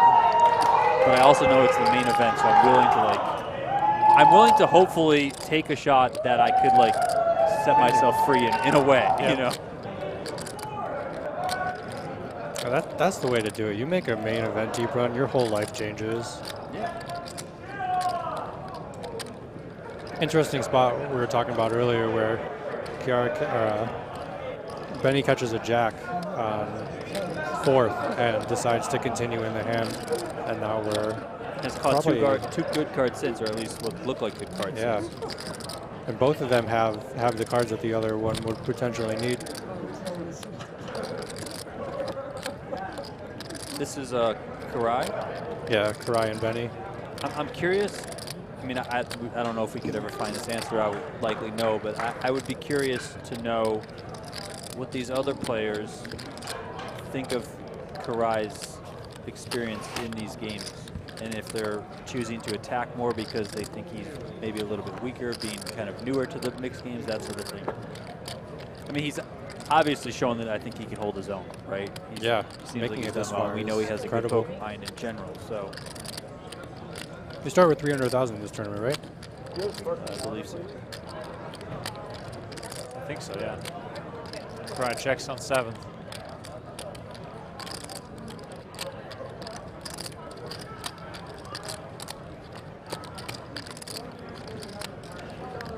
Huge pot. Is Benny still the reigning Raz champ? 10K Raz? I know he won it in the last couple years. I'm not sure if he's still reigning Raz champ. So he's definitely got quite the acumen for this game. Gotta go verify that. Koray here in a tough decision. The action that you're hearing in the background is the 1K tag team event, streaming live on PokerGO right now. Jamie Kerstetter at the final table, along with Patrick Leonard. So you guys can double dip right now. Follow that action along with our bonus coverage. And that's a raucous crowd. We can hear it from here. Benny makes a 6. 6. Wow. Koray is taking an absolute beating here during 7-handed play. Loses a massive pot to Cates, who makes a flush against his trip kings, and now he runs into the 6 low in Raz of Benny Glaser. And he is down to about 3.4, 3.5 million by the looks of it. And that wasn't just any 6. That was the 3rd best possible hand that you can make in Raz, which is very hard to make. I think Benny Glaser will ever win a no limit hold'em bracelet. Yeah. You ever think so? Yeah, why not? Damn. Does he play the events? It is really hard to win no limit tournament. I feel like once you get to 4 bracelet status, Kevin Gerhart as one of those people, Benny Glaser as well, you're in the mix for life because you cannot stop once you have 4 bracelets. Because you're chasing 10 bracelets, and you want to be the one that Helmut dreams about when he goes to bed at night. So once you have 4 bracelets, you're locked into play poker for the rest of your life because you need to not give up. Because if you can get to 10 bracelets, like, you are named in the same breath as Phil Ivey, Doyle Brunson, Johnny Chan, legends of the game, and you're making your own case for the Hall of Fame. So that is something that I think is also on the mind of Benny Glaser, and I think that you cannot avoid no limit hold'em events. Do you have a number of bracelets in mind, or is it just kind of like always chasing the next one? Just always chasing the next one. I mean, you as a poker player, you can't really. I mean, you can't really set goals like that for yourself. If you ask Phil Helmut, what does he say? 24. Good luck. 24 is a 24. Do you think Phil Helmut will ever get to 24 bracelets? It's Phil Helmut. I mean, he's way more likely than anyone else. No, very true. I think he is one of the best tournament players ever. I don't think he's one of the best poker players ever, but I think he's one of the best tournament players ever. I don't see how you can dispute that. Fun Raz hand here. Lots of paint cards. Auto raise with the ace, I'm assuming. Guys, break after this hand.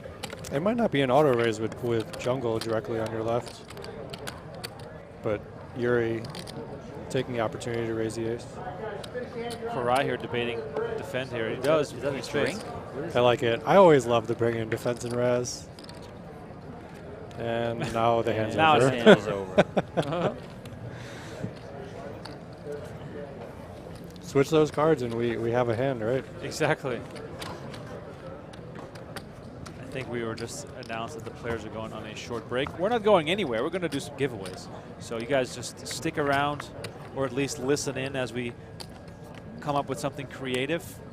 I'll give you guys 5 minutes. 5 minutes to subscribe to our PokerGo YouTube channel, and then we'll give away. Let's do a T-shirt. Let's do a T-shirt from our shop. We have No Gamble No Future shirts. We have high stakes poker shirts. We have lots of different merch in our shop, so check it out, shop.pokergo.com. Anyone who is subscribed out and down the hall on the right will be eligible for the giveaway. Kevin Gerhart is our quiz master of choice. Who's going to probably think of a question. Yeah. And then there's a little food. We'll make sure to credit someone with a free T-shirt from our merch shop. When are you hopping into your 10K PLO8? I want to watch this until the final 5. I'm really enjoying this and getting a chance to watch some of the greatest minds in poker compete at the highest levels. Awesome. Well, we're glad to have you. And if you're just tuning into the stream, Kevin Gerhart is joining us, a 4-time bracelet winner. Do you have a bracelet in 4 different games? 4 different games. That's so insane. So you have Raz, PLO. Do you have a stud bracelet? Raz, PLO, horse, and PLO 8. Wow. So clearly you're going to go for some kind of newly made up sort of, I don't know, Triple Crown-esque type thing where you have one in all 5? Yeah, so the joke between my friends and I was trying to win a horse, HORSE, or at first when I won my Raz, but then when I won PLO, they changed it to 8 game. Okay. Right. So now I have HORSE with PLO, so I need to win, a no limit hold'em bracelet and some sort of deuce bracelet. Yeah, it'd be so fun 10, 15 years down the line if you're actually like down to like chasing the final one. You know, where that's actually a topic of conversation. Like Kevin Gerhart, That'd you know, be so much he's fun. he's only chasing his no limit hold'em bracelet. Yeah, forcing me to play no limit tournaments. I've actually played 3 no limit tournaments this series, which last year I only played 1. Wow. That's crazy, actually, with the amount of action that there is. Yeah. But I guess there's plenty of mixed game action for you to not have to play hold'em. Right. Yeah, I hopped in because why not? We're firing for fantasy points. We're firing for, I mean, I'm trying to win more bracelets now. When I first started playing poker, I would say that I did it all for the money, you know, because I don't want to wake up to an alarm clock. I don't want to have a boss or a schedule. And now that I'm at the point I'm chasing the glory now more than anything. I mean, we've had this conversation many times, Donnie and I, about sort of the status that comes along with winning bracelets. And back in the day, having 1 was like a huge deal. And now having 2 sort of means that you matter a little bit. But I feel like that number is being pushed up higher and higher. Higher and higher, as, for sure. As each group gets bigger, you want to get out of that group into the next one. Right. And now that I believe Seaver got his 5th. Seaver has 5. Hastings has 6. And 7 now is the number where you separate yourself as someone under the age of 50, because the group that has 7 is all very old for the most part. So are you looking at that list every now and then, or at the end of every WSOP, you're like, man, I'm with these guys now, but 1 more and I would be with this group? At the end of last year, I definitely knew that I was one of 59 people in the world that had 4 or more bracelets. 59. Yeah, that number is now higher. Right. But it's so hard to win one of these tournaments. I mean, you have to beat hundreds of people, the best players in the world. I don't know when my next bracelet will be, but I'll be trying as hard as I possibly can for I don't know, the next 20 years, hopefully 30 years, 40 years. And that, I think that's the cool thing about you, is that you're just committed to the game. You're in this grind, and you just want it more than most people, and that's also why you're giving yourself a chance to do something like that. Yeah, I love the game of poker, and like I said, I'm also a student of poker, so I watch everything I can, I consume everything I can. The fact that Helmut has 6 more than Ivy is just ridiculous. Yeah. Ivy won his last bracelet in 2014. I think Doyle won his last one in 05. Same year Johnny Chan won his last one as well. That was that the same night, or it was very close to each other, right, Donnie? I think it was very close to each other. I just kind of remember it from the broadcasts. Right. Which might have made it seem like it was the same night, but it could have been 3 weeks apart for all we know. I mean, Adam Friedman is just on a tear these last few years. How many people have won bracelets in 4 consecutive years? I mean, it has to be a very, very low number. And I feel like his overall tournament volume isn't like super high. Yeah. I mean, he he's just pretty shows selective up with what he plays and crushes. But look at Hastings' name up there. Like, if you look, we're looking at the list right now of WSOP bracelets. Of course, it's Helmut with 16, then Ivy Brunson Chan with 10, Johnny Moss has 9, Seidel has 8, and then Men the Master has 7, along with Billy Baxter, and then it's Brian Hastings with 6, and he's in that group of 6, which is a big group. But it's Hastings, Hennigan, Chris Ferguson, Jeff Losandro, Ted Forrest, Daniel Legrand, Lane Flack, RIP, TJ Cloutier, and Jay Heimowitz. So I feel like, Friedman, Deeb, and Rast, who have 5, Mizraki has 5, Mercer has 5. This is like the group now to be in. Yeah, it really is. We had a Jason Mercier sighting this series. Yep. Oh my gosh.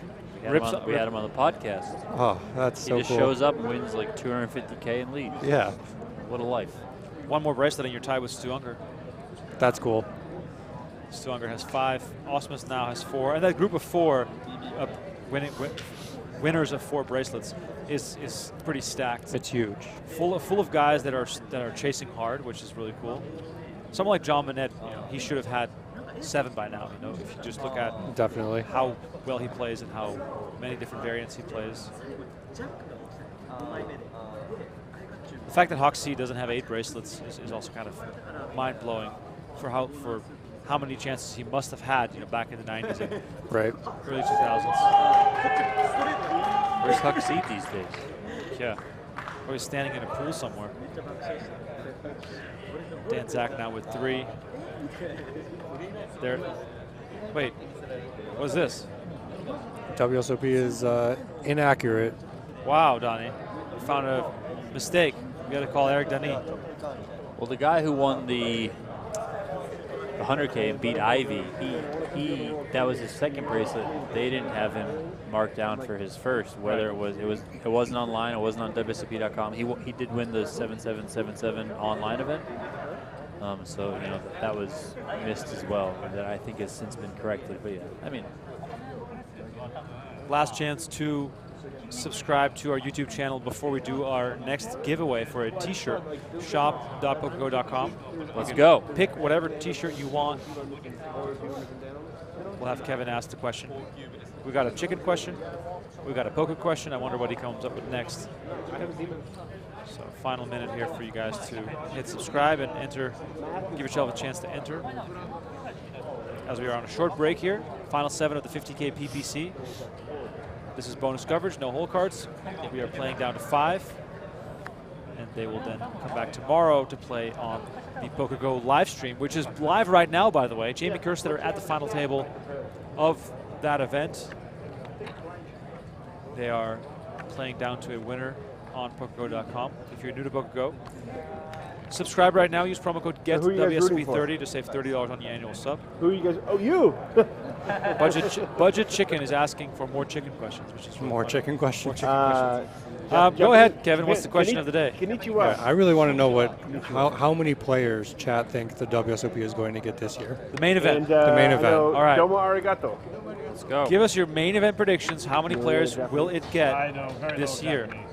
Very little means you know some. Of course, the record is still 06. The Jamie Gold year was at 8,672. That's just off the top of my head. Let me see if that's correct. 8,672. If that's correct, I would deserve some kind of prize. 8,773. Close Did enough. we get more blues?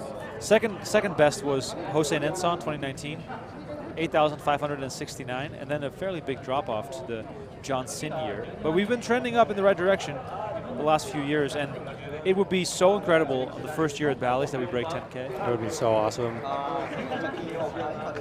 We have to break 9,000. Like, it has to be. I think 9,000 is a lock.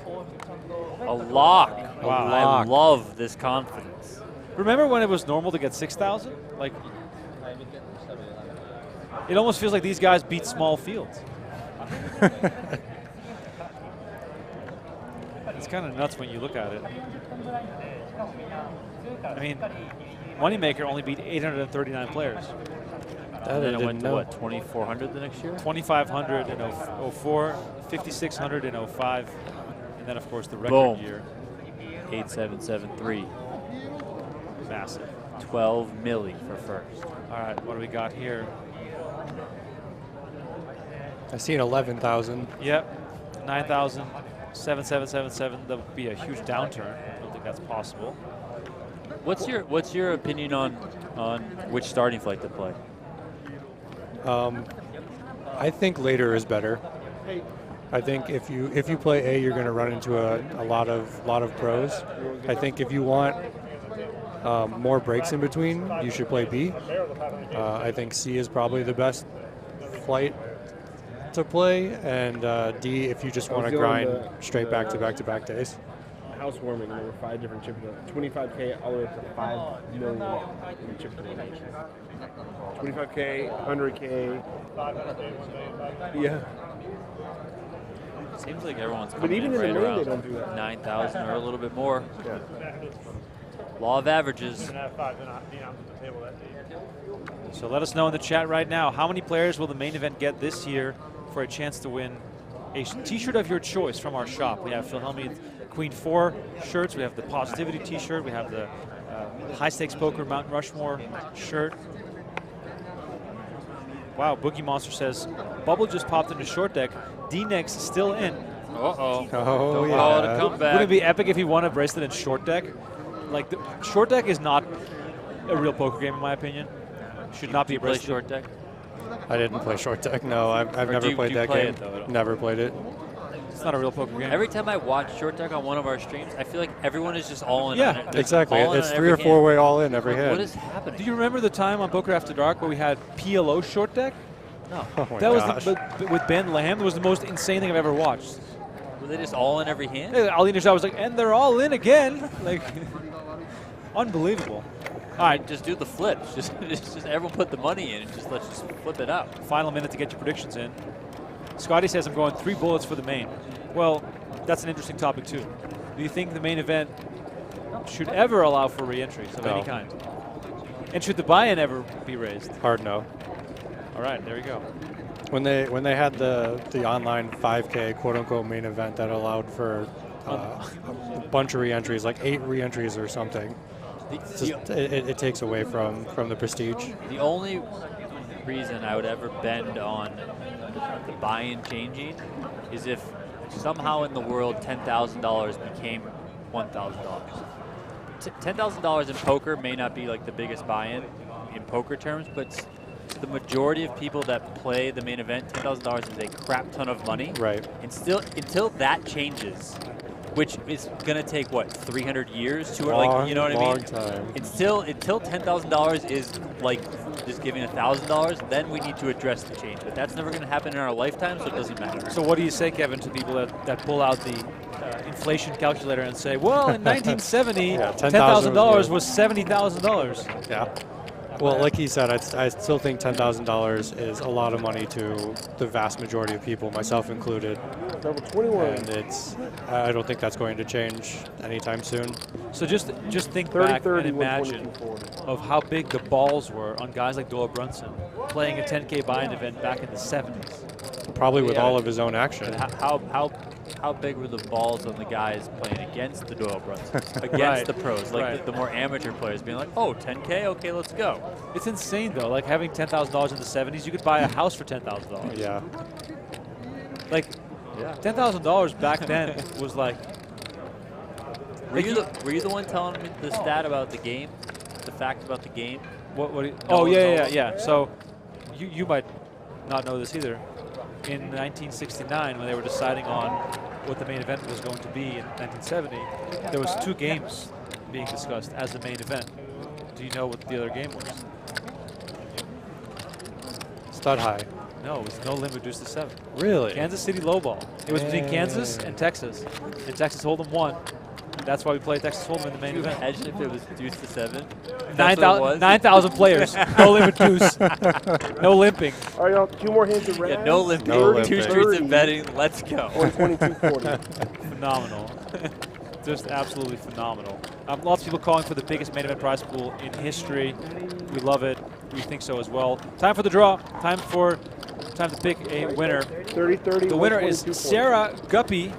Sarah Guppy, who said 10,101, which that would be a phenomenal number if we hit that. That'd be an awesome number. 10,101, Sarah Guppy. Congratulations. Send a DM to us on Twitter, twitter.com/PokerGo. Send a screenshot of yourself logged into your YouTube account. Tell us the shirt you want, the size you want, and the address, and we will figure it out and send it your way. Thank you so much. We appreciate everyone for playing. 2 more hands around. And if you're watching this, please like the video and subscribe to the channel. We are 7-handed in the 50K PPC. We're playing down to 5, and we're joined by Kevin Gerhart, 4-time bracelet winner, who is just told us he's with us here until we get down to the final 5 before he enters his 10K PLO8. So lots more insights. Oh, you're just going slow. No re-entry. I understand. No re-entry. Wow, freeze out. Freeze out. In that format too. It's the 1500 allowed you 2 re-entries. Wow. No, Jungleman not back to the table yet. He's coming now. He doesn't need the chips. Probably changing into another costume. I hope he comes out in a different costume. That'd be great. It's so ridiculous. It'd be great. Had a 60, so 830. Taylor Paur entering the pot as the short stack. Koray in the tank. All he really needs to remember is that there's 1-6 dead. Every other card was pretty high.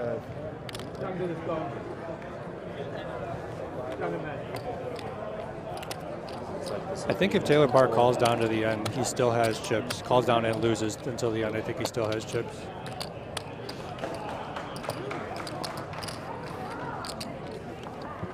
camera work. Producer Aiden, thank you.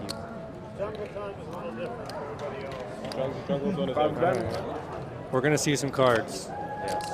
Okay. 7 deuce isn't bad in this game.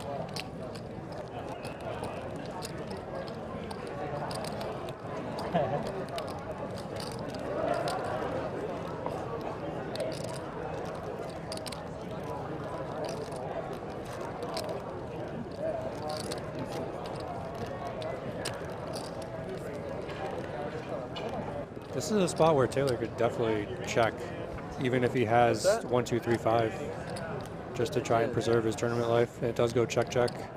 7 parts. You only get one hand. Yeah, I can't. This place is confusing.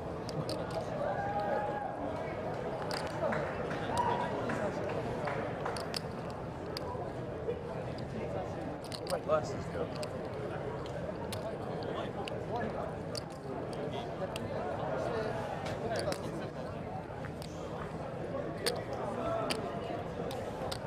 All right, we're definitely seeing some fireworks here. Seems like 122.40 are the limits. Yeah. I get the sense here that Taylor's not that easy, feeling too easy about his hand. No, not at all, especially against this run out. Yeah, Koray is an automatic bet, and now we have a huge decision to make here. Normally Fifth Street is the time that you make your decisions in stud games, but when the board runs out this terribly, you definitely find a fold on 6. This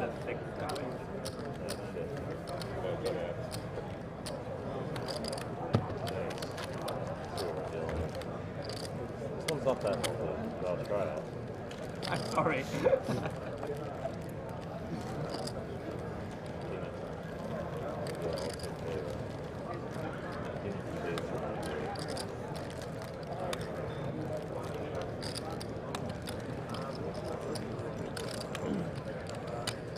Oh, massive decision right here Here we go. to put it to call, and we're left with crumbs. 85,000, 90,000. Wow, and the board of Koray is looking so strong. I think Koray's going to bet this basically dark.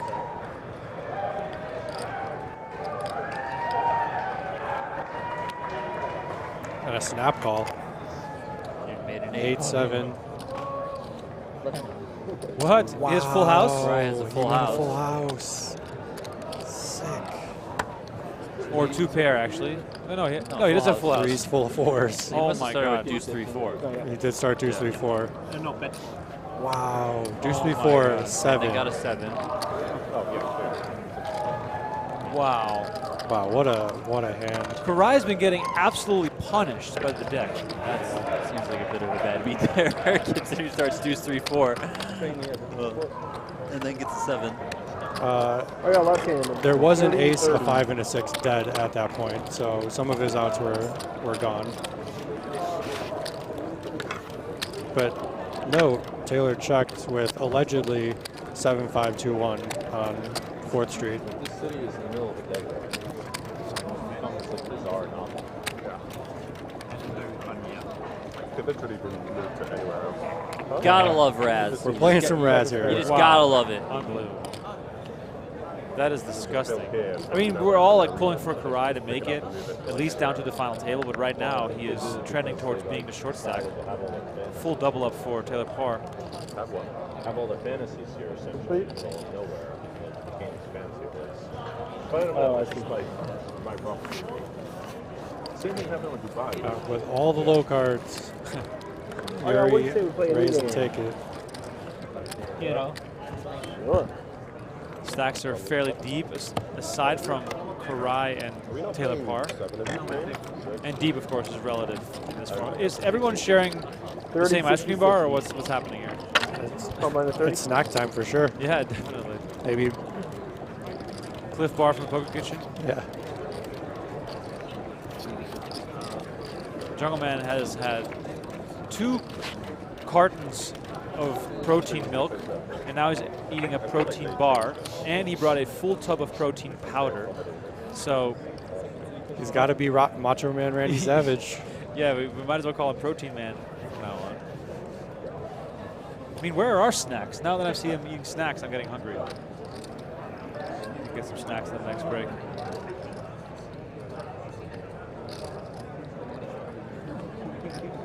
Chip colors for those just tuning in. The blues are 100K, the greens are 25K, and the reds are 5K. We are playing 6120. Does that sound right? 6120 blinds, 122.40 limits. 122.40 limits. For your text, Donnie. Thank you for your text.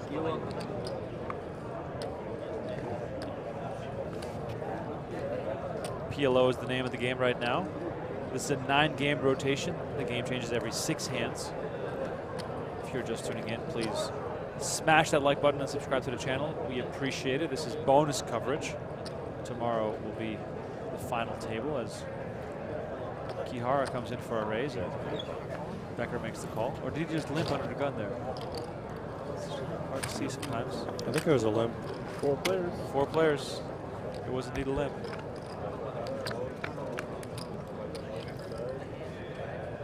All spades.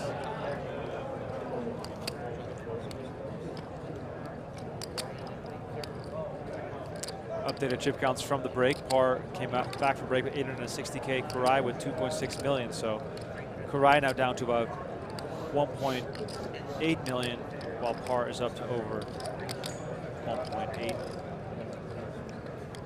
Kihara 4.7, Glaser 6.6, Becker 6.6, Yuri 4.1, and Cates the chip leader with 8 million.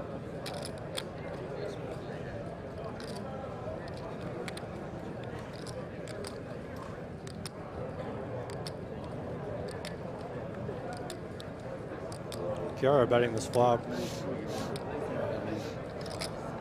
Becker calling. May we see flush over flush? Yeah, I always find it. I find PLO very scary. I'm not very good at PLO. But especially with these monotone flops, I always feel as though, unless you have a flush, you just give up. Yeah, that's a lot of the time for sure. I mean, you could, if it's cheap enough, you can try and make a full house with a set, but most of the time you just give up without a flush.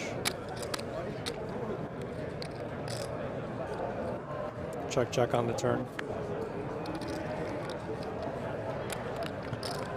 Wow, update from the PokerGO stream as Jamie Kerstetter is heads up versus Patrick Leonard. Wow, couldn't have drawn it up better myself. Unbelievable.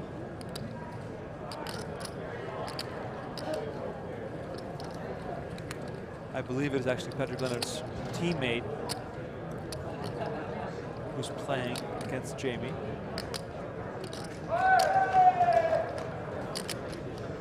I'm going to rewatch that final table. That seems like a lot of fun.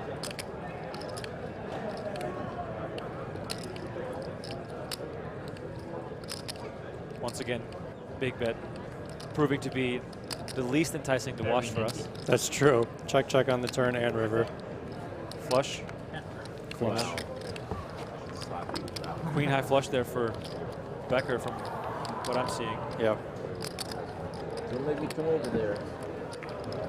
There it is, Queen 10. Okay, thank you. No river bet. With the raise, not happy with the raise situation. But thanks for calling me. Yeah. Aren't they supposed to be sitting? Yeah, I think so. I mean, when you can see my cards from Chris! there. Yeah. I'm curious what the chat is snacking Yeah, on. My girlfriend just sent me a photo. She made mini s'mores pies. Wow, that looks All so these people good. need to be sitting down. All these people. I need those. Those are very well toasted. Big event. All right, Well, I mean, not that they're going to do anything. No, I know. Different language is a bit of a... 30. It's the American way. Getting scared of a different language. Yeah. We're just, no.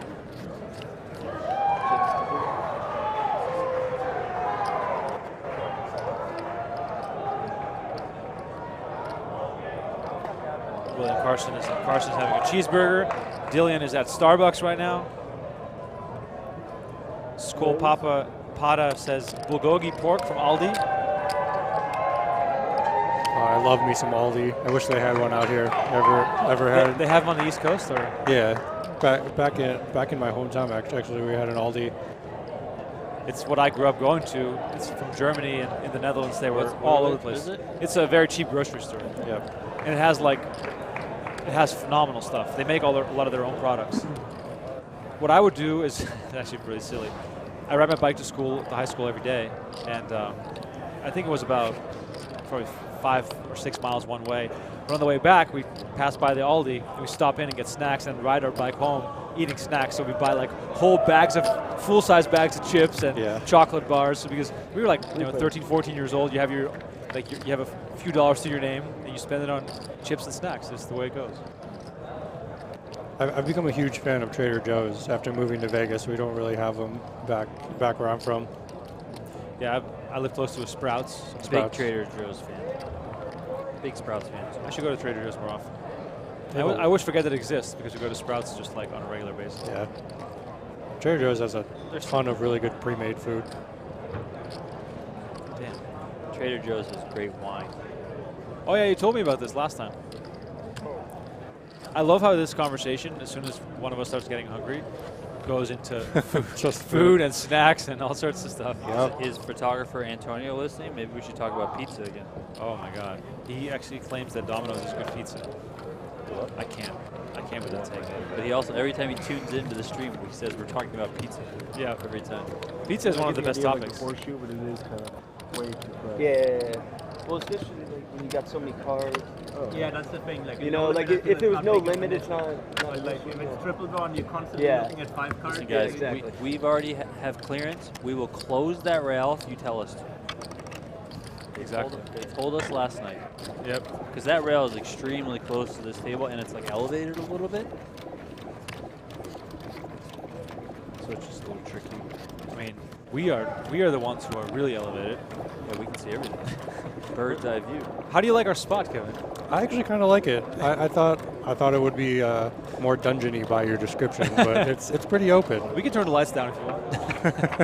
How do you feel about the Stranger Things vibes coming from this 1980s, whatever this is? Yeah, it definitely looks very old school. I'm glad. Like, does it work? Those things. Don't touch it. Don't touch it. It looks like it's on. I mean, these lights are on. Yeah, right? Something is on. Do you think this TV works? I mean, that's one of those, like, you watch The Ring? Yeah. That's like The Ring.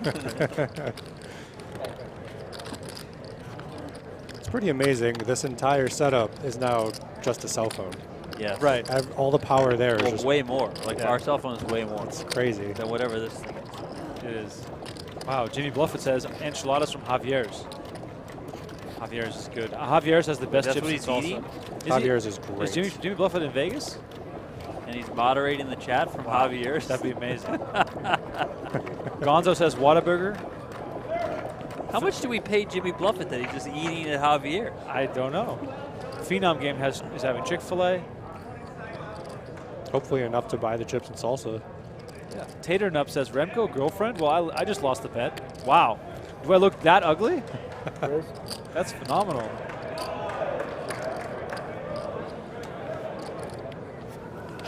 Drew Bella says Casa Don Juan, best enchiladas in Vegas. I feel like with where is that? I don't know where that is. There's one on Main Street, and there's one. Oh no, that's Juan's Flaming Fajitas. That's a different place. That's my favorite Mexican place. That is very good. It's very good. Where's that? Well, there's multiple locations. There's one on Water Street, and there's one. There's one on Trop in Summerlin. Juan's Flaming Fajitas? Yeah. Taylor Paur entering the pot off like 25 big blinds. Kihara calling. Hey, you're here to pay attention. We just talk about food, and you just make sure we stay on topic every now and then.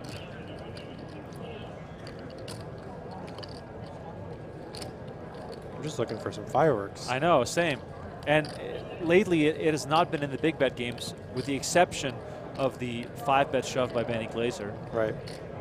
Yeah, the big bet games actually tend to play smaller than, say, the Raz pots.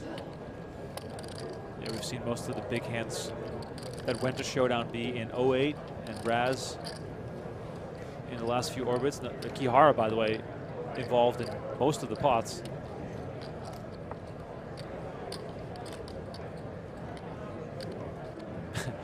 Jimmy Bluffett says, "I live a blessed life, Donnie." He does. Don't we all? Don't we all? Shawnick says, "Isn't this kind of a downgrade setup for the PPC?" Well, the final table is tomorrow.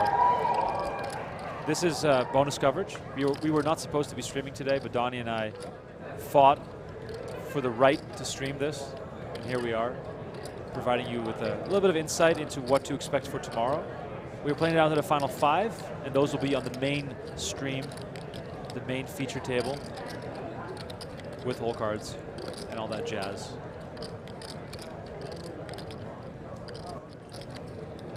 Right now, the 1K tag team is down to heads up play, and they are streaming live on PokerGO right now.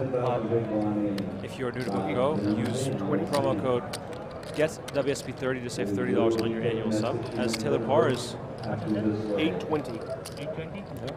Potting the turn. Wow. You got a 5 behind? 500K behind. So basically all in here.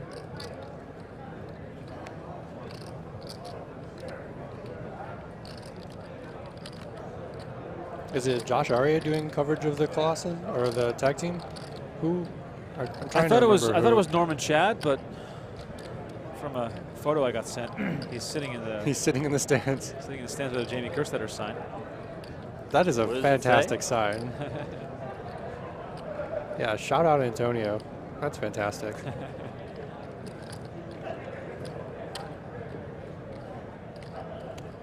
Kihara probably deciding, is this going to be for stacks, yes or no?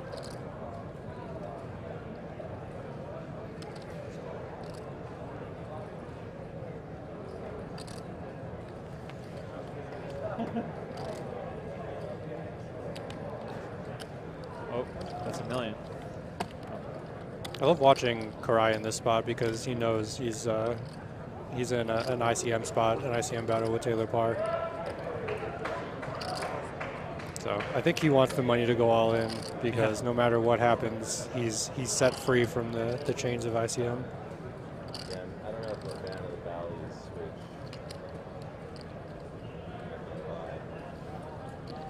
Sorry? I'm not such a fan of the Valley switch. Oh, really? That's fair. Why? I don't know, like, have like good restaurants to go to make and to play. Where these restaurants? Wow, looks like Kihara has the amount cut out in front of him inside the horseshoe that's behind his cards. Look at King 7, 8, deuce, 2 spades. What type of hand is Kihara playing for stacks here, Kevin? So from the way Kihara is acting and from the money not going in on the flop, I think Kihara has a draw, and Taylor Paur probably has either 1 pair or 2 pair. Most of the time, out of position, when you make your hand, you're just trying to play for stacks. So Kihara's trying to figure out how many outs he has, and then if you're facing a pop bet in PLO, you need 33% equity or more to make a profitable call. So I think he's currently calculating how many outs he has on the river and converting that into a percentage to see if he has the right odds to call. Plus, in this spot, you have an extra 500,000 in implied odds that if you make your hand and you go all in, you think your opponent's going to call with basically their entire holdings. The deuce is such an enormous brick on the turn here that... Yeah, deuce is a great card for Taylor to pot it and try and take down the pot at this point. Wow. There we go. So I think Kihara is probably looking for a 9, a 10, maybe a spade. I mean, what a spot here. I mean, a 9. I expect Kihara to shove this quite often. Whenever the board texture changes dramatically from what the nuts are. There it is. He puts Taylor Paur all in. You get to shove or you get to pot when the board texture changes and put your opponent in a maximum pain spot. Taylor Paur immediately shaking his head, disgusted with that river card. Alexa closes at and 10. Kevin, is it safe to assume that even though Kihara could have still missed the river, this is the perfect card for him Exactly, to bluff on? exactly, because the board texture changed so much where, you know, King 8 is probably good on the flop, but the 9 changes it so much it brings in all the straights that Kihara could possibly have. This is a call for a couple $100,000 right here, so expect it to take a little bit of time. So what kind of hand is Paur forced to call with here? Because there are definitely, so if there are still bluffs in Kihara's range. Right, definitely. If Paur has a 10 blocker in his hand, maybe a jack blocker with say 2 pair kings and 8s, kings and 7s. I mean, I think with a set of kings in this spot, you probably have to call, but it's just so difficult when the board texture changes this dynamically. The fact that Kihara made the move instantly also goes to show that he was calling there with a game plan. Right. That either I hit my hand and go all in, or I see a card that connects with a range that I could be perceived as to having. I'm also going to be all in. Exactly. Yeah, I really do think PLO is Kihara's best game from what I've seen him play. Yeah, Taylor Paur is in a world of hurt right now. Yeah, because even though Kihara might have been holding a straight draw, those also could have been straight cards with spades. So right. It's a busted flush draw doesn't mean that he missed his draw. Right. Kihara could also have 9-10 with, you know, Queen 10-9 with the Queen 10 of spades and just made a pair and is trying to bluff Taylor off on the river. He knows that Taylor probably has 2 pair in this spot. It's a very sick spot. Wow. Koray in the background, cool as a cucumber. Yeah, Koray, of course. Fold or call, he's going to be happy. Yeah. Wow, sick. Oh my God, disgusting spot for Taylor Paur. You put in 1.3 million and you have to fold the river for your last 500,000. He lays it down. Please show the bluff. No, Taylor said, I don't want to see your hand. Oh, he did? Oh, yeah, wow. He said, don't turn your cards over. Oh my God, ladies and gentlemen. There was a fucking river in the deck I could pick, not for you to put down. It was the 9 of fucking hearts.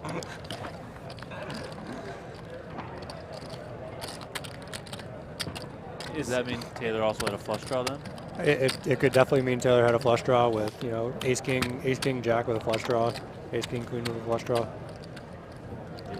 But that card just changed the board texture too dynamically that he probably has to fold most of his hands there. All right, good luck, guys. Kihara just on a tear in this last hour. Taylor Paur down to 500,000, while Koray Aldemir is sitting on about 1.6, 1.7 million. So both short stacks there on that side of the table, while all the big stacks are huddling together on that side. I think it was back. Now Yeah, Taylor down to 8 or 9 big blinds at this point. So I expect him, if he enters the pot, to just open for a full pot of 210,000. Yeah, I mean, you brought it up as if it was intimidating. And that was. It's not exactly intimidating. Someone in the chat said, if someone tells you not to turn over your hand, you should turn over your hand. Just to get a little maximum bit of tilt factor. It's not meant to be intimidating. Kihara fans in the chat are loving it. Compelling. That's the word. I'm compelled. You seem really compelled. All right, 3 players. Blinds right now are 60K, 120K, playing 120, 240 limits. Check.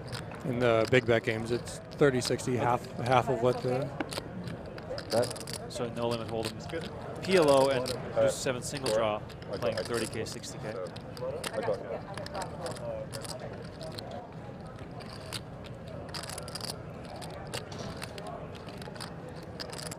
Gold Potta commenting that Cates has the best seat given his chip stack. That's definitely true.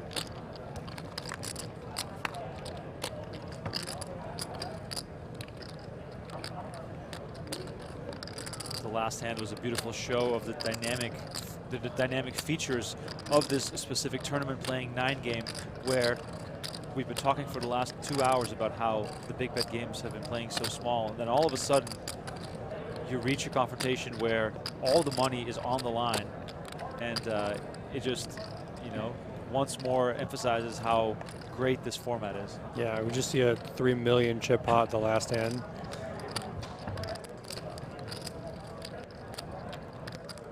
I think the thing that Jungleman has over everyone else at this table is he's just absolutely fearless.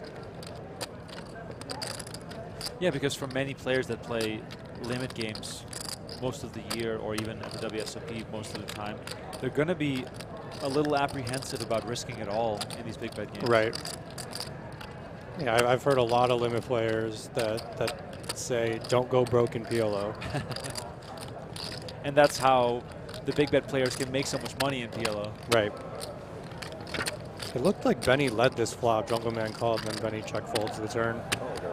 I don't know what he thought of Jungleman's range pre-flop, but when you get to this stake with these stack sizes, you see a lot of limping in PLO. I also feel as though that specific way the hand played out is a scenario in which Jungleman has won countless hands in this tournament. Yes, he's call a C-bet, and then your opponent will just check fold. He's what we like to call a red line warrior, if you know what that is. Yeah, but please explain for the people in the chat. So a red line is amount of money or chips won without a showdown. So basically, you're just putting maximum pressure on your opponents to get them to fold hands to not make it to showdown. I like to be one of those people in these big bet games. Normally, when it gets to showdown, my hand is not great all the time. The action you're hearing in the background is the 1K tag team down to heads up play live on PokerGO right now.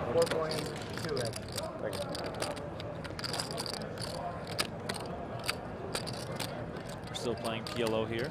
Final 7 of the PPC. Question from Skold Pata for you, Kevin. He says, did you start out in no limit hold'em PLO or mixed limit, and how did you make the shift to get to the higher levels? Right. So I started off as a 1-2 no limit grinder, and I had a friend who worked as a massage therapist at the casino in Cleveland, and I would just go up to visit her. And I think the first night I played 1-2 PLO, I made like $200, and I was just instantly hooked. And I tried to find as much free content on YouTube and Twitch to try and figure out how to get better at poker. And I found Jake Harver, Jason Somerville, doing his Run It Up challenge on YouTube. So I watched a lot of him, and then he started playing horse games in Scoop and WCoop.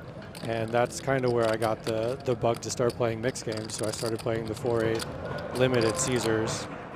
And since then, I moved up from 4-8 to 8-16 to 10-20, 20-40, 40-80, 81-60. And I mean, I just love the game of poker, and I love thinking about it, and I love playing as many hands as I possibly can, paying attention to everything at all times. So it was, in terms of time, I think it was a pretty big jump. You know, I went from playing 4-8, 4 years ago, to 81-60 now with a 360K win and a 10K horse. But in terms of like hands that I've seen over that time, I think the grind was pretty slow. Right. And of course, mostly live. All live. All live. All wow, live. All live. Yeah, like I said earlier, I wish I had access to playing Scoop and WCoop, like Pads and George Danzer and some of the other great mixed game players who can just get hundreds of thousands of hands in, where I get to play, I don't know, 15 hands an hour, depending on what game we're playing. It's crazy.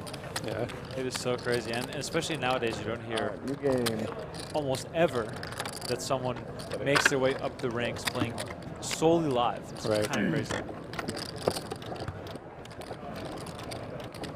Yeah, I just, for the last 6 years, all my thinking has been poker.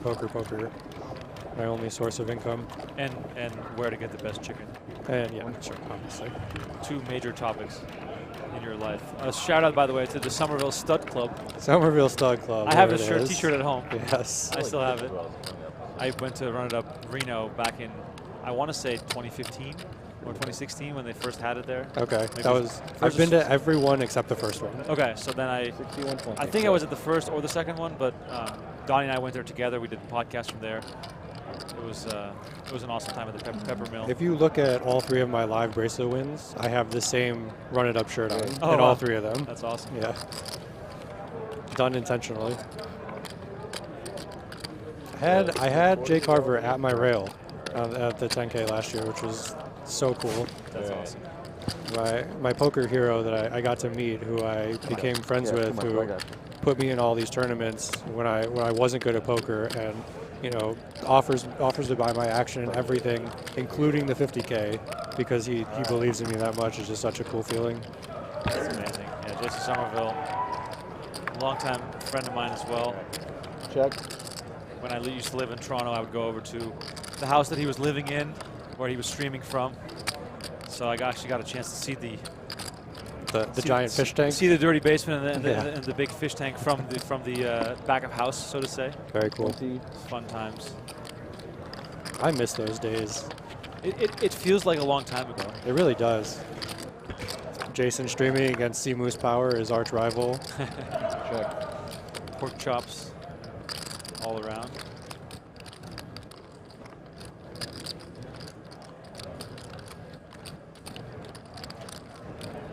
Koray's involved in a pretty big limit hold'em pot. King, deuce, deuce, queen. Feels like it's the first time we've seen limit hold'em. That's true. We haven't seen limit hold'em, and I don't think we've seen single draw. We've done triple draw. We did see single draw before you sat down. Okay. That's how Glaser doubled through Kihara with the 9-8 versus the 9-7. Okay. Both the pat. Yeah, this is the first time we've seen limit hold'em. Check.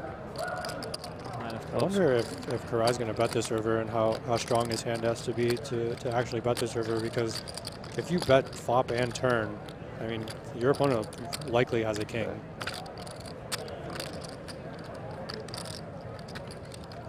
So if Jungleman faces a bet here, it's looks like not going to be an easy call. Looks like he is. And limit hold'em is the perfect example of when you get to make bets by either folding the river when you're beat or raising when you're not beat. It's like, if you want to learn how to value bet in no limit hold'em, learn limit hold'em. Right. Yeah, so many more showdowns. Yes. Jungleman is not happy about this situation because Koray is definitely repping at least a king. That was the time to whip the bluff in my face. Koray. Crucial pot there for Koray. That was yesterday, right? Throw the cards in my face. Paul says, but did you see Mirko? I did see Mirko. Call me Nate. It was like forever ago. That would have been your time, right there. Mirko and Phil Helmet are in Vegas. I've seen them. He's too nice. I'll come over there and slap you. They're ready to come back out whenever Jason gets the bug. Next time I can't wait. I was hoping he would play some events this year. Me too. I'm not like really. Played a pretty serious schedule last year. Yeah, yeah, he did. Very much looking forward to him being here. Denny says, why is the bracelet already out there? That is actually Jungleman's bracelet that he won last year in this tournament. So he's just channeling all the energy from last year's win. Donnie comes back, no snacks, no drinks. It's unbelievable. Macho Man Dan. There are no snacks. Stop. I went looking. Are you serious? I have like 6 nuts with me. Wow. What a travesty. I mean, no hole cards I can deal with, but no snacks is just an abomination. I don't want you to soft play. I don't like being soft. Oh, wow. Kevin Gerhart bringing out the good stuff. You got those at Costco. They were at Costco. These are Trader Joe's. I mean, but that's the easiest stuff ever. Yeah. We don't want to rob you of all your brain power snacks. Oh, I don't have my my yogurt covered pretzels from Trader Joe's. Oh, those are in the room. I will not eat your snacks. No, I will not. You have to play poker all night. I will probably... He would eat your snacks if you weren't on our fantasy team. But because you're on the fantasy team, we need you in peak form. Peak form. But I appreciate you offering, as we are still playing Limit Hold'em. If no Limit Hold'em is the Cadillac of poker, what's Limit Hold'em? I think we've had this discussion. I can't remember what car we what car we figured out. Taylor Paur all in here and at risk against Johannes Becker. Pair of fives against a flush draw. Yep. Wow. Pair of fives against a flush draw. Ooh. There it is. Flush on the turn. Taylor Paur finds a way to double up, and seven-handed play continues. Flush draw and straight draw. And straight draw.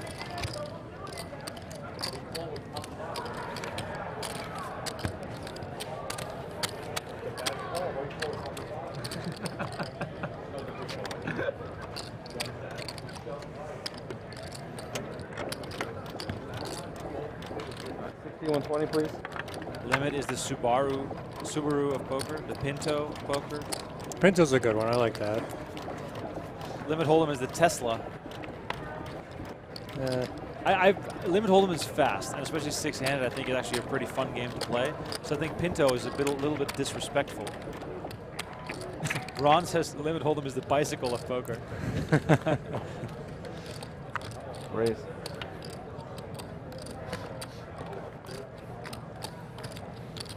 T says Kevin Gerhart, by far my new favorite poker commentator. Oh, thank you. Very humble and awesome dude, it seems. Keep up the great work. Appreciate it. Always great to get some love. By the way, much love as well to producer Aiden, who is running the show. In case you guys are wondering, it's a one-man operation. Aiden running the show, and we are here doing the commentary. The big stream on PokerGO.com involves about 20 people. That's why it looks so good. And if you want to watch that action as well, tune in right now. They are still playing their heads up, Jamie Kerstetter and Patrick Leonard. 240. 240, correct.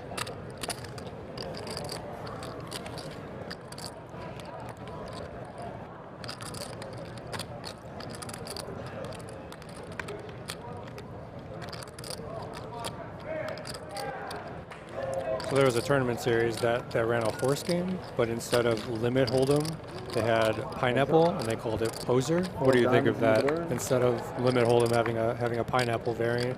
I would say replacing Limit Hold'em with Triple Draw is probably the right approach. I agree.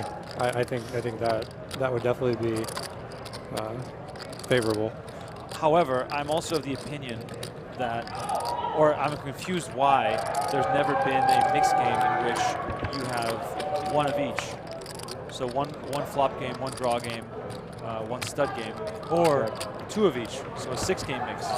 Because I feel as though having 3 kinds of stud is a little bit much, and it might be more fun to do. I'm not sure which 2 you would pick from the stud variations, but so they do have OE mix, like an OE tournament that run. I don't know if it's this year, but it used to happen. Which draw variant would you add? Just TOE? Yeah, I think that's. I think a TOE tournament would be fantastic. Yeah. Well, we used to have a triple stud. And you could have a big TOE and a little TOE. Yeah. Little toe, big toe. That's right. That's great. That is really funny. I do like how the WSP has continuously added new events to the schedule. Big Bet Mix comes to mind. That is such a fun tournament.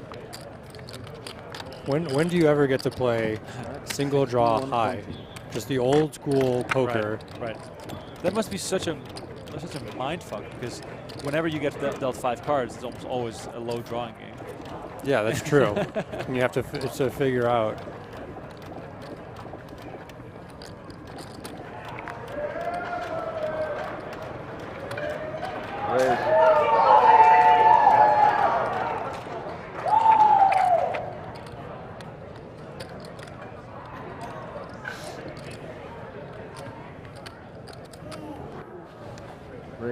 Raise and 3-bet under the gun 1. Representing pretty strong ranges here. Wow. It's unbelievable, but Patrick Trunk, who's Kevin's friend, along with Jeremy Osmus, Nick Marchington, and John Van Vliet, Mr. Ape Styles, are still in with now 16 left. 16 left. Let's go. 16 left in a $600 deep stack. We are just tracking all the events from around the room. Oh, he just lost a big one.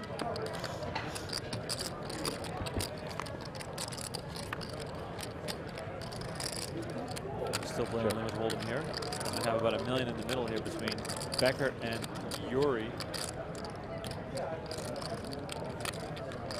Wow, third carton of protein milk for Jungleman. I'm not sure what he's trying to achieve, but his muscles are well fed.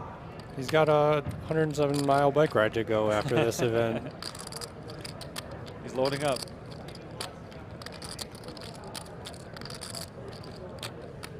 See, this to me is a little bit weird. I mean, this wasn't even that long of a decision, but in limit hold'em sometimes you see no limit players think for a long time. Yeah.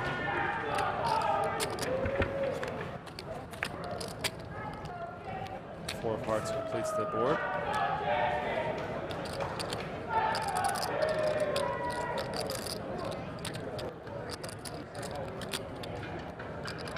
There's still so many nuances to limit hold'em, even though the game is quote-unquote solved. If you put a human against a robot in limit hold'em, the robot will win 100% of the time. But you know, with actual humans and making mistakes and being flawed, there's still so much decision making to be made. As Johnny looks pretty unhappy with the current situation. What kind of hands would you be unhappy with, but still considering calling as we see the call? I mean, maybe he calls with a pair of 9s in this spot, right? Yeah, that's what I was thinking. As cards got mucked, we didn't get a chance to see them. Ace King. Ace King. We'll just believe Ace that it was King pair for of Yuri. 9s against Ace King. There it is. Update from the PLO8, by the way. Old school name in the mix there. Peter Neff at the final table. Wow. That's a throwback.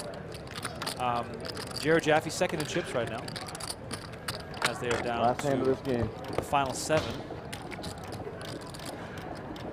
The 1K Super Seniors, if you've been watching since the start of today, we've heard a loud roar when the bubble burst. They're flying out right now. 162 players left in that event. Does that say James Woods? Raise. Let's go James Woods. James Woods in the mix. Another guy that loves mixed games. Oh, Negreanu busted from the short deck in 15th place. Just can't catch a break when it gets down to the important part of the tournament. Brutal. At least we get to see it in the vlog tomorrow. Yeah, we'll get to see the rant. Check. David Eldridge in the money. Chris Brewer, Chino Ream, Brian Rast. Brian Rast, by the way, should be a first ballot Hall of Famer. Elier Sion, Stephen Chidwick, Sean Winter, Ben Lamb, stacked field in that tournament. Then the ladies event kicked off today. Over 1,000 ladies in the field right now. Currently on dinner break. Tiffany Michelle among the top stacks so far. I wonder if she's having French fries on dinner break.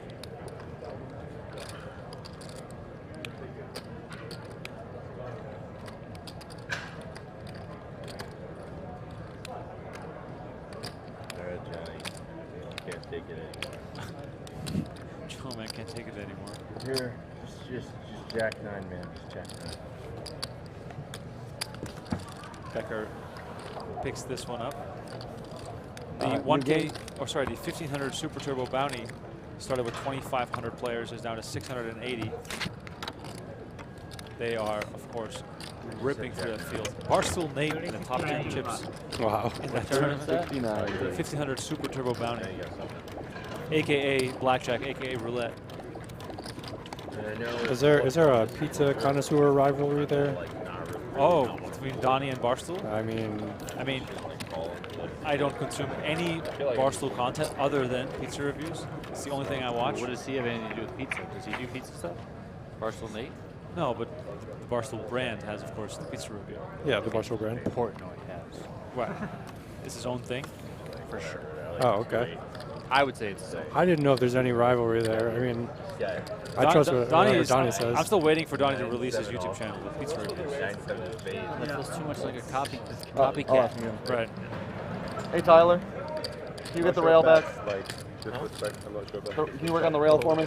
Dustin Dirksen off to a good start in the 10K PLO8. Up to 202 players right now. 202, that's awesome. Phenomenal event. And circling back to this event, if you're just tuning in, 50K PPC down to 7. Oh, here we go. No limit, deuce to 7 single draw. Raise. The almost Cadillac of poker. Almost.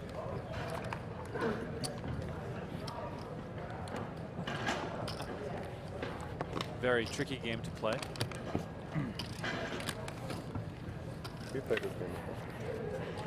Benny's one of my favorite people to watch in this event because he doesn't have any fear, and he is incredibly smart and talented in trying to figure out what his opponents have. As you can see from last year, he basically bluffed off his entire stack, but it was worth it. I mean, this is one of those games where if you don't end up in spots where you're bluffing off your whole stack, you're doing it wrong. I agree. Question in the chat, will the main event have a shot clock? No, it won't. And I don't think it ever will. Yeah, that's just too amateur unfriendly.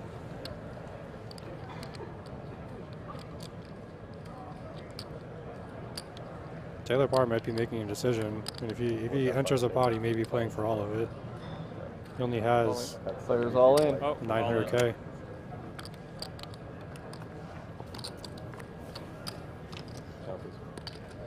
$1 million.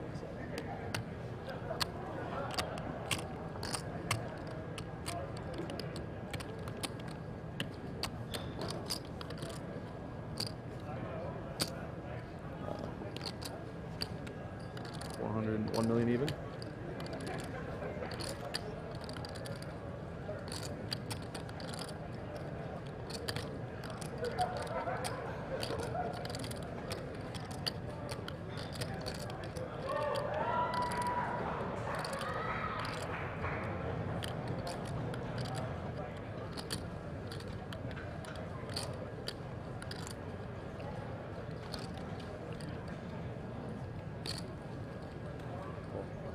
Benny calls. Here we go. Showdown time. One of my favorite things, all in showdowns in this game, where the drawing and the padding is so interesting to watch. Taylor Paur, action on him. All right, guys, no more betting.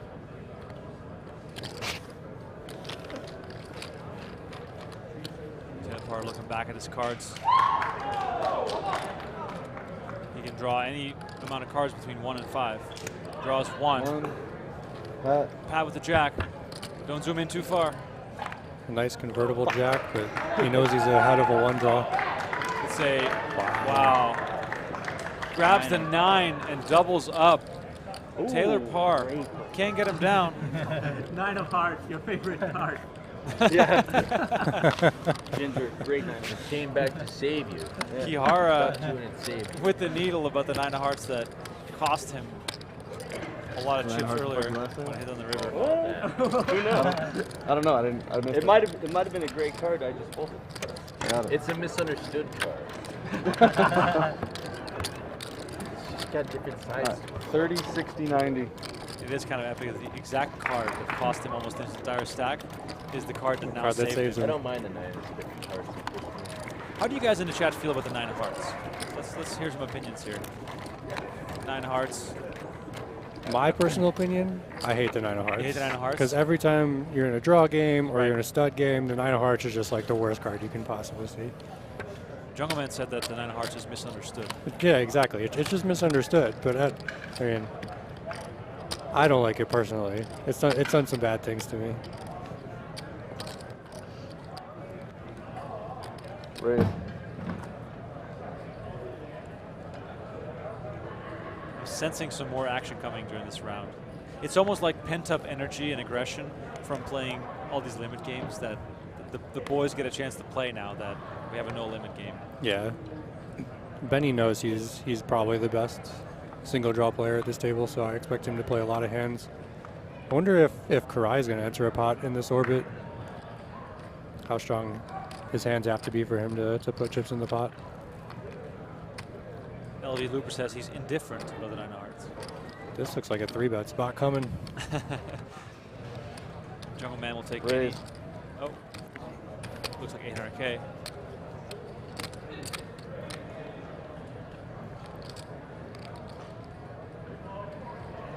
So Paur might be going for back-to-back double ups.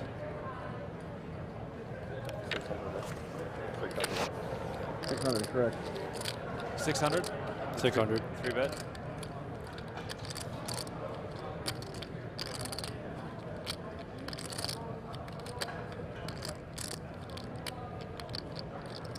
So you know how people complain about the tanking and no limit hold'em?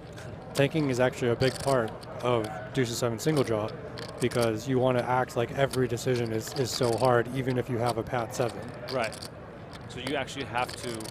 You have to balance your tanking in this game, whereas in no limit hold'em it's probably unwarranted. Oh. I hope that Christoph Vogelsang never gets into no limit deuce to 7.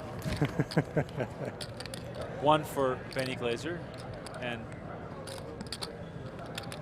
Yuri's 1 pat. Pat right here. Interesting. If you're new to this game. These are my favorite spots in the game where it goes 1 pat and the 1 is out of position to see if they muster up some bluffs or if they bet for value or if they just check it down trying to get to showdown. This is the most interesting part of the game.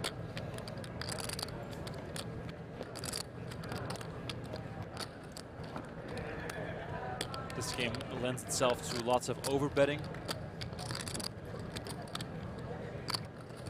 Check.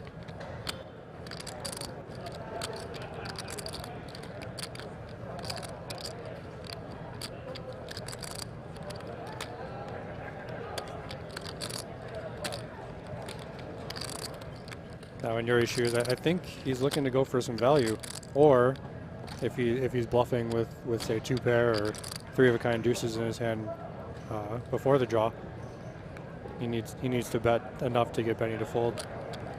So we'll see what sizing he comes with.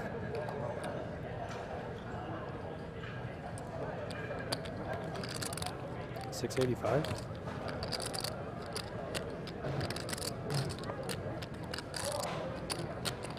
690. 690 is the bet from Yuri. My question always, why don't you just bet 700? So I do have an answer to this, and I think it's a psychology thing. Oh, for sure. I the believe more that. Yeah. physical chips you put into the pot, Yeah. the quote-unquote scarier it looks to your opponent. Yeah. So I think if Yuri had a stacker green, he would have put the stacker green forward as 500,000. Glaser with a real decision here. Judging by his body language, he's not considering raising.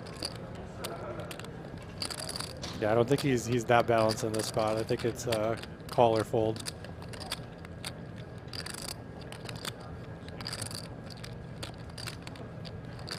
Probably the only person I'd consider calling him.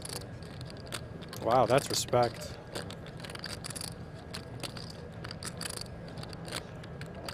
That makes it sound as though Glaser has a bad showdown hand.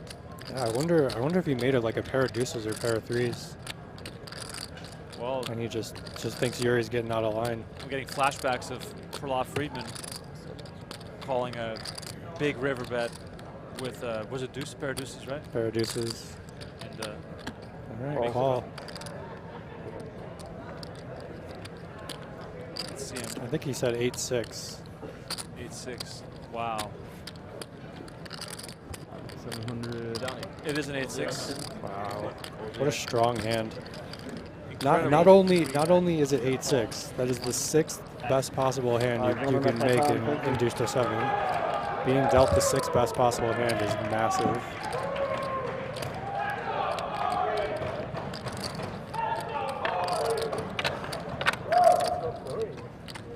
I was eliminated from the 1500 single draw before the money, shortly before the money.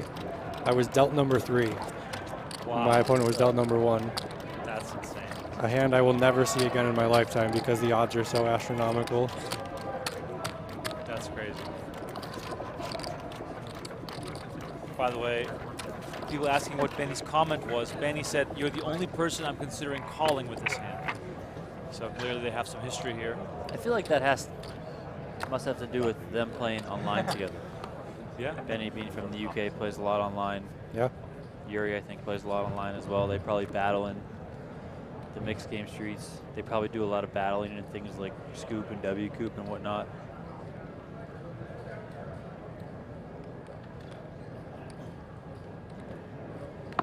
We are 5 hours into this live stream. Thanks so much for tuning in. If you enjoy the content, please consider liking the video and subscribing to our channel. We release daily clips on our YouTube channel, so even if you're not a subscriber to PokerGO, you can still watch daily clips, highlights, the best hands from the WSOP.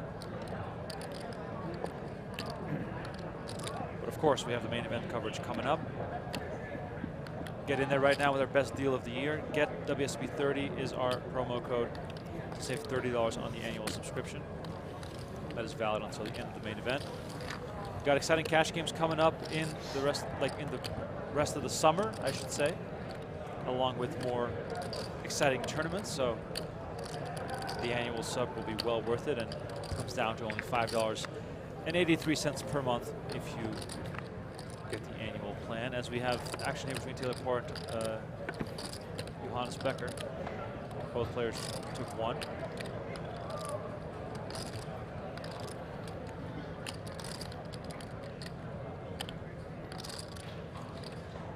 I always wonder, Kevin, how all these variations were invented and how some of them stuck and turned out to be so perfect, and how we've not seen a completely new game enter the market and have the same sort of impact. You know, short deck, sure, is relatively new, but it doesn't have the same type of cachet as a game like this. Right. I'm just waiting for the WSOP to add Dramaha to a tournament. Dramaha is like the only thing I can think of in recent times that has kind of caught on in the mixed game cash streets. Split pot draw games, can't allow it.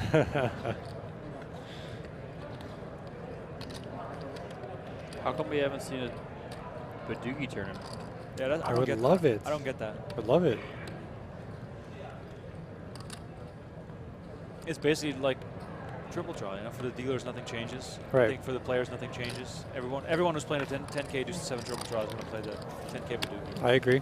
I think I would much prefer Badoogie than say Ace to 5, because Ace to 5 is just a worse game than Deuce to 7, and that's because not making straights is a huge part of Deuce to 7, and people play so much worse in that just because they play hands like 3, 4, 5, 6. Right.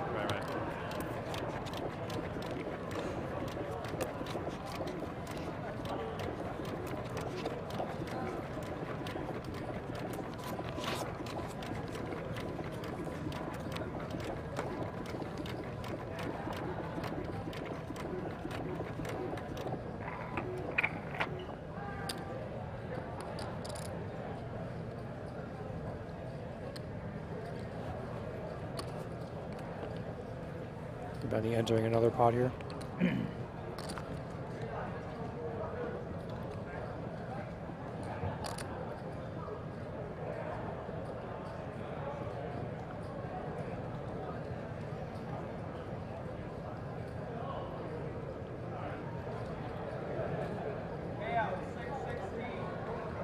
Is Yuri coming at him again? No. Yep. I like it.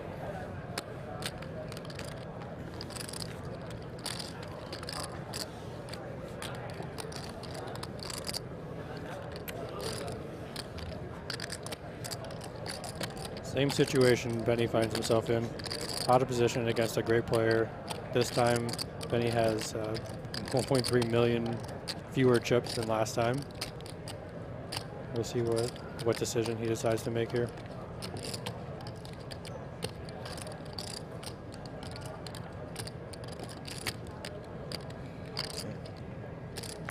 Seems like a sigh and a fold.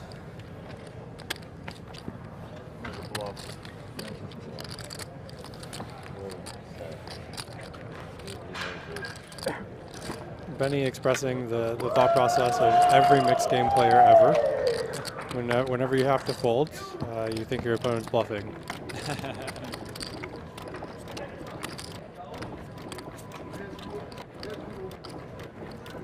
Do I have the cutest dog? Look at this guy. He's the best. I like bigger dogs. Damn it. I can't do big dogs. Always a possibility. All the past 8 are in this range. 7 people, fewer cards. All right. Pretty easy to play. I never had a dog in my life until I where you've gone. got Sammy. Oh, I've grown up with dogs and cats my entire life. No. Currently no pets in Vegas, but the girlfriend really wants to get a dog when we get our own place. Nice. How would I thank him for opening my book? I mean, please. How would I thank you? Or whatever. Yeah, but I gotta thank you. Why would I thank him? I know that word. Why would I thank him for opening my book?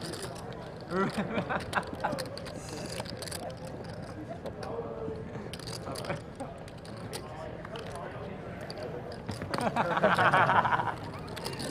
don't know, you gotta try something good. different. I can't even be mad at that. Not in the mood. Not in the mood. Oh, it's better? Huh. Spoiled brat. You want a petition to change? Huh? You can ask the floor maybe? Oh man. 3 down. More bad news. How good could these guys be at stud 8? I don't know, they don't look like they're good at stud 8. Not You guys watching have any pets?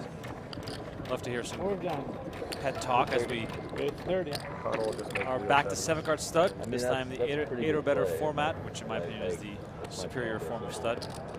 More fun to play. Definitely more fun to play. More multi-way action. I think you can be a lot more aggressive in this game. And like you said, people just think they're really good at this game, but I don't know about that. Raise 240.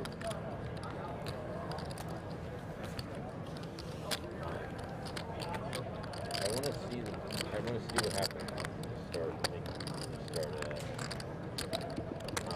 Yuri becoming more active in the last few pots. I want to see a Dave Kihara completing and Yuri raising. Decide, you know what?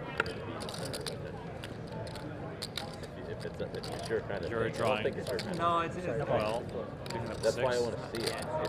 I feel like it should have been the 9 of hearts, not the 9 of spades. Right, right. Let's keep that theme going. I have a question for you about stud 8. Yeah. What does the research and your experience say about playing unconnected low cards, where it's very hard to win the high, but the low is basically a lock? It depends on what the other up cards are. If there's a lot of other up cards that are pairs to what cards you have, you can play those hands just to go for the low. But if you're playing those hands against an obvious high hand, like a pair of queens or whatever, and you don't have an ace, you're like, you're less than 40% to win the pot, or to, you know, I mean, you don't get all your money back all the time because you just catch a brick and you have to fold. It's not great. You want to play hands like 3, 4, 5. If you can help it, you want to play hands with an ace. An ace is king in all stud variants. I have to think about why. That's of course because the ace can play to win you the high hand, Right. if no one pairs. Right. A lot of times in stud 8, if you're playing low cards against low cards, pair of aces wins the high more often than not. Huge pot brewing here as both players have an open pair. Well, it's exciting to lose that. Such a possibility of not being that. I think it's rooted in there. But it may be conditioned partly in me because gradually as I Kihara got bet older, I with decided that open I pair of was gonna get sevens whatever I wanted out of life. after hitting a 3 on 6th Street. Taking kinds of risks. Yuri makes the call. Wow. That makes sense. It's going to be a big one. Taking risks so that you can. Huh? Taking risks so that you can be. So that I can get whatever I want out of life. I just figured. At one point I decided that's the only way to guarantee it. The most beneficial way to guarantee it. So it might be related to that, maybe it's my personality, I don't know.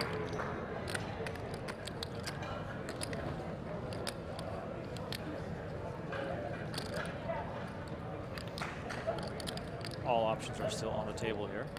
Yeah, if I'm Kihara, I'm definitely betting a pair of sevens with any low.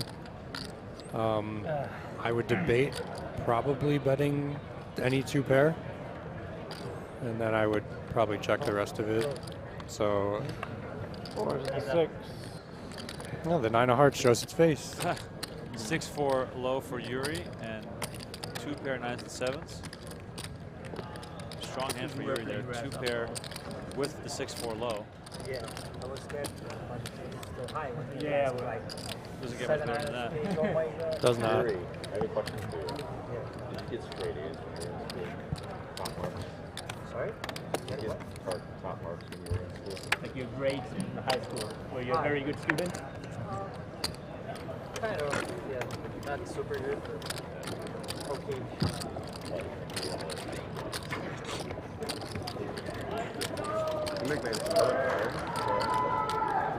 Yeah. Kind of. Loud noises coming from the main stage. You guys better tune in. Don't miss out. 30. Are you the cool kid? PokerGO.com, by the way. That's where that's streaming right now, as we are doing bonus coverage for tomorrow's final table, which is going to be this event. The final 5 will be on PokerGO. Do you think their rail is louder because pads isn't American, and normally not American rails tend to be much louder than American rails? For sure. Americans are, I love Americans, I live in America. Americans are terrible fans as far as generating a lively crowd.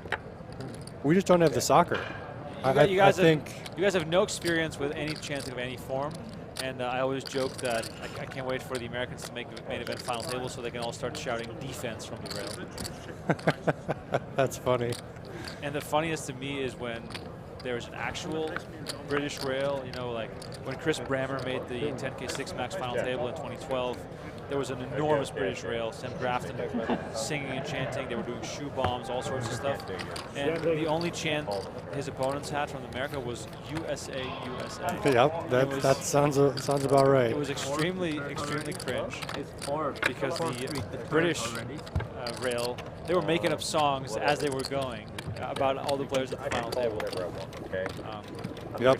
Turn. Americans are disappointments. If I feel like it.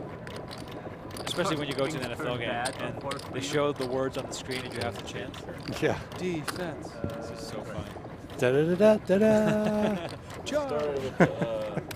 Yeah, it's really funny. I went to an Arsenal game during the British Poker Open 2019, and it was Arsenal against Tottenham, and we were standing in the Arsenal supporters section, and just the songs that they had that they came up with, and some of them might have been long-time regular songs. It was just phenomenal. Yeah. Lacazette, the striker of Arsenal, had his own song, and it was like, I mean, I know the song. Like, he's our Frenchman, he's our number 9. Like, there's this whole thing they had going on. Complete. And that sort of stuff is just phenomenal to me. Like, I wish that American sports had more of that. I agree. It's just not the same culture, I guess. No, it's true. But that's all the more reason for Americans to travel to Europe to experience a soccer match. That would be a lot of fun. It is rowdy. Like, I don't die to be like your avatar.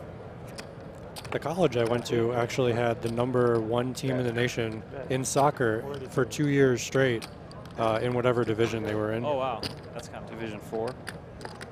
Whichever, I don't know. I'm joking. Whatever division they were in, University of Akron. So I went to Ohio is soccer country.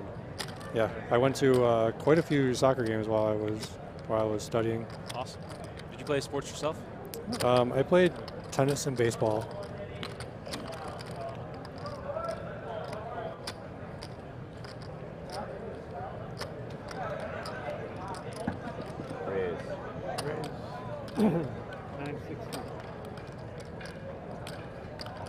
Jungleman representing a flush here against 3 low cards and a jack. Speaking from experience, he's made some already. He's made some flushes today. We've seen him. Flushes. Sometimes a 6-card flush. Yeah, to rub it in. Taylor Paur, by the way, still one of the short stacks despite doubling up, so every bet's going to matter even more to him.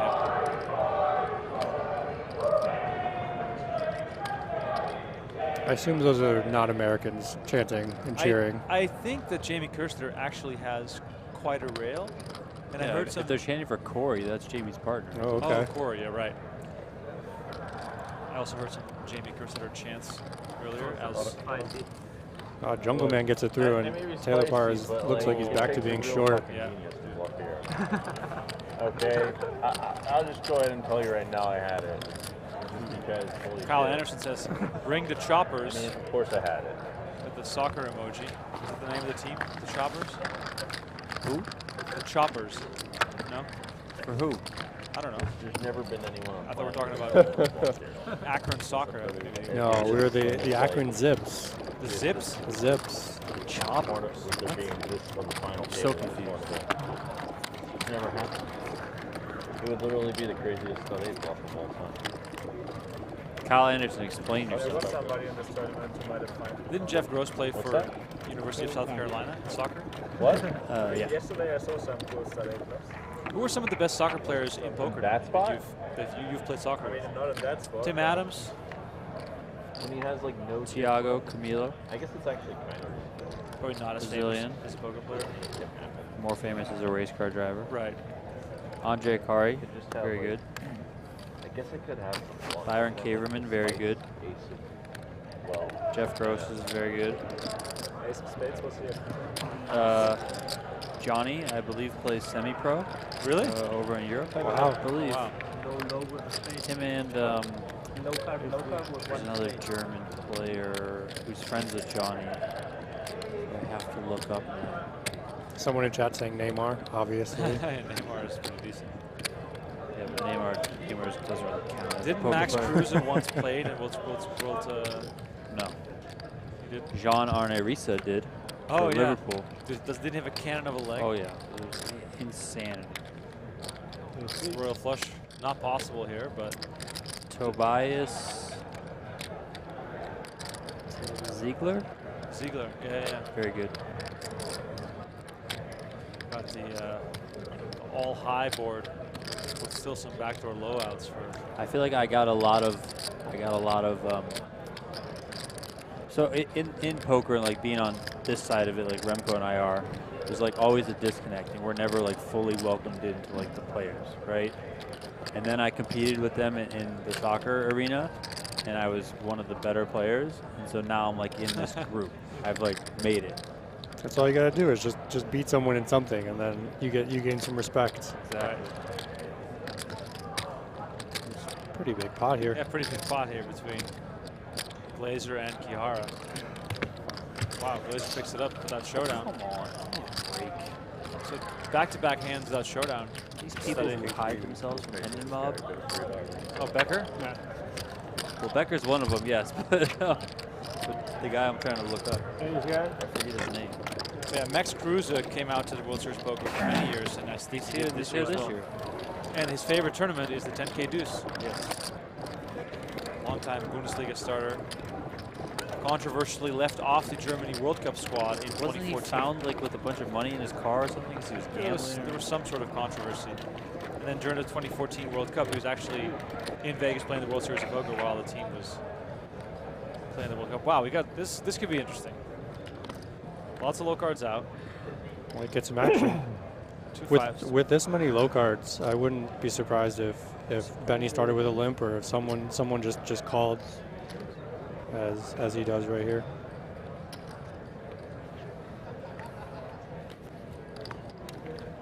Cloud9 Golfer says, do you guys interact with chat? Maybe. And how long will the stream last? This stream will go until we are down to 7. Or sorry, down to 5. We are down to 7 right now.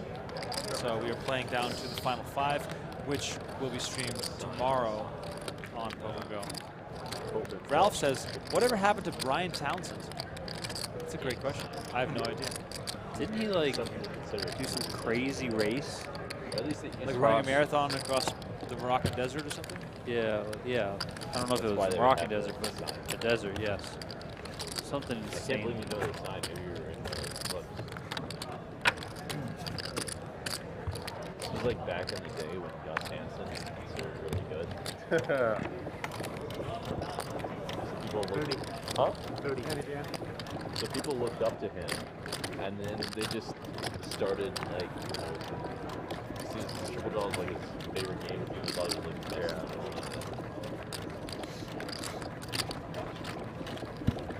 Talk about old Hi.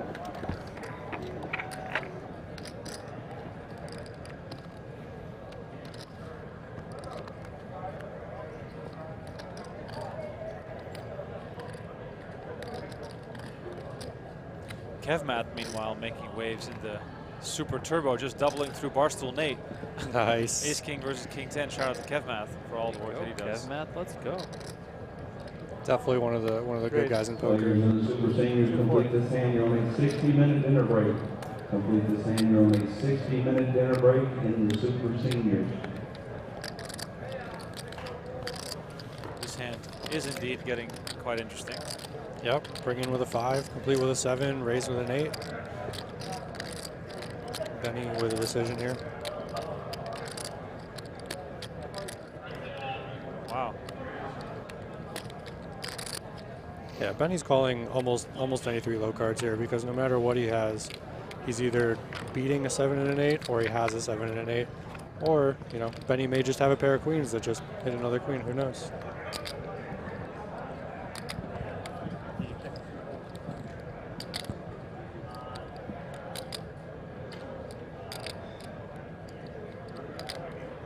Normally when you see 8s raising, they're more geared towards a high equity hand, like a buried pair, pair of 8s, or some sort of flush draw. It's kind of unlikely that he has a hand like 8-7-6, but... And Yuri wants to get this hand heads up right away. Yes. Doesn't want to deal with Glaser lingering there. Yuri raises it up and Becker makes the call right away. Catches a 5, which looks beautiful given the cards that he already has.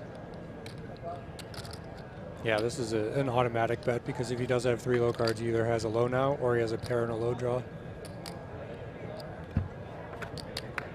Could already have a straight also. Diamonds,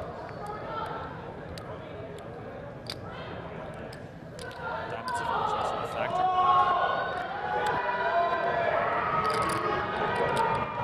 Loud noises from the main stage. Loud noises. The Office, best comedy show of all time.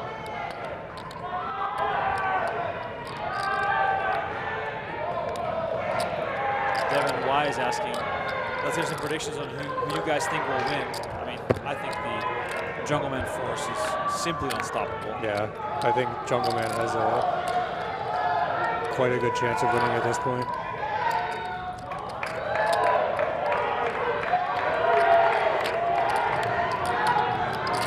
Big pot here between Yuri and Johannes.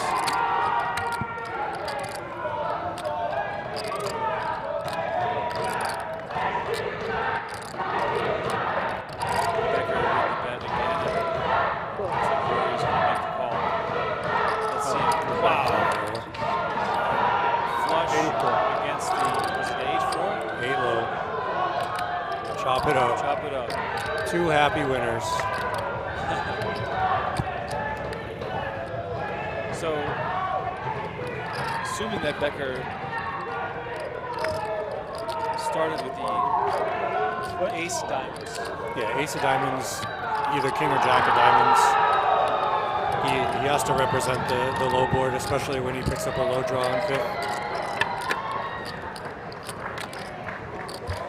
Someone won a hand in the main stage. You know what it is?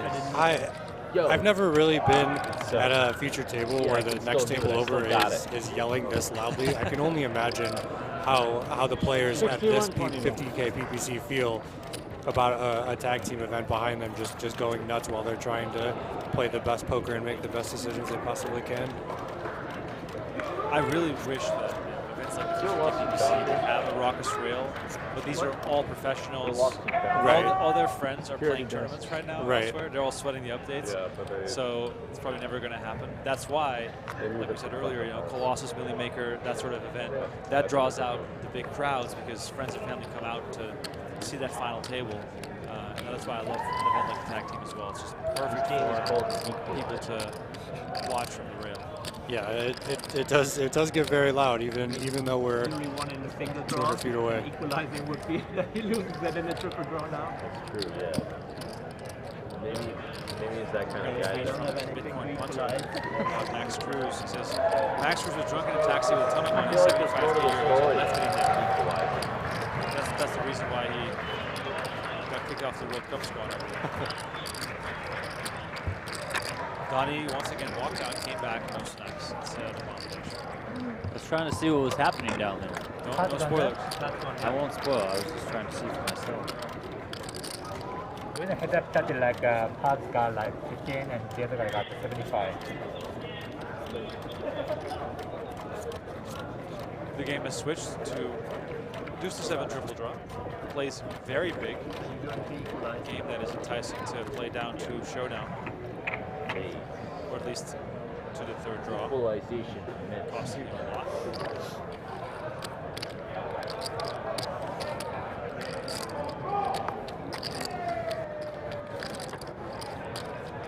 Jungleman here raising under the gun. Right. That's enough to take it down.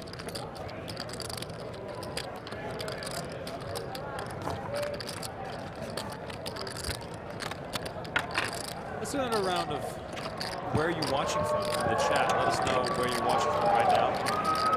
Very curious to see if we still have an international crowd going on, as it is now 7:30 p.m. Las Vegas time. Getting late in the rest of the world. Maybe early if you're in Australia. Either way, we appreciate every single one of you chiming in. And let's do another giveaway for a t-shirt, but only if we hit 1,477 likes. Oh, let's go. 1,477 Let's go.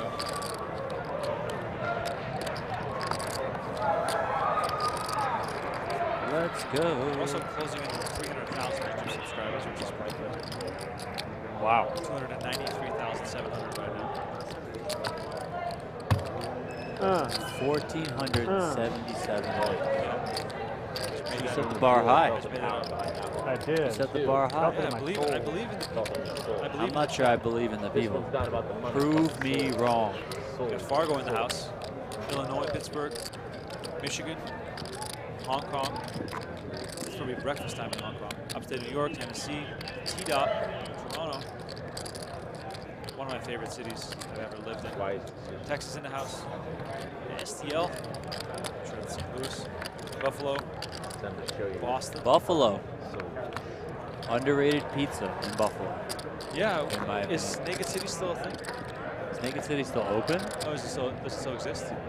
Yeah, it's right around the corner. Didn't it close or something? Wasn't it like a...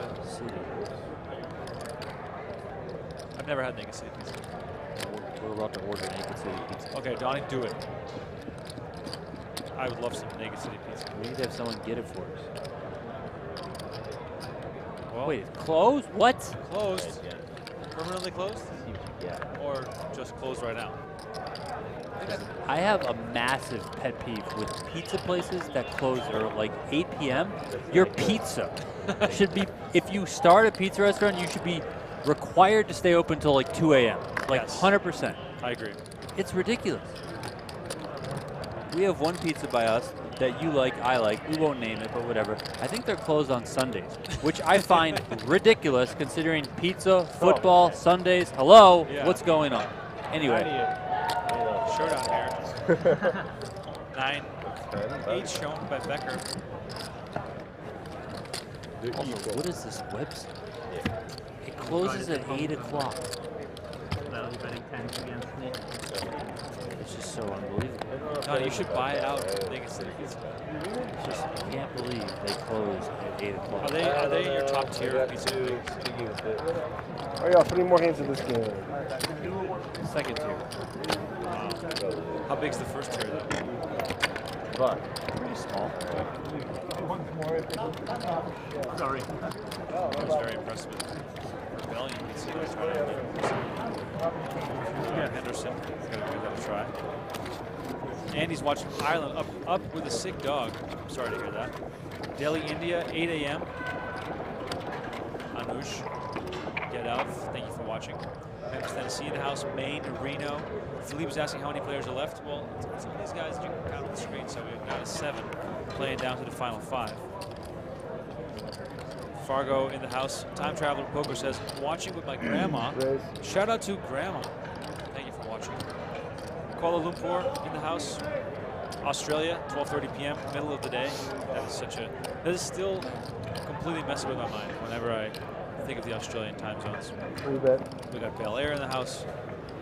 Camano Island, that sounds like a warm place. Rio de Janeiro, let's go Yuri. Tallahassee in the house. That is true about the pizzas. Donnie, you got all the pizza lovers on your side. Salt Lake City in the house. More Brazil. Can someone explain to me, Donnie, why Americans eat pizza and with wings on the side? I've never understood that. Why is it amazing? I don't understand. They don't go together. Why don't they go together? Because you already have pizza, which is one of the greatest things ever invented. Why do you need something on the side? Ray. You can even put chicken on your pizza. I'll even allow it, even though it's not supposed to be that way. Chicken on your pizza? Put chicken on the side? I don't get it. Nice. Netherlands in the house, 4:30 a.m. Wow. Well, shout out to you watching still. So we have a pretty big pot here developing. Benny open, Johnny 3-bet. Benny called. It went 2-1. Benny check raised on the first draw. Pat against 1. Benny bet. And now we're on Johnny to see what he comes with. Call. Wow. Pat and 1. So really significant pot.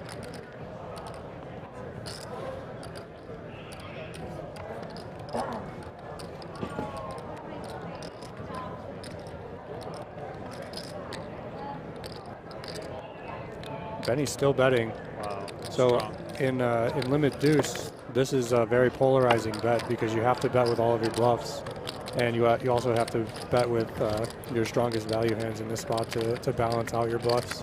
So which one Benny had, we don't know, but Johnny very quickly folded. Big pickup there for Glaser. New people every time. It's gonna like keep saying it like that. Yeah. Put something on there or whatever. But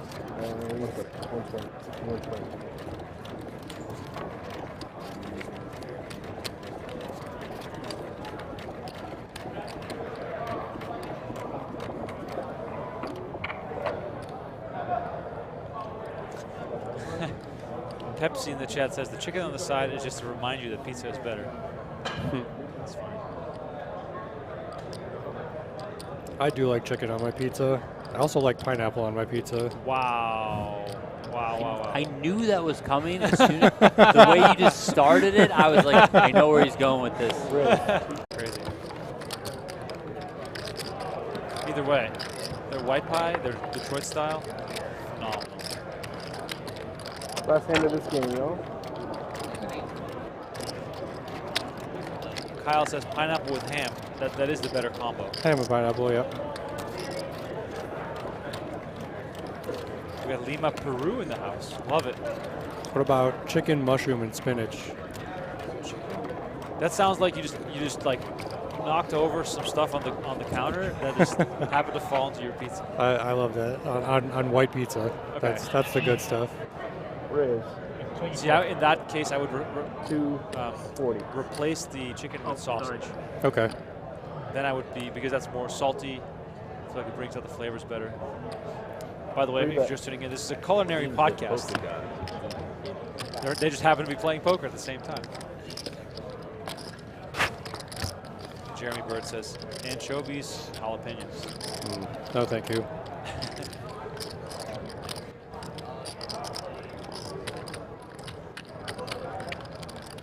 Becker Becker in the mix again. As the PokerGO main crew is getting some shots here of the 50K. 2 and 1. Yeah, Becker opened and Yuri 3-bet.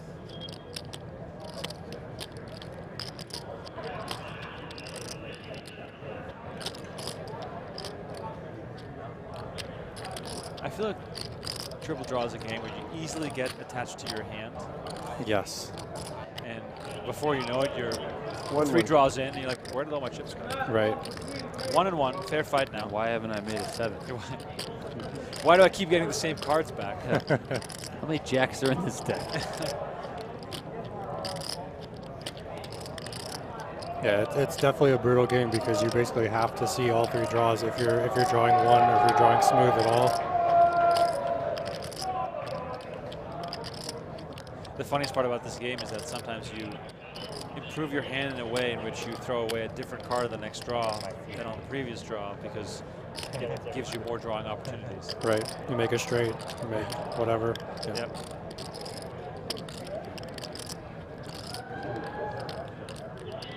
Check call again. Final draw now. Feels like a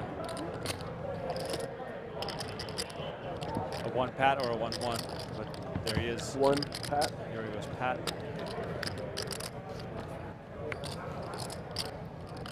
The reveal is also so much fun in this game.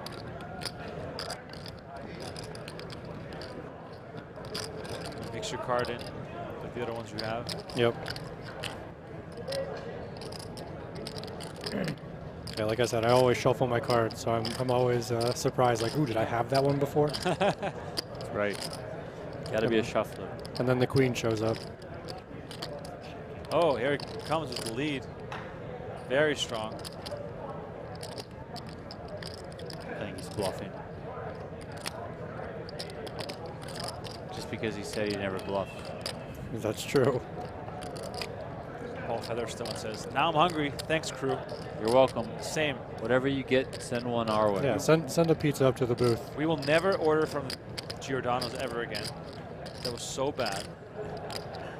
Was it Giordano's? Yeah. Yeah, it's terrible. Wow. Well, we made a mistake. We got the thin crust. Oh, come on. We didn't want to mess with the deep dish here during commentary. Yeah, you don't go to Giordano's and get thin crust. You got to eat that with a fork and a knife. Right.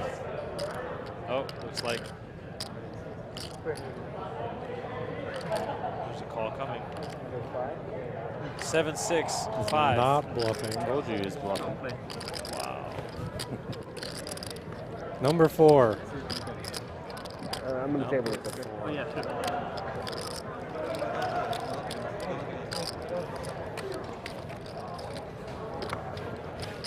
I got a new game. Induced to 7. Number 4 has no 3, and number 3 has no 4. That's perfect. Wow. Hold the limit. That's the fact of the day that I love. 30, What is it? Induced to 7. Number 3 has no 4, and number 4 has no 3. I like it. I bet Tim Duckworth knew that.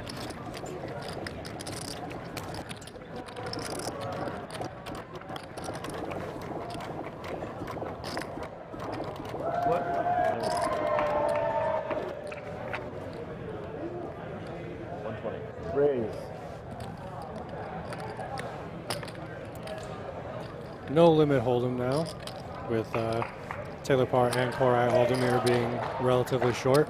We'll see if we see some fireworks this orbit. The Cadillac of poker. That's what we like to call it. Kansas City lowball and the Cadillac of poker. They're both in this rotation.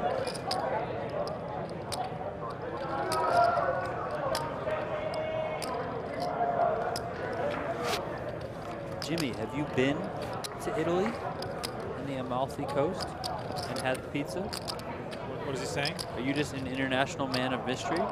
First you were at Javier's, now you're talking about going to Italy? I mean, who are you? He said life is good. Yeah. Maybe it's real good. It's real. Seriously. And that in the crypto market being down, still living that life? Yeah, seriously, man. As expected, going down to the final 7. has considerably slowed down the action as far as eliminations go.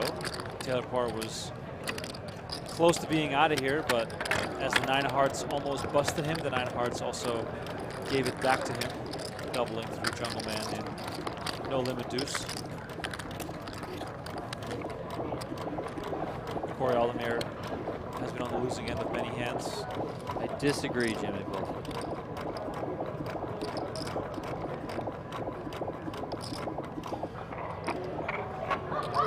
Seems the suboptimal stat formation. Little update on the chip counts. Johannes Becker, currently our chip leader, 8 million. Cates on 7.4. Yuri on 7.3. Kihara 5.5. Glaser 4 million. Koray down to 2.1. And going down, I must say. And Taylor Paur, according to these WSB.com chip counts, on 1.4 million. So still anyone's game, but any hand that goes to the river in these limit games, extremely costly. When's the last time Jungleman's played a hand? He just raised one and took it on the flop from Benny.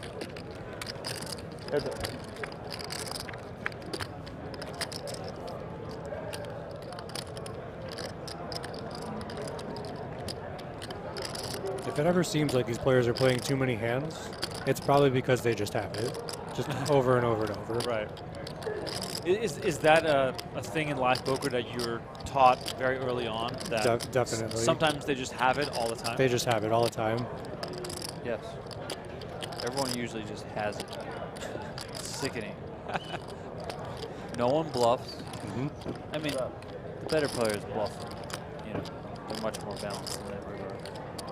But normally, everyone just has it. No one bluffs and no one folds. It's very true. So how do we make money? Having it. Having it? You have to bluff and you have to fold. Hi, my name is Kevin Gerhart. I always have it. Yep. I don't think they tasted it. Like that, right. Shoot back, it's over here.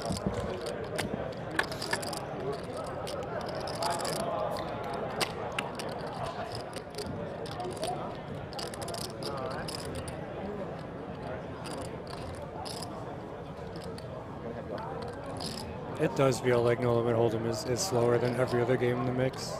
Yeah, for sure. But we do have two big stacks battling here.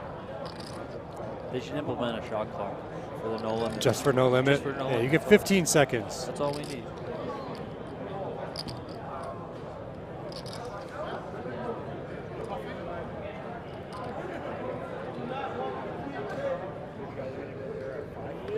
Looks like the players are about to go on break, considering they're all just getting up from the table and leaving. Jungleman doesn't even stack his chips. He's just out of there.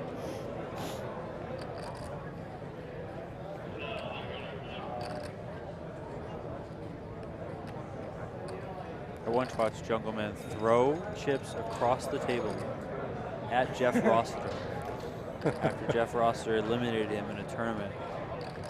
Oh, this was in a tournament? I've heard stories of him doing that at Bobby's This was in a room. tournament in Australia, the Aussie Millions. And then I wrote the hand up and said that he threw them across the table, because he did. They hit Jeff Roster in the chest. I mean, Jeff was laughing about it. He didn't really care. But then the hand made it on 2+2, and 2+2 was like, is this real?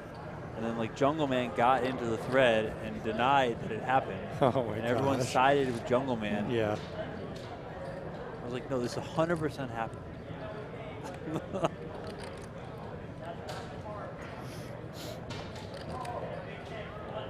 I've heard him doing the same thing in Bobby's room. Whether or not it's true, I don't know. King 6 deuce, queen 3, 3 spades. Actions is between Becker and Dzivielevski. The only two remaining players on the table as well. It's probably going to be a pretty substantial size bet here. So here we go. Oh. So 2 million, it looks like. Put to the test.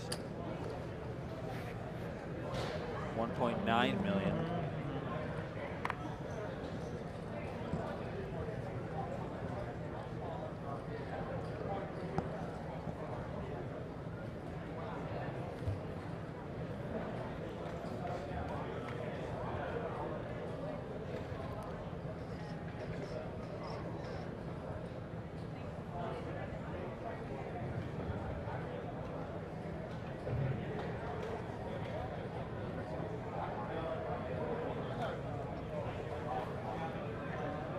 all of these pained emotions, I mean, it takes away the possibility of ever raising in this spot. We've seen it from Benny and we've seen it from Johnny that they just. I mean, I like, and there's a full from Becker. I've always been curious about this, like the mannerisms that you see there at this sort of level, because I feel like these players are always worried about not giving anything off, always staying completely balanced, all this sort of stuff. So isn't part of staying completely balanced not like tipping your hand that you're never going to raise ever? Right. Because like he can just never raise. Right. And if he raises, he just has the nuts. It's just the nuts every time. Or I mean, maybe they do. I don't know. But I've also seen never seen anyone at this type of level do that and then raise as a bluff. That's true. You know, so maybe someone needs to start working that. Maybe you need to start when you get into the PLO 8.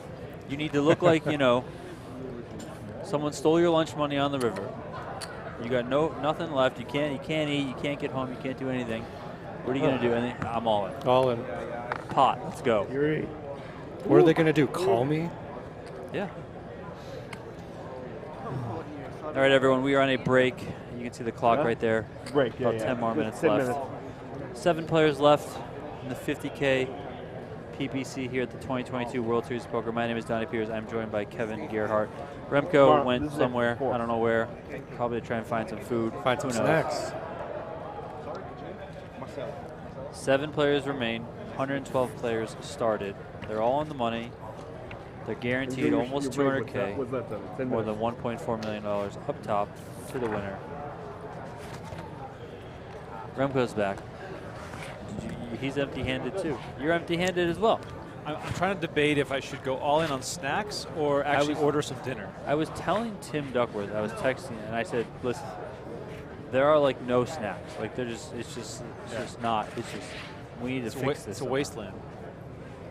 We still have like a month of the WSOP left. I know. We can't. I can't eat potato skins every day. Like it's just. I can only have so much. Yeah. For all the diehards in the chat, by the way, shout out to you for sticking with us here. We are almost 6 hours into this live stream. Yeah, I know, but it's We're still playing down to 5. We are not going anywhere.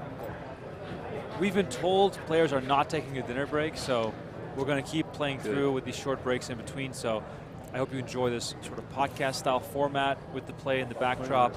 If you do like Poker Podcast, check out the one that we have. Search for PokerGO Podcast on your favorite podcast devices. That way you can stay in tune with us. And then now you can listen to us deciding on what we're going to go eat. When you play, Kevin, are you like, so let me say that. When I play, I don't eat like all day. Just because it like, when I eat, I might get a little tired or might mess with me, so I just try to stay fasted the whole day. I think it helps me focus. Yeah, but it was like, what do you do? I just have my snacks. I have trail mix and protein bars, yogurt pretzels. Like I would be pro no dinner break, simply because like if I go and eat a dinner, like I'm probably gonna fall asleep at the table at the next level. So just come so lethargic afterwards. Like I wonder how many players would like. I would be much rather like no dinner break. We've done at 9 p.m. and then everyone can go eat. Are you friends with? That's what it's like on the EPT. Yeah, we keep up with a nickname. They've always done Nacho Man, of course. You go to a nice so I'm Nacho Man. Get to bed before midnight. It works. Yeah. Resume at 12. It's perfect. That's right. In the 3 p.m. tournaments, there's never a dinner break on day 1. Your dinner break is at 2 a.m. when you bag your chips. Yeah. So and then you go for chicken. Go for whatever you can find. That's open at 2 a.m. Go to Raising Cane's. What's your favorite late night food to get near this venue, or do you just go in the car? I just go to that bar near my house. Oh yeah. Are you on a first name basis with the people at the bar? Not yet. Oh. Well, then you haven't made it yet. That's true. So what are we doing for dinner, Donnie? We can get like Mediterranean from a place just down here. I mean, I really want pizza, but I doubt that's happening. We can get pizza. Yeah. You know where we should get pizza from? 2 large pies from Good Pie. Get someone to get it. I mean, yeah. Where's Tim? Remember they did that one year?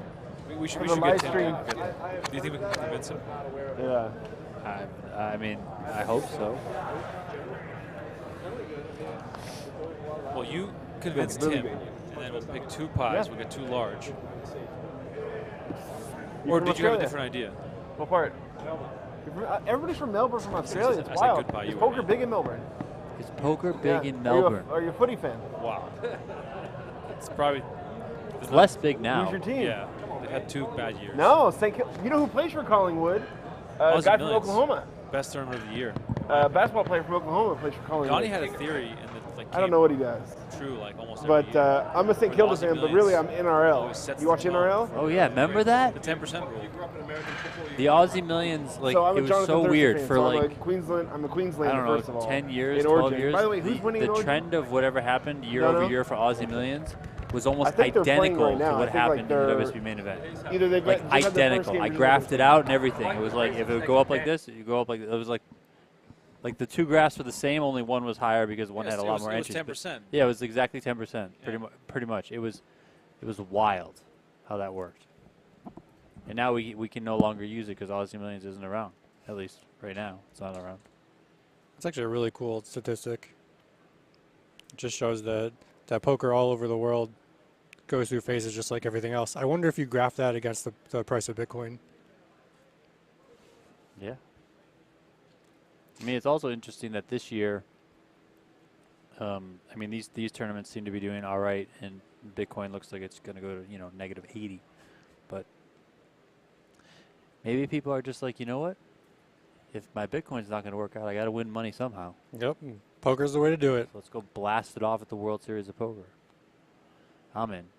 But everyone makes fun of, like, everyone, on social media or whatever, they're coming at Bitcoin because it's, going down and whatever. Has anyone looked at the entire stock market? Because it's fucking in the basement. Yeah. Okay? Trust me, I know about the stock market too. That's where my money's at. Like, all these people out there, like, I told you Bitcoin was a scam. I told you it wasn't going to last. Yeah, have you looked at the S&P 500? Yeah. Because it's horrible, okay? Still near all-time lows.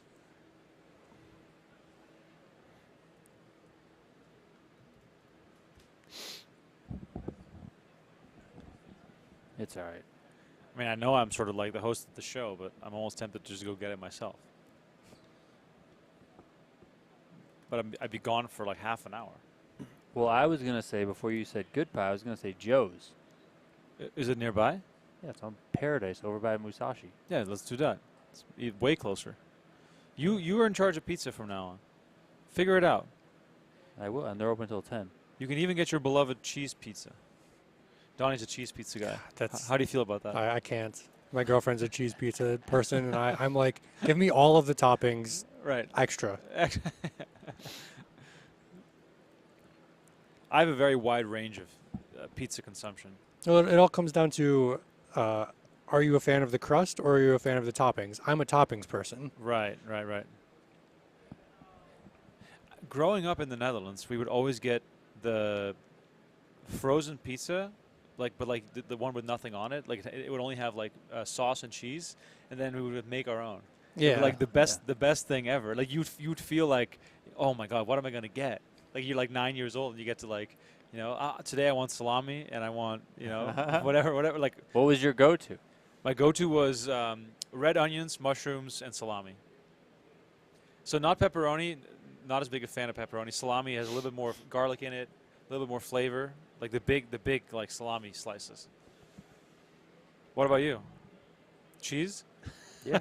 Oh my gosh. We did that same thing. We would get, so they had at Aldi these like massive cheese pizzas. Right. We'd bring it home, and our go-to was always pepperoni mushroom. Yep.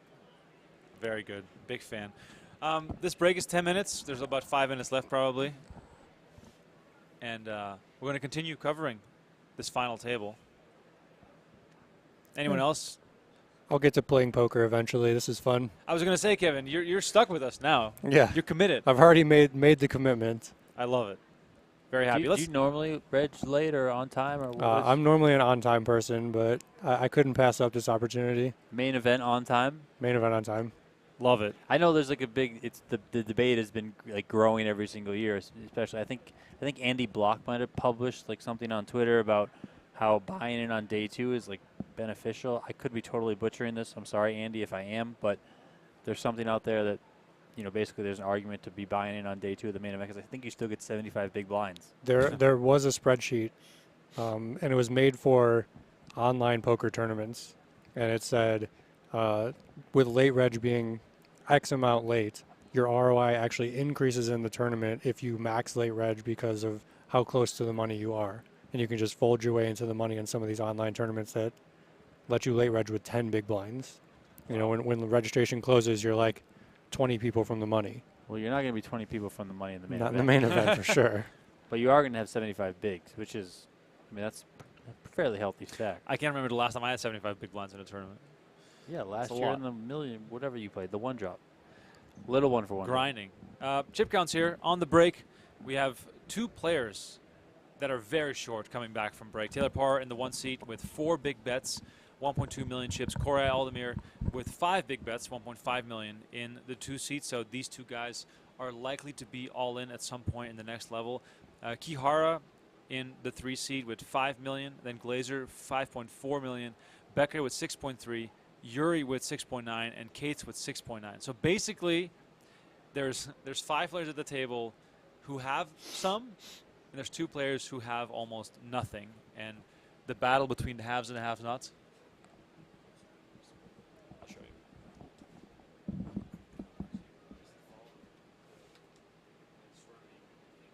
you. I like how we turned this into a financial chat now.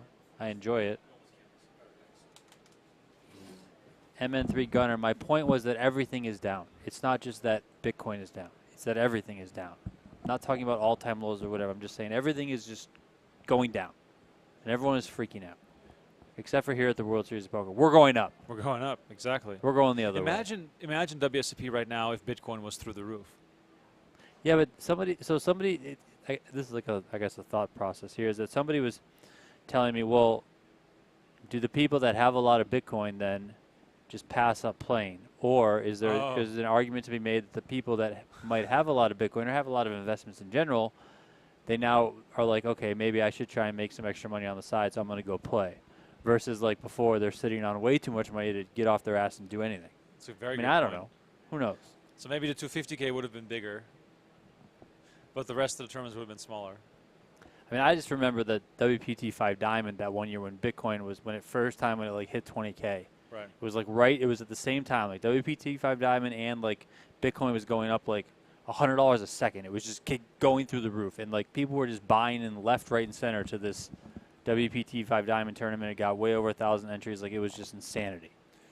Insanity, meanwhile, also at this table, action back underway as producer Aiden is swapping out the batteries for the microphones. So we are just a few minutes away from having our table audio back. I would say that it seems like Yuri is like most in control right now, or at least most recently. He's won some pots off Benny Glaser in the deuce. He won that one before break off Johnny Becker. People are wondering if I eat pizza every day. No, but when I'm live streaming till late and we are just here in our little bubble, I'm always craving some pizza. Ben Ludlow loves Giordano's. Cool, Ben. Cool story, bro.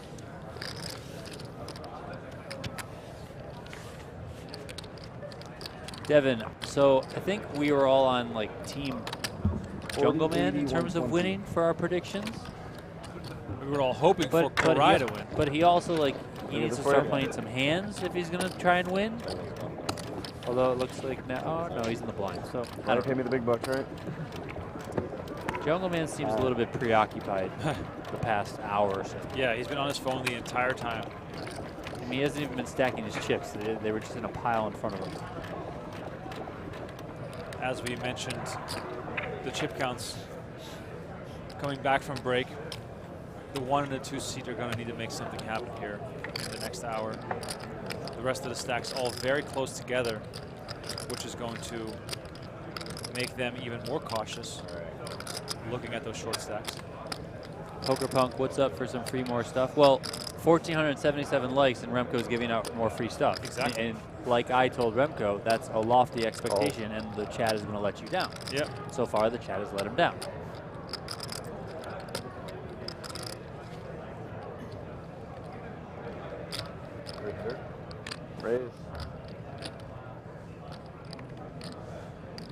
Raffo says, Bitcoin up, me happy, want to gamble. Bitcoin down, me sad, want to gamble. Gamble, gamble. Gamble, gamble. No gamble, no future. It's the only way. Do you think Phil Ivey owns Bitcoin? Phil Ivey has a guy who probably bought Bitcoin for him. No, I have a better theory. Phil Ivey probably has a lot of Bitcoin because some guy that has been owing him money for many years said, hey, can I pay you in Bitcoin? And now he's forgotten about it and it's sitting on some USB drive, et cetera, et cetera. I like that theory. Do you think Phil Hellmuth owns Bitcoin? Well, we know what he owns. Yeah, but I want to know if he owns Bitcoin. Probably. He hangs out with all the richest and smartest people in the world who basically probably just tell him exactly what to do. Yeah, and then he walks around with sweatpants with holes in them. Yeah, it's unbelievable. I've always said this. The richest people are the ones that look like homeless people. You have 1 million here. I've seen this so many Chamath times. does not look like a homeless person. That's true. He wears like either does David Sachs. $12,000. Draymond Green does not look like a homeless person. All of Phil Hellmuth's besties do not look like homeless people. Who has more money, Phil Ivey or Phil Hellmuth? Check. I would say Phil Ivey. Wow. I mean, Phil Ivey is one of those cases where, I mean, he could have 100K or he could have 100 million. I mean, I have no idea. Like, the range is as wide as humanly possible. I think it's probably the same for both of them. Who knows? I mean, Hellmuth is such a curious case to me when you talk about that, like bankroll-wise. How many advisory boards is Phil Ivey on? I mean, come on. How many specs has he read? Did you notice he started wearing the Virtue Poker hat again like 2 days ago? Really? It's on again. Yeah. Oh, wow. Very interesting. He also was wearing a No Gamble, No Future He hoodie. was. He was. Yeah, this is the last hand of this. Hopefully he thought it was comfortable. Hopefully he enjoyed it. I mean, if you guys want to be as cool as Phil Ivey, you just have to go to shop.pokergo.com and get yourself a No Gamble, No Future hoodie, because that's what Phil Ivey was wearing in the 50K. That's phenomenal. Have you seen this? I saw it on Reddit, yeah. It's fantastic. What's the top comment? Yeah.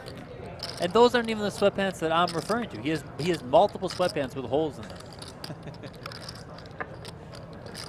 So on Reddit there's a thread. If you did not know what he was doing for a living, what do you think this man is doing? Is a photo of Phil Hellmuth. New game. So please send us. So great. Send us your submissions in the chat. Such an interesting character.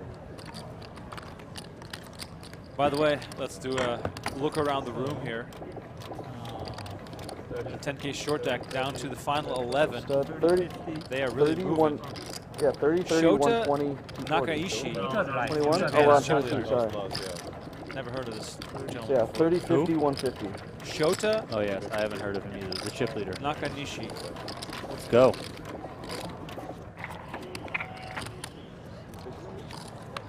Final 15 as Osmus takes a big hit in the $600 deep stack. How intimidating must it be to be a $600 deep stack player, to be seated next to Jeremy Osmus with 15 left? I wasn't happy being next to him in the big bet mix. Yeah, 50. Are there certain players even at your level that have a different type of sort of aura when you play with them? Yeah, definitely. Complete. I've had some of the hardest tables in the room on day one, like final table quality tables, and I've had complete randoms, and I definitely prefer the complete randoms. But is that because you know who they are? Yeah, because obviously I respect their game, and I know that I can't do my normal push them around, especially in big bet games, because they're probably on the same level or better than me. You guys do me a favor and back off the rail a little bit? Thank you. Damn right. Ginger has it all figured out. Donnie, what's the pizza status? I haven't looked at anything. Oh my God. Sorry. Half an hour's gone by. Sorry. By the way, these guys are playing for $1.4 million on top. Playing 7-card stud high. 2 jacks out. 2 8s out.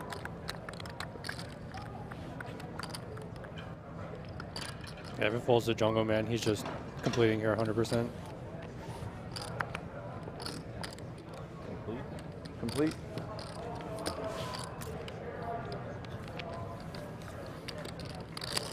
almost any 2 cards I know.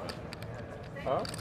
You said you almost. Gerhart says any 2 cards. Any 2. Almost.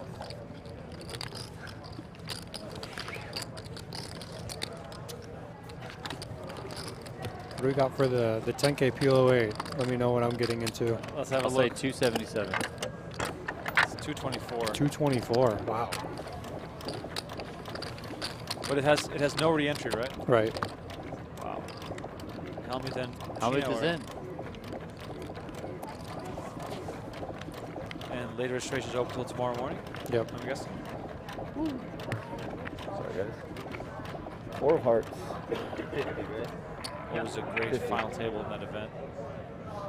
Kevin Gerhart will be there this year, I believe. I hope so. Got to get one this summer. Yeah. The final table bubbled a 10K earlier.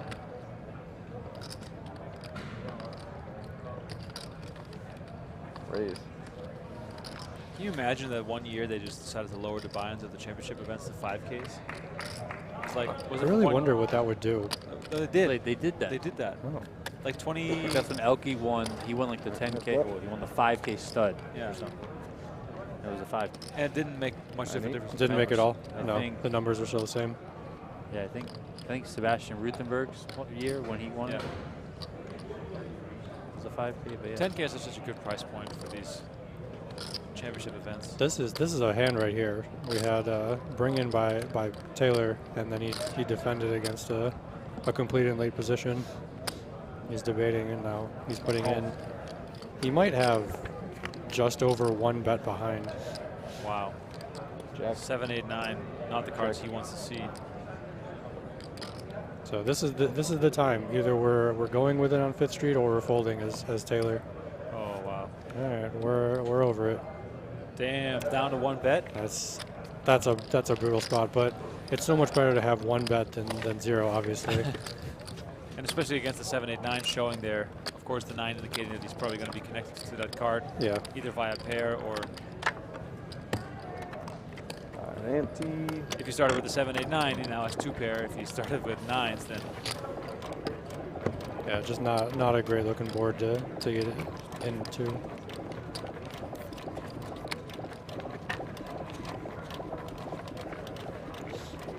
This might be it. Taylor in the driver's seat, as we say, with the highest up card with an ace. Deuce brings it in. Everybody, of course, looking over at Taylor Paur's stack and cards. No one's going to get out of line in this spot. Yuri's in there. Raise. Jungleman raising. That's sad. You look at an ace up card and you have to fold.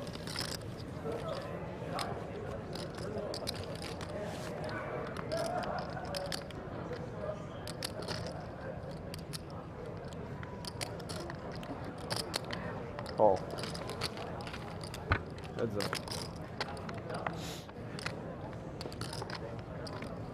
It's kind of crazy that when you have an ace up with 1 bet behind you, you're not even able to answer the pot. Yeah. It looks like he actually has more. Maybe he has 2 bets. Looks like he has 500K, 600K. So he just doubled up. Well, he did raise and take it earlier with an ace up, so I forgot that hand and added to his stack pretty handsomely.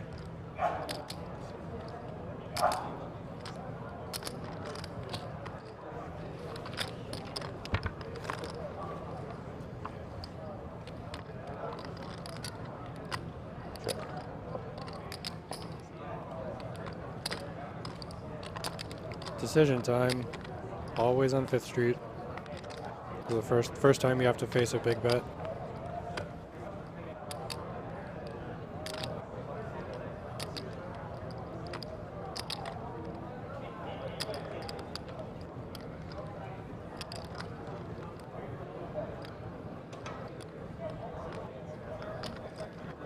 Makes the call. All Wow. right. Now it's a real hand. Yeah, most of the time not folding on 6th, and the next decision comes on 7th.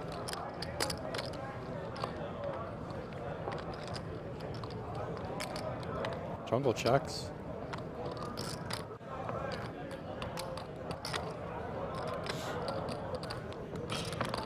right, players and super seniors, you're welcome to return to your seats at any time.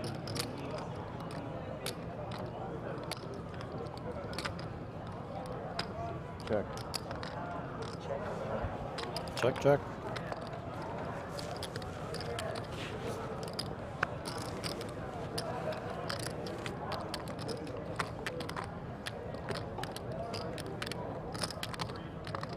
Now he bets again. Jungleman bets the river after checking on 6.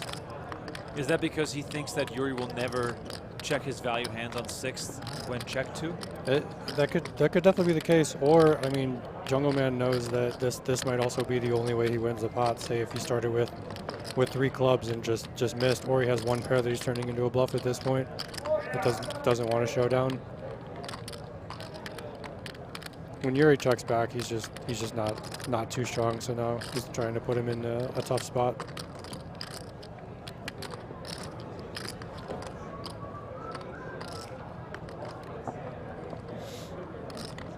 It's like a 1.8 million chip pot at this point.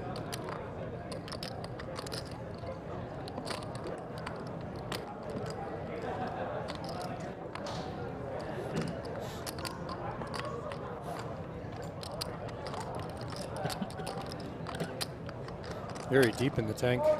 Yeah. Maybe he just has a pair of 9s and he's thinking about laying it down. He does lay it down, and Jungleman comes back alive after spending an hour on his phone. Hopefully he'll stack his chips this time.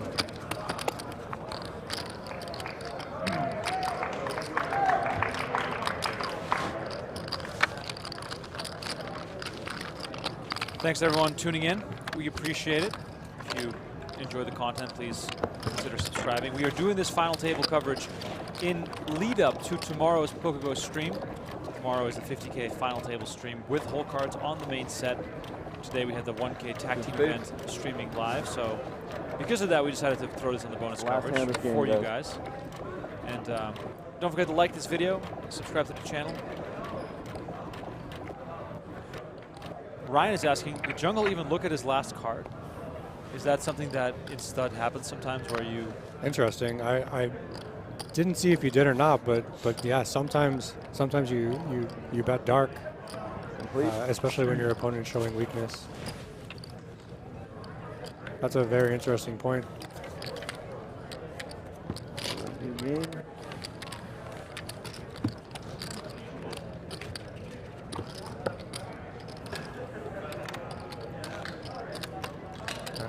Omaha 8 or better, like I was saying earlier, is one of the best games in the mix, if not the best game to get yourself all in. If you're short stack, try and build up a little bit. So I expect to see Taylor and Koray going with a lot of their ace deuce, ace 3, ace 4 type of hands. Right? Isn't it 80? There's a chance that the structure sheet's like 81. I think when it's possible to be hard. What's going on? It's what happened in the 22. So limit is 75, 150. Okay. No limit is 40, 80, 120. I was just making sure. Yep, no problem. Yeah, it's what happened in the 2500. They made us play.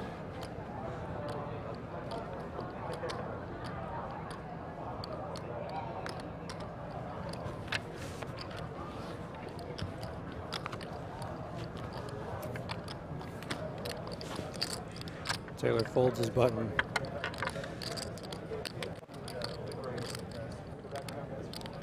What is that? That's the pizza from the local shop here in Bally's. Does not look good. Even if you try to make bad pizza, it's hard to make it look this bad.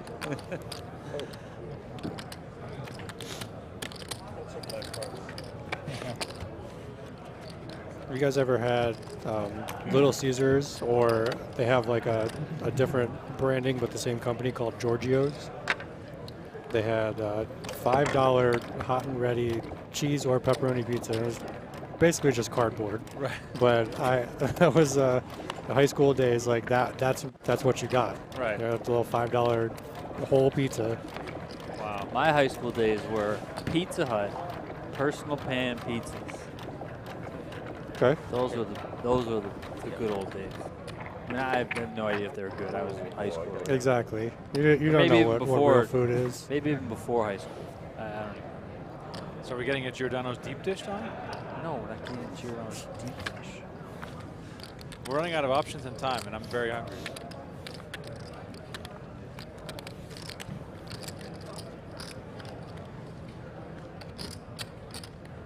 It is funny, though, to me as a European, as we see a call from big blind by Glaser.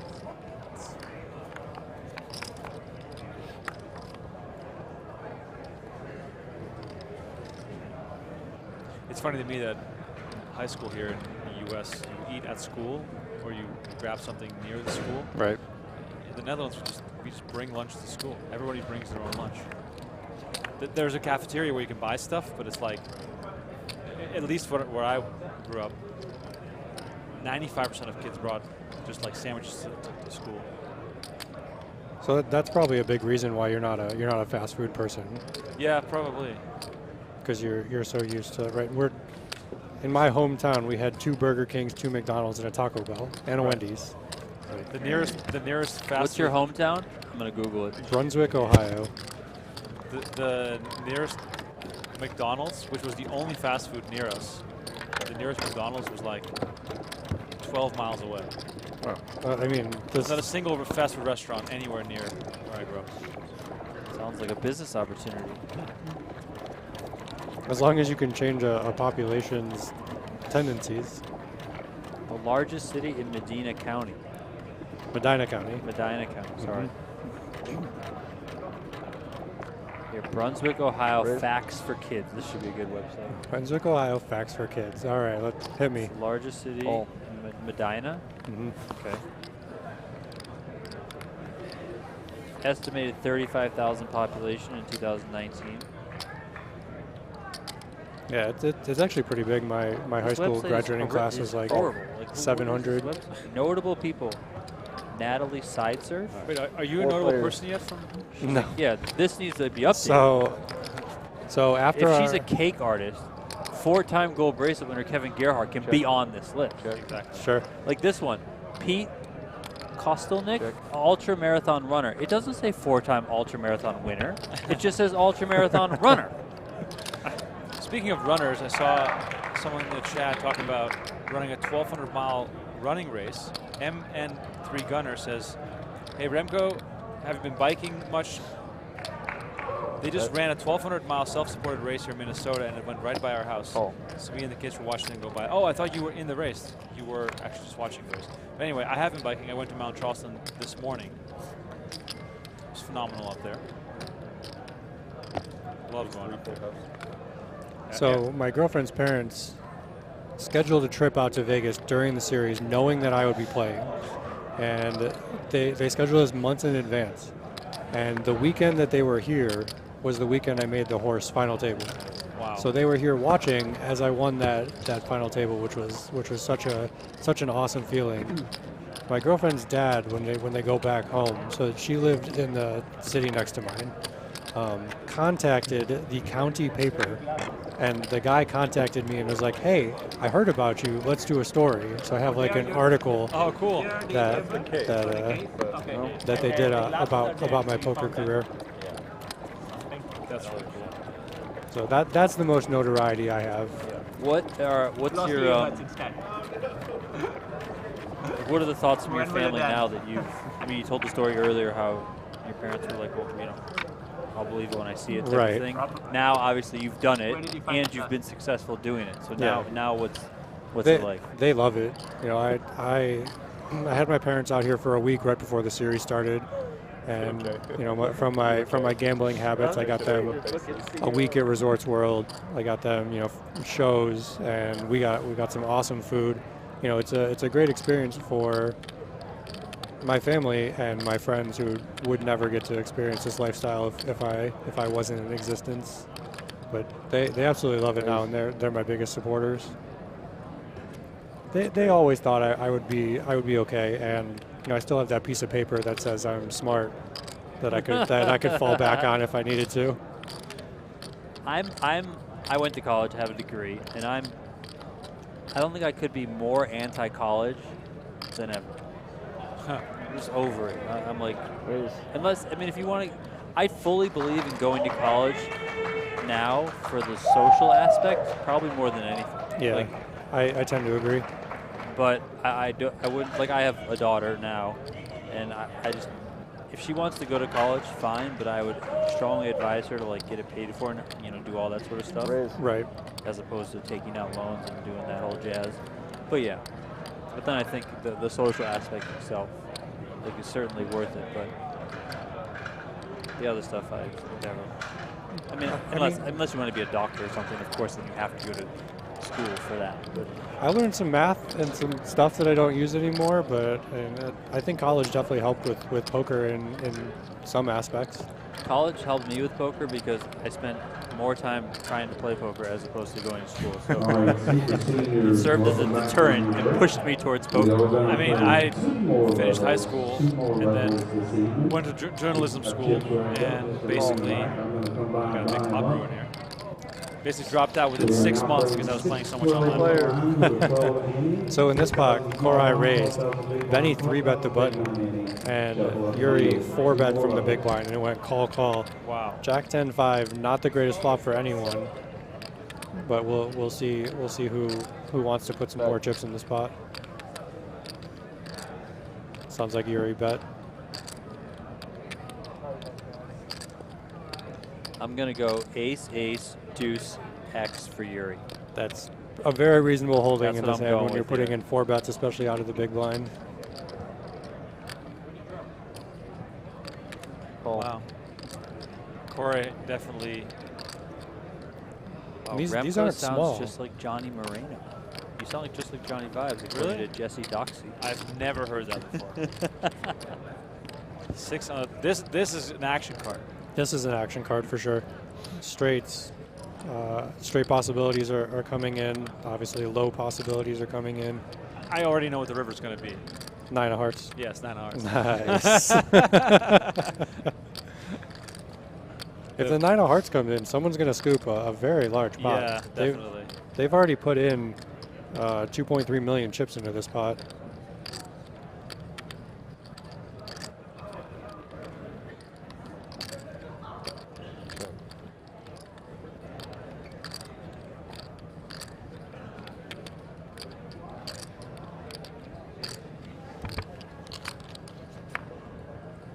Checked around. That's going to be a one-way hand.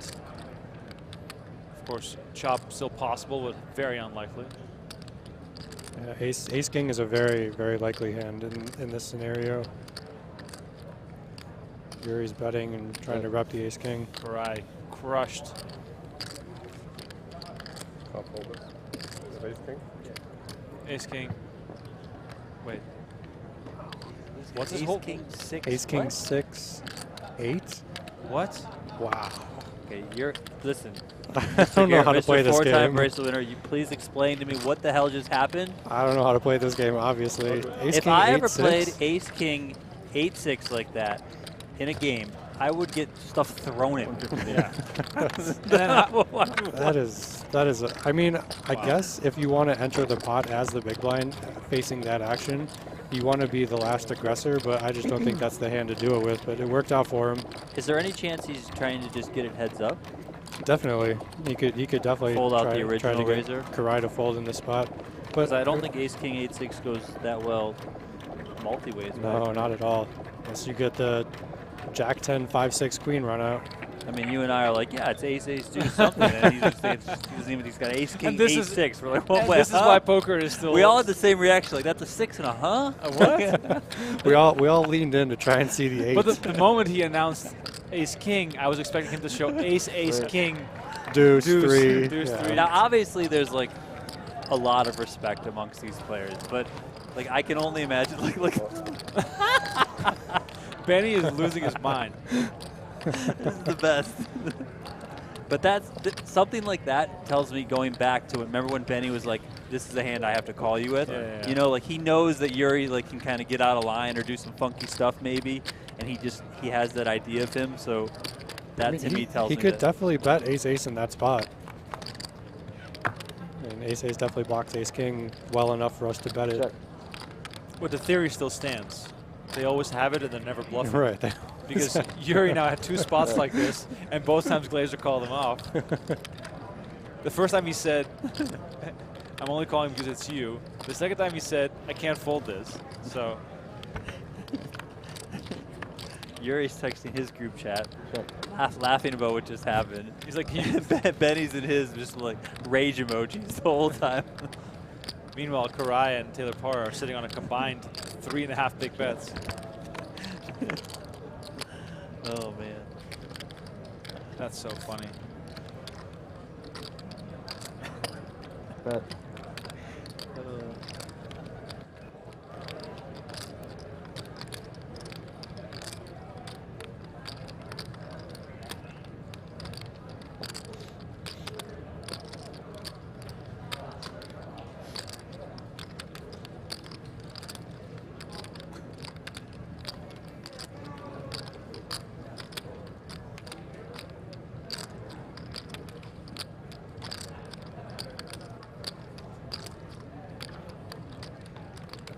I wonder if Kihara is thinking about calling here with ace high.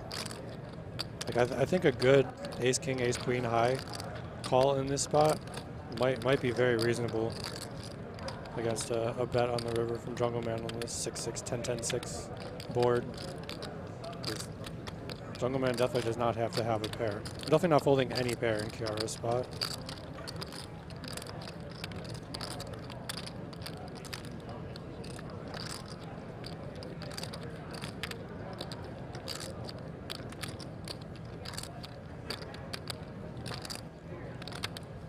Let's see what we got. Fours. So it looks like it was indeed the ace high call. Ace high call. I mean, unless he called it threes or deuces, but I think he would have called faster with those 2 hands. Yeah. All right, guys, it's my time. You get done.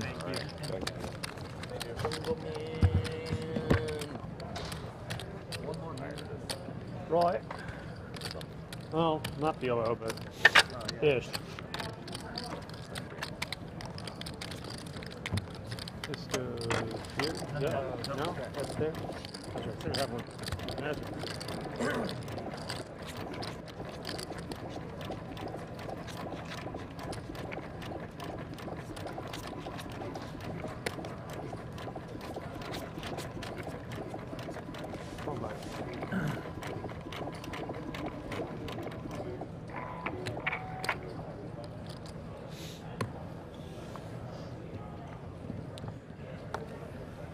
food, Kevin? I'm good. You good?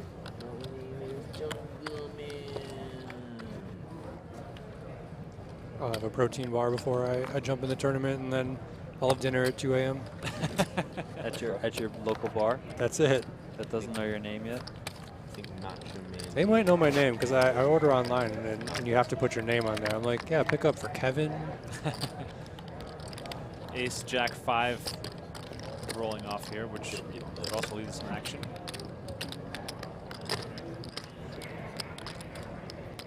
You guys don't play act, right?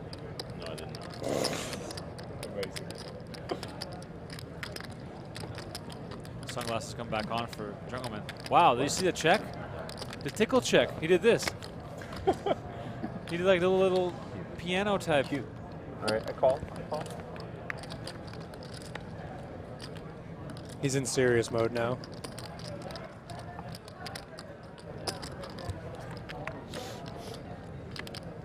Check.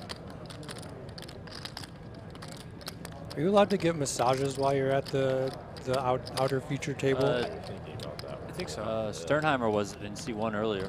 Earlier. Whatever. I'm surprised Jungle isn't getting a massage while he's running over the table. Oh, you like Top 2 for Becker. Jungleman looking for any kind of combination that can save him some money here, but looks as though that won't be the case. That's live 6. That doesn't go. Live 6 does not beat live 4. All right. Benny gonna take a nice pot. One of the things I think, because I know, there's obviously a lot of players or a lot of people out there might be watching that might not play these games a lot. Maybe they're interested in playing them.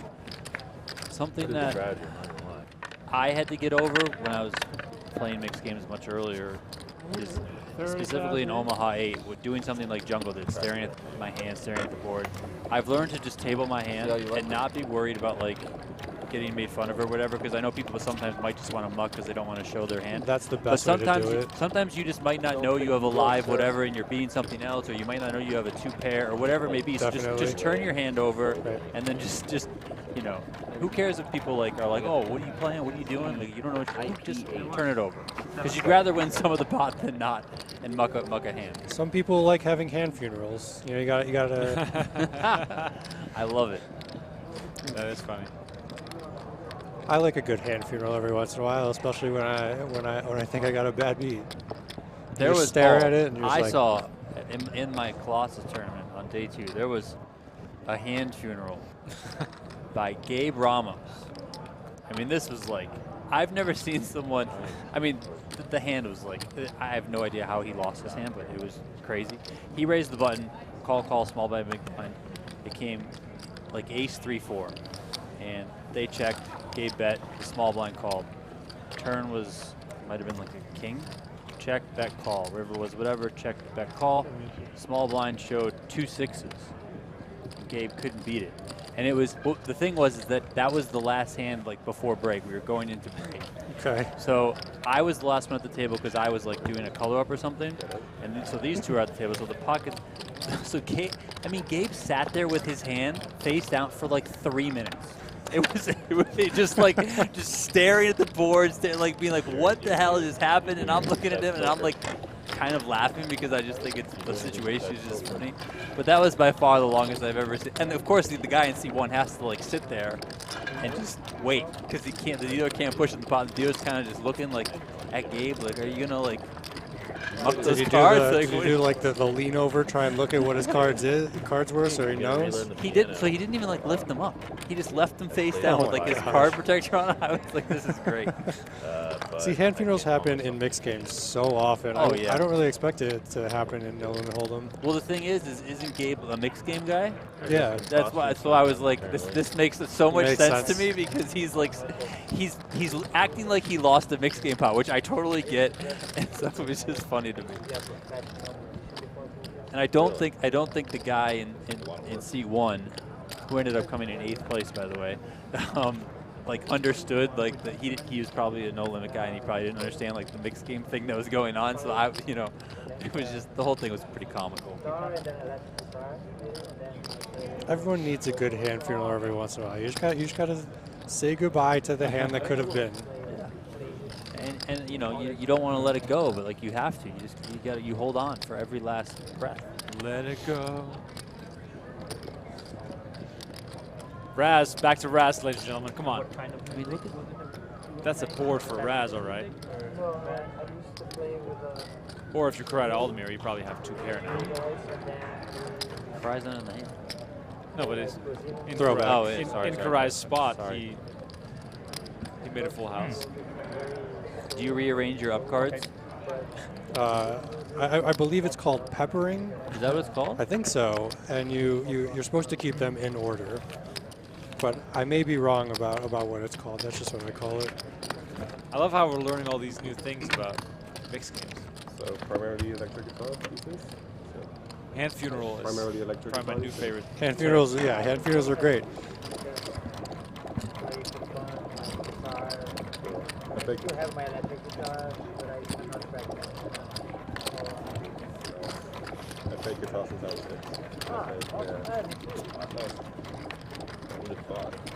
Nothing better than picking up all 7 of your cards in stud. Right. And just staring at them. Like, I had Dan Zach did that a little bit the other day. When he was heads up with David Funkhauser, they'd play a pot, Funkhauser would win, and Dan Zach would just like have his cards like this, just kind of stare at him. And usually the dealer would like would muck the other cards, even though he was winning, and then Dan was like, no, just leave them. So the dealer would just fan him out, and Dan would sit there. Just sit there and stare. Steve Albini, DSH Nicole. You get to work on the lyrics, and then I got the lyrics. You're the mastermind behind the lyrics.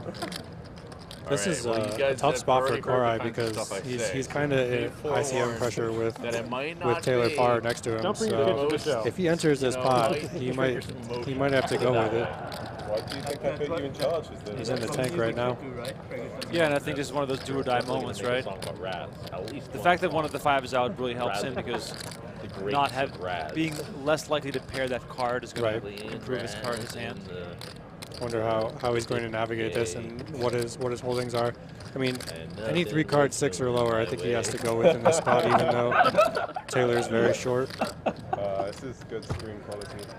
Good content. If he was the lone short stack, then obviously they would just go for it. I didn't. That didn't happen. I mean, it did. Let's see what else. I love it. You're welcome, YouTube advertisers. We were talking over Jungleman, whatever. I have no idea what controversy they're talking about. No one plays Raz for fun, but everyone's got something to. I don't know. Something about under the gun. I don't know. Koray gives it up. Hard to come up with lyrics right out of the moment. I think Benny was talking about playing guitar since he was 6, and they're going to come up with a Raz song. Yeah, kind of love it. I like it. Adam Owen in the chat says Duplicates 5 goes both ways. It's not that toxic. But if you're Koray Aldemir and you know you're going to have to get the showdown to double up, nowhere, but you're in probably because you just kind of want to see I think Koray had quite a difficult decision there. I'll base the lyrics off of that. What's the worst card combination that he's considering with? Maybe like a 7-8-5? Or is that I think 7-8-5 is a fold. Start listening to 7-5-4. It'll be like the weekend, but incarnated for poker. And now he dodges the bring in by 1, which is great. Of course, Paur now here looking at a deuce. Nope. Not a good deuce. I don't think that's a good idea. I don't know. Like your who? Like I'm ethnic or something. I'm kind of ethnic. How much am I? 50. You're right.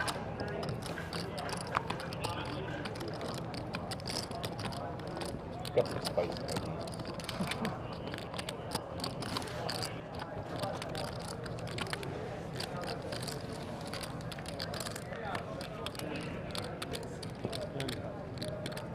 Just tuning in, we're getting closer to that giveaway. 1,477 likes is a random number I generated for the next giveaway. We are 1,315, so we could still get there as we have a 10-8 battling. I'm a very big fan. I'm very interested when Benny and Yuri go at it now. Just because we know like how I much really history just want they Yuri have. to just call this stream, just please, just because. Like, Benny, we know you're opening any 2 cards here. I'm just going to call you down and see what happens.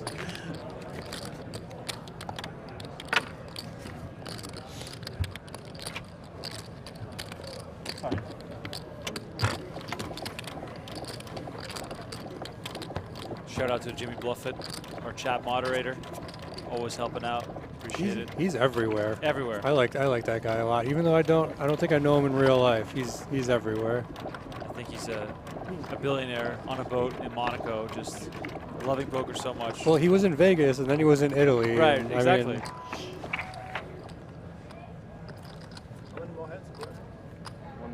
Adam says, make Raz great again. Well, I think Kevin is doing a great job of making Raz great again because it's been one of the more exciting games we watched here so far on stream. I think that's why they did. They didn't Jimmy, I tell didn't me see your the message. whole I don't time. know what you're talking about. By the way, you gotta tell me where it came from. We're only 120 subscribers away from hitting 294,000 on Bang, bang. YouTube.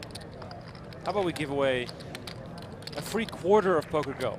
So 3 months for free of PokerGo when we hit 294,000 subscribers. So 120 more YouTube subscribers. I'll give away one free 3-month subscription to PokerGo. Let's see if we can do that in the next 15 minutes. That'd be awesome. What are your songs? So subscribe if you haven't yet. If you're already a subscriber, of course. Is there a consensus best player in Raz at this table? I think it's Benny. I mean, the reigning 10K champ is quite impressive. 3, 4, 5 as well. There it is. Started out so perfect. Yes. Where did it all go wrong? I just got strung along. And don't tell me the jack and the queen, and Donnie the deuce and the 5. That's about right. Yes, Gabriel almost did finish at the final table of the tag team event. Country Raz. It should be a country song. Yeah, absolutely. Deuce here for Aldemir. This could be a hand that he decides to go with.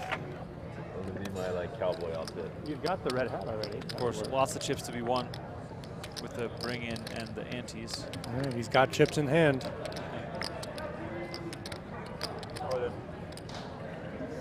Says all in. There it is. I'm playing no limit. Not allowed to do that, sir. Wrong game, Koray. Koray. All right, he wants to get all in, and Benny's going to go with it. All right, 3 versus a deuce. We're going to have reigning main event champion Koray Aldemir all in and at risk here versus Benny Glaser. Let's see the cards here. Deuce 3-7 versus 10-3 deuce. That is a fair fight. King, of course. 5. Wow. Proves right away. 4. Wow, 4 very there. fair. Oh, wow. Oh, 7-4. Dead. Dead to an ace or a 6. Nope. That was a bit of a sweat. Double up. Double up there for Koray. 360. We've seen Taylor Paur double up twice to stay alive, and now it's Koray's turn to double up. By the way, Koray Aldemir came into 7-handed play, 3rd in chips, had a brutal run of cards, getting cooler to left, right, and center to knock him down to being the short stack, but he's still in it now, and PLO is one of the cheapest games to play in this format, so he's got a few more rounds to fight here. 30. PLO is the cheapest game. Sounds reasonable. Because in the no limit formats, the ante is small blind plus big blind. 40-80. 40,000. Remko loves PLO. Just want to let you know. There's nothing I hate more than PLO tournaments to watch. It is absolutely excruciating. I like PLO to play, especially as a cash game. But PLO tournaments are just dreadfully boring. Well, when players at this caliber understand that a limping strategy, a limp or pot strategy is viable, that's what's going to happen. It's going to be a limp or a pot, and you're going to get 3 ways to a lot of flops, and people are just going to try and outmaneuver each other post-flop. Whereas if you're just starting out and say like a 1500 PLO, there's so much more action because people raise hands that they shouldn't be. Yeah, just overall it feels like it's a very boring game that doesn't really, it's not really dynamic. But maybe I'm wrong. Maybe I'm just a hater. I like PLO. I think it's quite fun and quite entertaining. I love watching the top players play PLO. You know, the Sean Winters of the world. Well, I think, but cash PLO is so different as we have, wow, 200K raise from Becker. Jungleman calls. Taylor Paur is all in, and now action is on Koray Aldemir. All right, boys. 400. Let's do it. Is it 400 exactly? Yep. I think it's going to go fold, call, and then we'll see a flop. check. Yeah. I mean, what does Koray need to have here in order to? Ace, king. Yeah, I mean, you should have aces or ace, king at the minimum. I don't think Paur is putting it in light after a raise and a call because he just doesn't have any fold equity. Yeah, exactly. He just said he's in ICM jail. Sometimes you should fold bad aces in this spot. Like if you have the ace 7-4 with no suits, it could just be a fold. This might be a strange way of looking at it, and I'm pretty sure Koray doesn't look at it this way. But if you have 400, if you have a lot of money, if you're rich, and you really want to just play to win in a spot like this where you just can't gamble, could you make that case and be like, yeah, just fucking go for it? I mean, you definitely could. It's super interesting here because I think if Koray shoves, he has fold equity with these two other players, but I wonder if he's thinking about finding a flop that he wants to go with, and then seeing if he wants to put it in. 1.6 million in the middle here. Yeah, it's a huge pot. Also might have been interesting if Johnny just decided to put Koray all in then. Yeah, because the action was reopened. Because it looked like Koray didn't want to play his hand at all, and then ultimately decided, well, I'll see a flop and then decide from there. Right. But what if Johnny was like, all right, 800? Yeah, he definitely could have, but with Jungleman behind, I don't know if that line makes too much sense. Yeah. Who knows? Because him and Jungleman are much deeper, obviously. Yeah, much deeper. I do think if Koray jammed, he had some fold equity against one of these two players, but if you just call, you're going 4 ways to the flop always. So Koray checked the flop. Koray could have a hand like ace, king, queen, jack, and just find a fold on the 10-7 deuce flop. It's like 300 from Johnny. This looks like enough to put Koray all in, because he just doubled up from 330 to 660 plus the antes.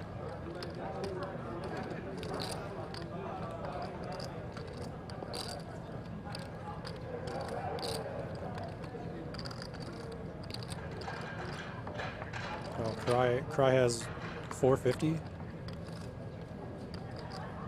475. Yeah. What an interesting spot.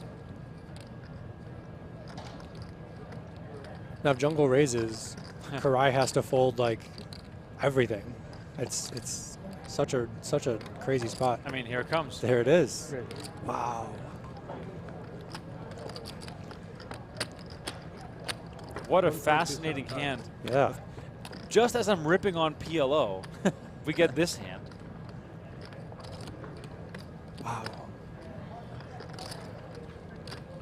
I think the hand is also completely different if Johnny just raises pot pre instead of making it 2.5x. If he puts in the extra 80,000, I think things play out differently. Maybe Koray doesn't call to see a flop.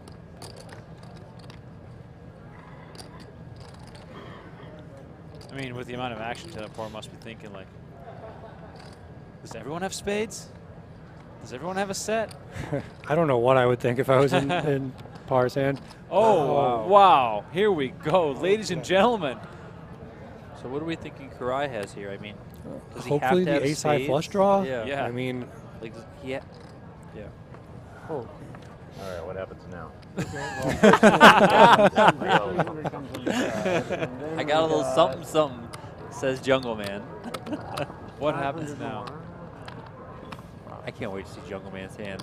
I hope it's I mean, just the most is he messing random around? card. Yeah, I hope it's ace king 8-6. Ace king 8-6, yeah. Pretty good hand. Wow. You didn't think you were in that position. Is it top set? I have no idea. Well, I'm hoping that he folds in, you fold, ideally. 3-6-8 ace for Taylor. We gotta get. We gotta get the overhead cam. Who has what? All right, I got Taylor gets first. Confirm spice. Okay. Ace 8 7 Surprised 3. with Koray's hand. Koray has queen queen. Sevens and threes. Sevens and No threes. one has spades? No one has one spade. Sevens and threes gonna scoop it? Two double knockout? Oh my gosh, a double knockout. Double knockout, really, with 7-3? So No. Oh my God, is that real? No way. I mean, Kevin, this is you, because I don't know. Yeah, this what is the all hell you. just That's Well, crazy. Jungleman said, I hoped you fold and you would fold, and he would be heads up. But this is insane. I mean, I'm very surprised to see Koray's hand. Queen queen 9-7 double suited. I think if you're gonna call pre, you just go with it pre. But I guess he was just trying to avoid the ace and king flop and just went with it because he blocked 7-7. I mean, he unblocked spades, which kind of sucks, but had small big this hand, what which means he'll be one big blind when we come back. a crazy ending to. Wow. One big blind. One seems to be This is unbelievable for it to end like dead this. small, and technically a dead button as well, but we'll put the button in Jungle's bag. That is one of the craziest PLO hands that I've ever seen. Let me get all the info about what game and all that. Of course, We'll be on the second hand. Taylor Paur was the shortest stack. He will be eliminated in 7th place. Koray Aldemir busted in 6th. And now we are down to the final 5 with fairly even stacks. So we could see a very long, drawn-out battle tomorrow at the final table. Yeah, it looks like Kihara is the short stack going into the last day. Looks like Jungleman, Benny, and Yuri are pretty close. Yeah, it's going to be quite a battle. I'm looking forward to it. Capped off by Jungle saying, what happens now? So, what did you say? Is this easy to define as a mistake by Jungleman, making all these assumptions about the actions of his opponents? Or is this one of those spots where if you do get the fold, there's enough in the side pot to make this worth it? I mean, that crazy, that raise is quite crazy. I don't know if it's right, but he made a pair, and I don't know. I guess if you're Jungleman, you make a pair, you just go with it. Unbelievable.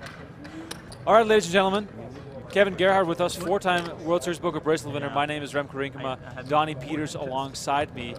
You've just watched 7 hours of bonus coverage of this 50K PPC. And now that we are down to the final 5, action will resume tomorrow at 5 p.m. Pacific time, 8 p.m. Eastern on PokerGo on the main channel. So you get to watch these guys battle for the $1.4 million top prize. And of course, one of the most coveted bracelets in the entire game, as Jungleman is going for back-to-back titles in this event, which is just absolutely insane. He's been saying it since day one. He showed up as Macho Man. He brought out the bracelet. He's been wearing colorful outfits every single day. And it looks as though he's heading into the final table as the chip leader after the double knockout to get us down to the final 5. Kevin, did you enjoy watching these animals battle? I loved it. Like I said, I'm a poker player, but I'm also a poker fan. So getting to watch the best players in the world play their game, Jungle making an insane move with one pair to double knockout is just fantastic for poker. Well, next year you're going to be in here. We'll be watching you. I hope so. If you need help, just let us know. We'll campaign all summer long. Exactly. We'll hold signs. Yep. Team Kevin. People in the chat, on your way out, please don't forget to like the video and subscribe to the channel. Tomorrow on the main channel, PokerGo.com, watch the 50K final table unfold. Please make sure to use the promo code GETWSOP30 to save $30 on the annual subscription. That brings it down to about $5.80 per month. And having said all that, Don and I will be back with hopefully more bonus coverage in the next few days. And hopefully Kevin Gerhart will be at the final table of the 10K PLO8. Give him a follow on Twitter, ladies and gentlemen, at Kevin Gerhart. He's one of the stars that's going to sort of chase after Brian Hastings on that bracelet leaderboard. But for now, let's call it a night. Thank you all so much for watching. We'll be back with more coverage very, very soon. And enjoy the final table tomorrow.